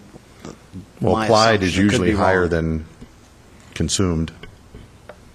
So, because often applied, you're applying the same water over and over. Okay, to be dealt reviewed with. by our Just, again, an consultants. important issue to be cognizant of. On section 215, and again, this is sort of throughout the document, line 5, the whole paragraph, whenever there's a discussion of the state board flow criteria, I think it's important to do the full description of what they were and what they weren't. They were, for example, on lines 1 and 2, is flow criteria for the Delta ecosystem to protect public trust resources. They weren't sort of generic flow criteria that might be utilized in some sort of regulatory process. And that, again, those were set under current physical conditions in the Delta without addressing anything else, which is important to acknowledge. Page 3-2, just throw it out, quick correction. Line 11, we have 700 million acres of irrigated land. Is that the right number? 70, maybe? Just didn't know if the state, or 7, the state grew dramatically. Page 319, and it's sort of interesting, you actually kind of have it right in the second sentence and wrong in the previous. Lines 15 and 16, it talks about Metropolitan's reliability with surplus water in 7 out of 10 years typically, and then the very next sentence says during the last 10 years there have only been 2 years where there's been surplus essentially. And in fact the long-term trend with what's been going on under ESA has actually now flipped from 7 out of 10 to 3 out of 10 where they actually have some surplus, and unfortunately exacerbating the problem of groundwater and other use down there. They can't recharge their reserves when they only have 3 years of good to 7 years of the bad, so to speak. So I just wanted to point out that had changed. And then finally, I thought it was interesting, again, particularly with your climate change discussion, that in the references or the document itself, I didn't see any reference to that major report DWR did a few years ago on climate change, and it wasn't even in the references, and they've got lots of good information in there. And then I did just want to raise, in response to a comment, I know you don't like this, Mr. Chairman, in terms of rebuttal, but one of the previous commenters about with climate change, then maybe the water projects have to mitigate for climate change impacts. We'd have a real problem with that as a policy perspective. The whole issue of climate change impacts to the environment and whether you can mitigate them through regulation or not is a real question, we think, in the system.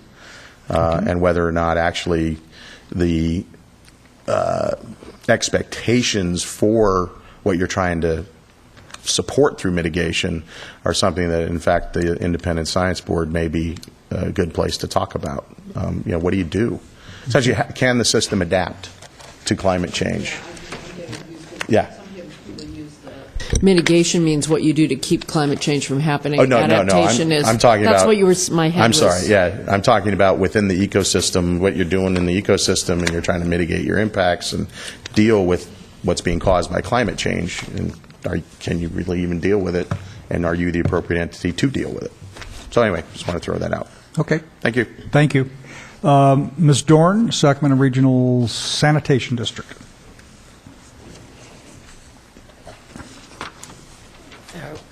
Good afternoon, Chair Eisenberg, council members. I'm Linda Dorn with Sacramento Regional County Sanitation District, and I have a request for you all that kind of ties in with what you were talking about earlier, Felicia, with the data gaps and holes. Could you get a little closer to the Sure. mic so they can be heard on the TV sets that are watching this? And that has to do with the recycled water portion of this paper. I understand that the white papers aren't going to be rewritten, but if the case studies are going to be used as part of the baseline in the environmental impact report, it would be really good to include a Delta example of a recycled water program. Sacramento Regional has been, the wastewater treatment plant's been recycling approximately 3 million gallons a day for the past 7 years that's used locally. Not only that, we did a study to look at what were the best opportunities for recycled water in the future and made a decision to pursue a recycled water project in South County near Consumnes River that would be a benefit both to agriculture and habitat, and we are diligently trying to pursue funding and finding money to be able to do that. Also, as a case study, it would exemplify what was identified as issues in this white paper that have to do with recycled water. And we'll be putting this in writing along with comments on the other white papers, but that's my request, that it gets included. Thank you very much. Mr. Rockwell.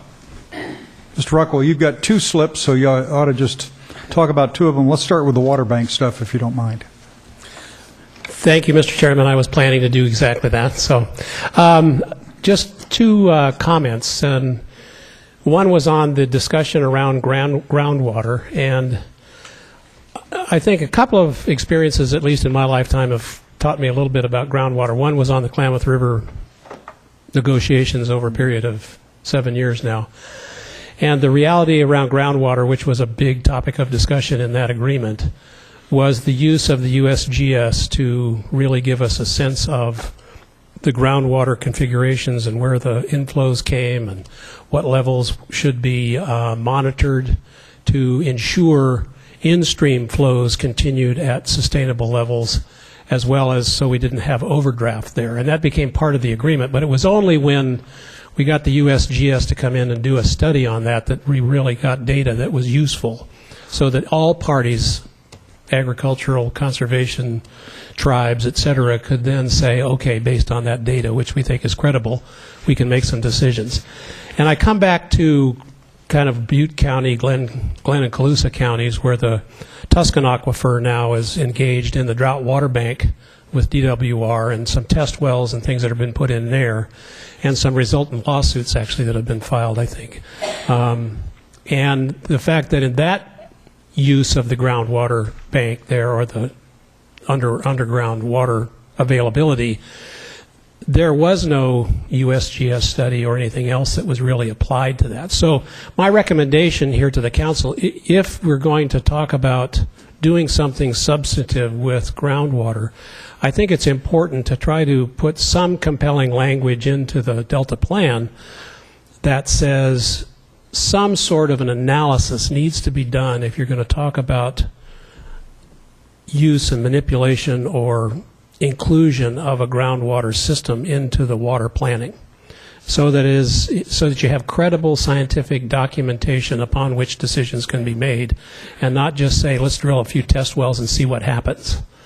Because I know in the Tuscan area and in Glenn County and some of those counties up there, much of the agriculture is dependent on wells for tree crops in particular, which is a big crop in that area. And in the late 90s, when they did some of this before, many of those wells went dry, and people were living with polluted water coming from wells, and of course didn't know it and all that. So anyway, to bring some consistency into that on how you would manage and utilize groundwater would be good.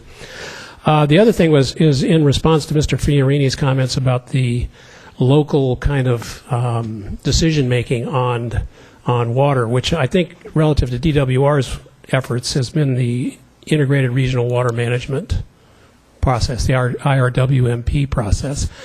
And I can say from experience that in some locations that IRWMP process works really well. And I think it's a good idea to try to continue to work forward on, because it gives local communities and local interests an ability to kind of manage their area in a way that is productive for them and they feel a part of. But we also need some kind of overriding guidance, I think, that is better than what we have today in order to make those IRWMPs functional. The CABI IRWMP, which is kind of the Yuba American Consumnes River area, it works really well because you have a real good composite of, water interests and environmental interests and community interests involved in it.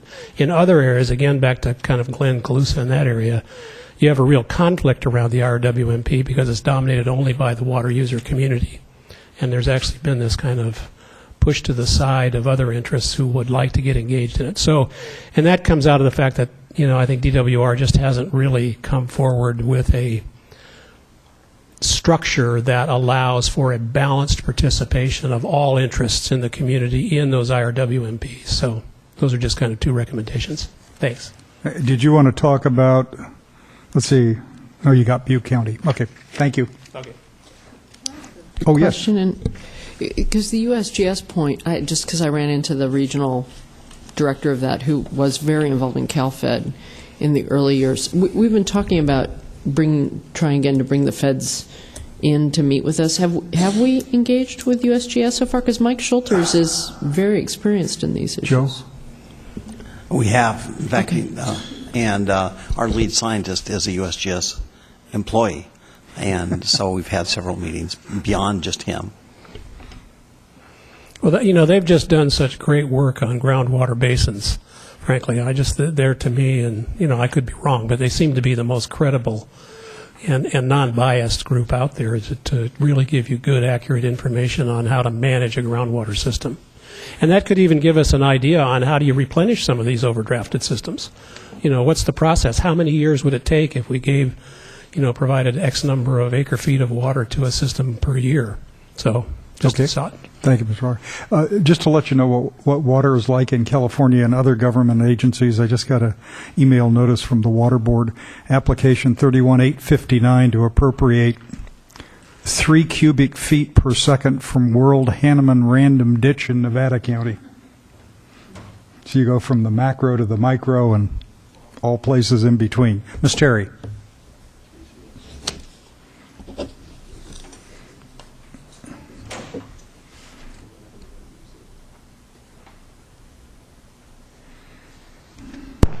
Melinda Terry, North Delta Water Agency.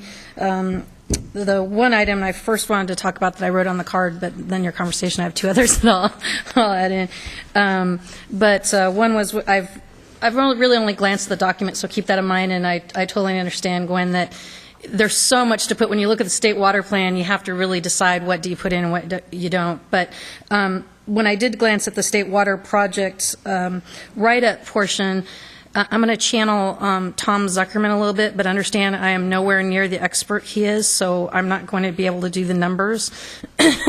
But the way the way I understand it is the thing that I thought was interesting that didn't get mentioned was the state actually did a really good job in planning ahead for how many acre feet it really needed to develop to meet the population demand for today. And that's hard to do, by the way. Most economists say that's the hardest part, but they actually got that part right. So that's the good news.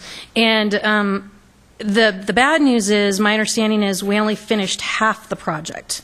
And that's the part I'm not sure if my numbers are quite right, but I want to say it was supposed to be like 8 million acre feet, and we only developed 4 or something like that. And my understanding is we cannot finish the project as proposed because the rivers that we were going to tap into have now been designated as scenic, wild and scenic rivers. And many other things as well, yes. And maybe other things, yeah, because like I said, I am nowhere near the expert on this. And in fact, the irony of all ironies, when Mr. Boswell and Mr. Salyer funded the campaign against referenda the peripheral canal, their public argument was, well, it didn't go after the North Coast rivers, they were given away, and we depended on them. Yeah. So to me, it's just a factual thing that maybe isn't important to the discussion. I don't know that it helps you resolve anything, but it is a factual thing that we need to really recognize that we were never able to complete the project as proposed, and will not be able to develop that water, at least in the same way. There's other solutions that you've all talked about and that are in this plan that would develop water alternatively. But it certainly seems important to at least recognize, particularly since my understanding is the water contracts, though, were sold based on the project being completed, which then I'm not even going to go where you went to, Mr. Chair, on that whole idea. Do you revisit them all? That's not what I'm saying. But at least from a factual standpoint, it seems to me worth mentioning on the State Water Project. Okay. My second one was on the, your discussion on the groundwater. Again, nowhere near an expert on this. I know that much, literally.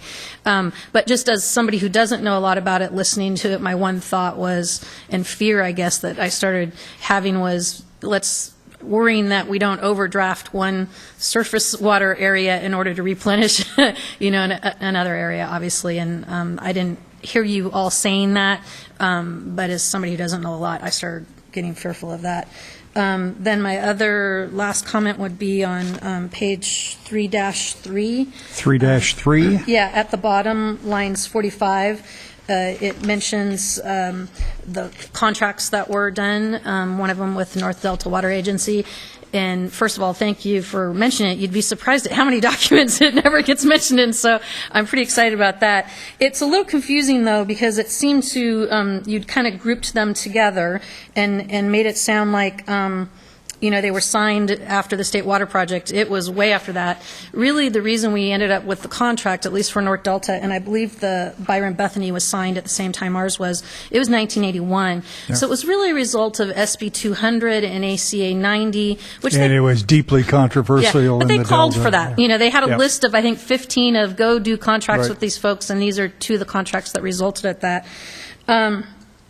And I say that because then the next sentence kind of says, since 1967, the salinity limitations have been met. So it seems to confuse it. I don't know if that's the City of Antioch, maybe when theirs was done, but there's a little bit different timing. But the point I would like to make, though, is like Antioch, ours is a little different, but I do want to say that the contract has worked for North Delta. The Department of Water Resources has kept the commitments, and we continue to make our payments. And no matter whether you're still fighting with Mr. Nomalini on that issue or not, the state appreciates But it. I do think that following statement somewhat still applies to us in the fact that they have maintained the water quality, and I think that's important to note. Thank you. Thank you, Ms. Terry.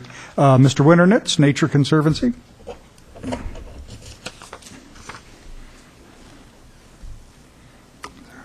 I think the council should harass Leo. Other than general reasons, is there anything specific? Okay. Well, I already approached this council in full trepidation, knowing that before I return to my seat, I may be charged with an assignment or 2. That's happened before. So, okay. All right, members, keep writing. Think about this. A colleague of mine, Maurice Hall, a hydrologist, spoke at Aqua last week, and he reminded the Aqua audience that there is only one water in California. And all groundwater was once surface water, and anything we do to the groundwater affects the surface water, and anything we do to the surface water will also affect the groundwater. So that calls for certainly conjunctive management of both and not separate management. That's just a comment. I have 3 suggestions. The first suggestion is essentially that the report, I think, could benefit from an enhanced discussion on the section on water to meet environmental requirements on page 2-14. It's a small section. There are a couple of sentences there that are not incorrect, but I think really could use a bit more detail. One sentence in particular starts on line 15, says a number of other flow and water quality standards have also been set, including seasonal in-stream flow requirements to support migrating fish and water quality targets to support fish life cycles. That's not an incorrect statement. But the real story here, I think, behind this is that less than 5% of all California rivers and streams have any kind of in-stream flow protection. And partly in recognition of this, and I think also in informal recognition that our water system is over-allocated or over-appropriated, the 2009 water legislation carried or directed the state board to identify priority rivers and streams in this state and to develop in-stream flow requirements for those tributary to the Delta watershed by 2012, and for all other rivers and streams, including the San Joaquin, which is also tributary to the Delta watershed, by 2018. And the state board put together a list of 120 priority rivers and streams that have anadromous fish, steelhead salmon, that are in need of flow protection. The state board has said it'll take, on average, about 2 years to develop protective flow criteria for these at a cost of $1 million each. Simple math says that could take $200 to $400 million over 200 years. And that doesn't even begin to address the question of where does the water come from to provide for the protection, the public resource protection of these waters and streams. The Nature Conservancy, we submitted comments to the board, and using their criteria and Fish and Game's criteria, identified another 60 priority rivers and streams that need flow protection. So those lists are available. They're at the State Board website, and I think using some of that information could enhance this section and point to the need of in-stream flow protection and at least begin to address the question of where does the water come from for these if we are already in an over-allocated system. So that's one suggestion. Another is, and a little bit on thin ice here because I don't have all my facts. All I know is from what I have read from the newspapers and talking to some people trying to ask some questions. But not too long ago, the Dudley Ridge Water District permanently transferred their state water contract to the Tejon Ranch development. And I believe they had a contract for 25 years, and that went to Tejon Ranch. They made a handsome profit off that transfer. That's fine. This is the United States. But this is a permanent transfer and of state water contract water, which means it comes off the Sacramento River watershed, specifically the Feather River. And some of the priority rivers and streams that the state board identified were off this watershed. And so this may be an interesting case study to include in the report. I'd like to know, the state board has public trust responsibilities. They've identified a need upstream, yet here's a permanent transfer taking place. Is there a process that can be used or developed that essentially says before a permanent transfer like this takes place, let's look at where this water originates from, and assess whether there are these upstream needs for this water before a junior water user, not necessarily a junior water right holder, but a junior water user such as Tejon Ranch, which just came into being, permanently takes the supply. So that's another suggestion. And then And then a third I have here deals with water over allocation. I think it would be good for all of us, it would benefit all of us if we could define what that means. I've heard over appropriation, over allocation. Perhaps this white paper could put a definition for that in there. And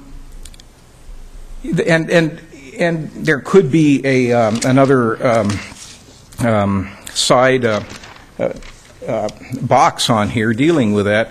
I know that the state board has a list of rivers and streams in California that indicate where water is no longer available for appropriation. So here on our home turf here, the American River, for example, I think the months are from either from May or from June through November, could be October.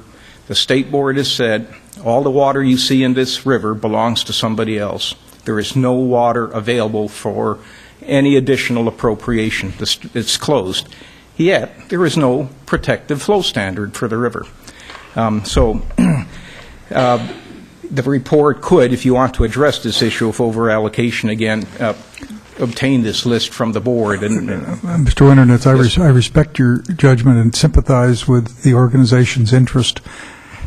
It is just inescapable to me that the easiest thing for a political system to do is endlessly give out more water rights to anybody who applies for them for any purpose whatsoever, knowing that they cannot be complied with, knowing also that the term of any water right is subject to other terms and conditions, so it's not a guarantee of a set water all the time under all circumstances, but varies.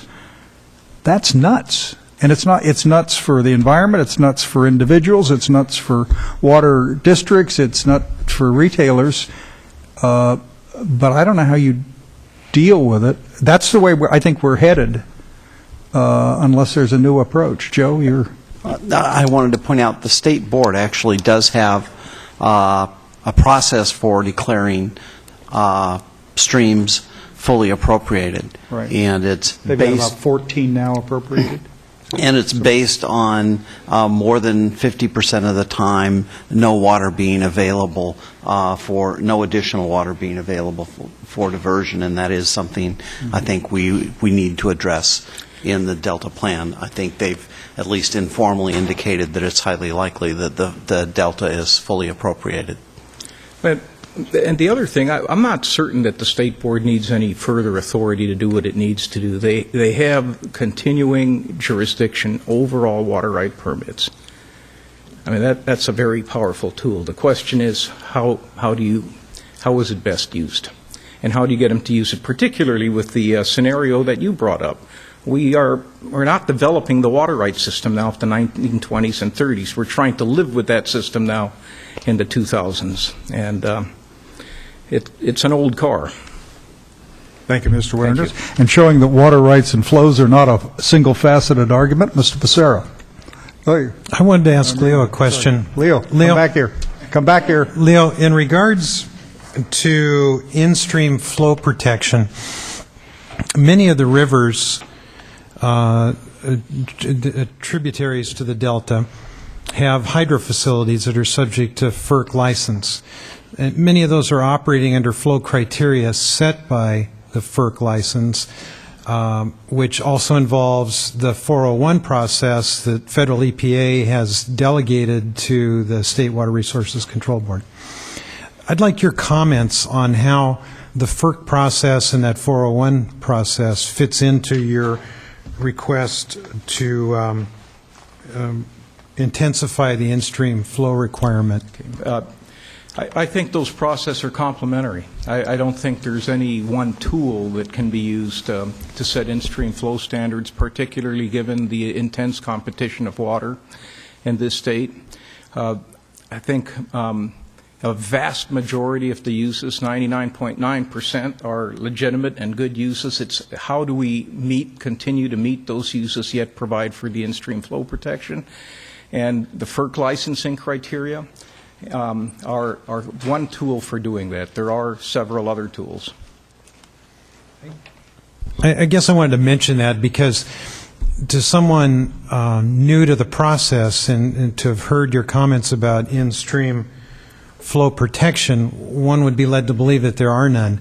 And yet, most of the rivers, at least as it relates to hydro facilities, operate under flow requirements for they fish. do, and you have to recognize as well that many of these were developed a number of years ago, 20 or 30 years ago. We've learned a lot more since then, have become more smart about what the fish need.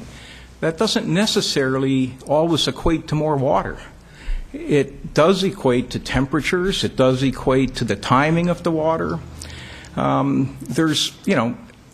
think we can be smart in the way we do this, but the fact remains is that we do have to focus on the protection that these public trust resources need. Yeah, I agree. And I've been advocating somehow streamlining that process. Oroville, the relicensing of Oroville is a good example of the delays that are involved in reaching an agreement because of the delays in issuing the 401 permit. I think there have been annual extensions now for several years to a settlement agreement that was reached with the state board present, right, but now is reopening and looking at so I think to get to your point, I think we need to streamline the processes and try and find ways to encourage quicker reaching decisions quicker. To me, the best agreement you can reach is one where you have involved the water users and all the stakeholders, and they understand what the in-stream flow protections are for, and if they have to provide any sacrifice, they understand why they're making that sacrifice, and the benefits they get from making that sacrifice. Thank you. Thank you. Ms. Becerra.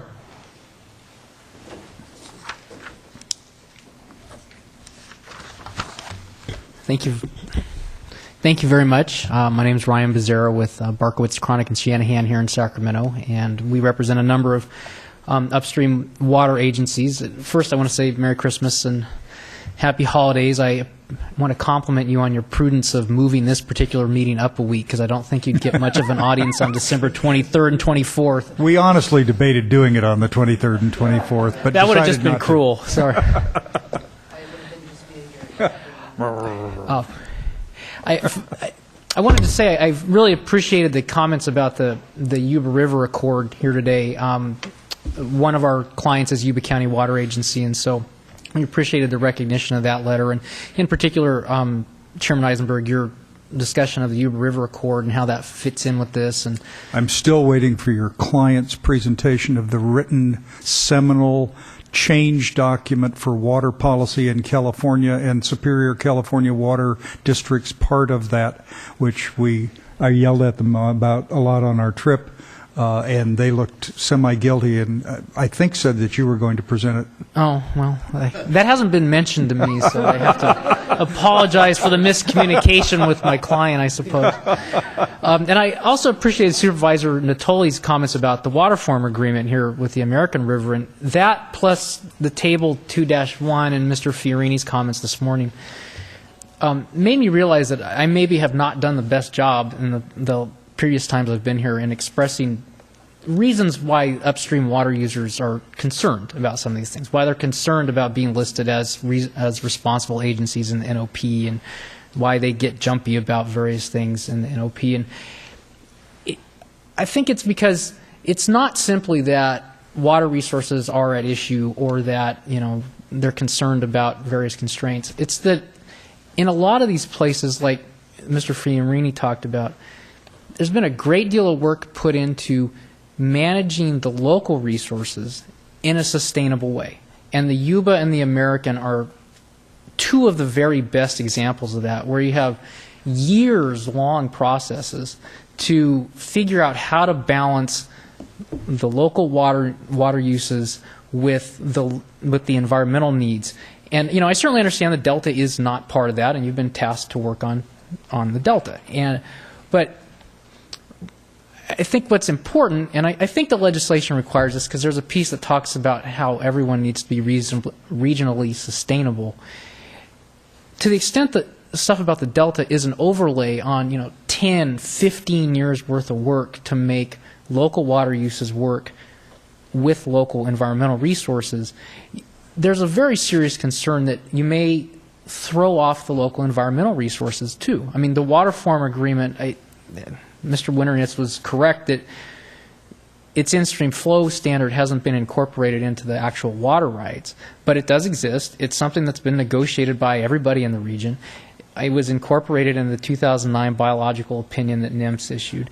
And to the extent that you have delta requirements that throw those things off, and for example, the State Water Board flow criteria would substantially reduce cold water pools and have very dramatic impacts on salmon and steelhead habitat in the tributaries that everybody's worked for years and years to try to improve. It's a little different than just saying, well, leave us alone. It's, my God, we've put in so much work, and now what happens?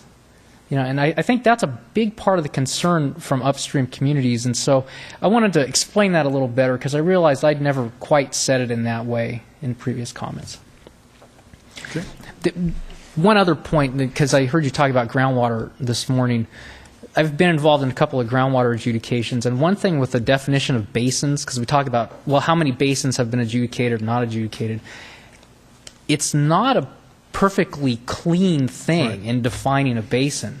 And in particular, in the Central Valley, DWR has lots of sub-basins that they talk about in the Central Valley, but it's largely one basin, And so to the extent, the concept of a Central Valley adjudication is just mind-boggling as a litigation exercise. I mean, Mr. Fiorini is puzzling about whether the Central Valley as one basin is good or bad conceptually. Well, it's a former lake. Certainly it's a basin, but it's operated in many components. Exactly, and that's to the point of local sustainability is the watersheds of various rivers have been operated locally. And so to the extent you put an overlay like, well, the Central Valley is overdrafted, well, okay, maybe parts of it are and maybe parts of it aren't. And it's difficult to talk about some of these resources with this very large overlay. I've often thought that we should just go around and name property owners who have land directly above an overdrafted basin and just list their names on billboards. They're overdrafting. Now, most people would... that's the exercise you go through in a groundwater adjudication. I mean, there's one ongoing right now in the Antelope Valley, just over the hill from Los Angeles, where because the United States is a party, you have to have everyone involved. And there are at least 10,000 parties to that piece of litigation. And it's a hoot. There's a judge who's specially assigned to it who has spent 5 years trying to figure out how to wrap his arms around everybody in that adjudication. Yeah, I mean, it's... everyone should say a prayer for Judge Jack Comar as he tries to manage the Antelope Valley groundwater adjudication. I think prayers come after the decision, not necessarily before, but maybe. Just in closing, I will tell you that Judge Comar made us be in court on December 23rd in a different groundwater adjudication, so I appreciate you not making us be here on December 23rd here. Okay, December 23rd. Thank you. Thank you very much. Okay, anyone else like to talk to us? Gwen, anything we haven't covered? I think what we're headed toward in the Delta Plan are a set of visual illustrations and factual discussions that are contextual. We'll hassle over them during the 4 iterations of the draft plan, and then later the 3 iterations of the Delta Plan itself. But it seems to me it's a combination of narrative, and I like going back to what we talked about yesterday. I like that general approach to the outline, the kind of table of content. Although we'll argue about what goes in it and how it's expressed. The first time we see that on February 14th will be a start of a really very energized discussion. Sure. And good discussion, by the way. Sure. Yes, Don. Yeah, just a quick. Gwen might want to respond to you. Just a question, Gwen.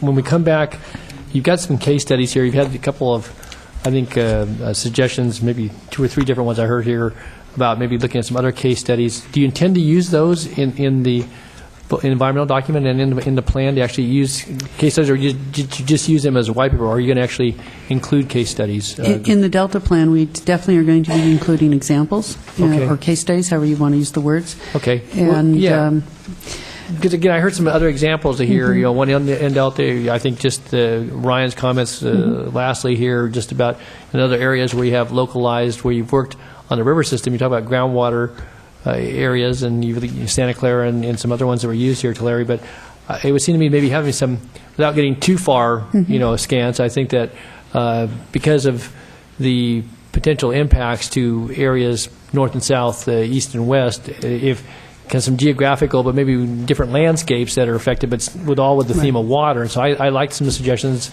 that were offered by speakers. There was one other one someone used as well. And so, again, not that you necessarily take all those and wrap them in, but I would certainly like to see us maybe broaden out a little bit, because I think beyond the plan's import and effect on all the things that have been legislated, that people will look to this document for information going forward. And again, it'll be a point in time. It'll be a document that obviously will be updated from time to time. But I think some of these examples, whether it's in Northern California or in the Delta or Southern California, Central California, I think they're important. So I would just kind of second the notion that without eating up too much paper or too much time, to have some of those examples or case studies, and maybe to broaden that just a bit. So.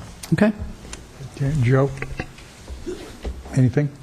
Okay. Members, Mr. Coolidge left on your desk the flyer that relates to the scoping meetings, which has the details of the 7 sessions also. This was on our web, I don't know, a couple of days, 4 days ago or last week, and we forgot to email you a separate copy.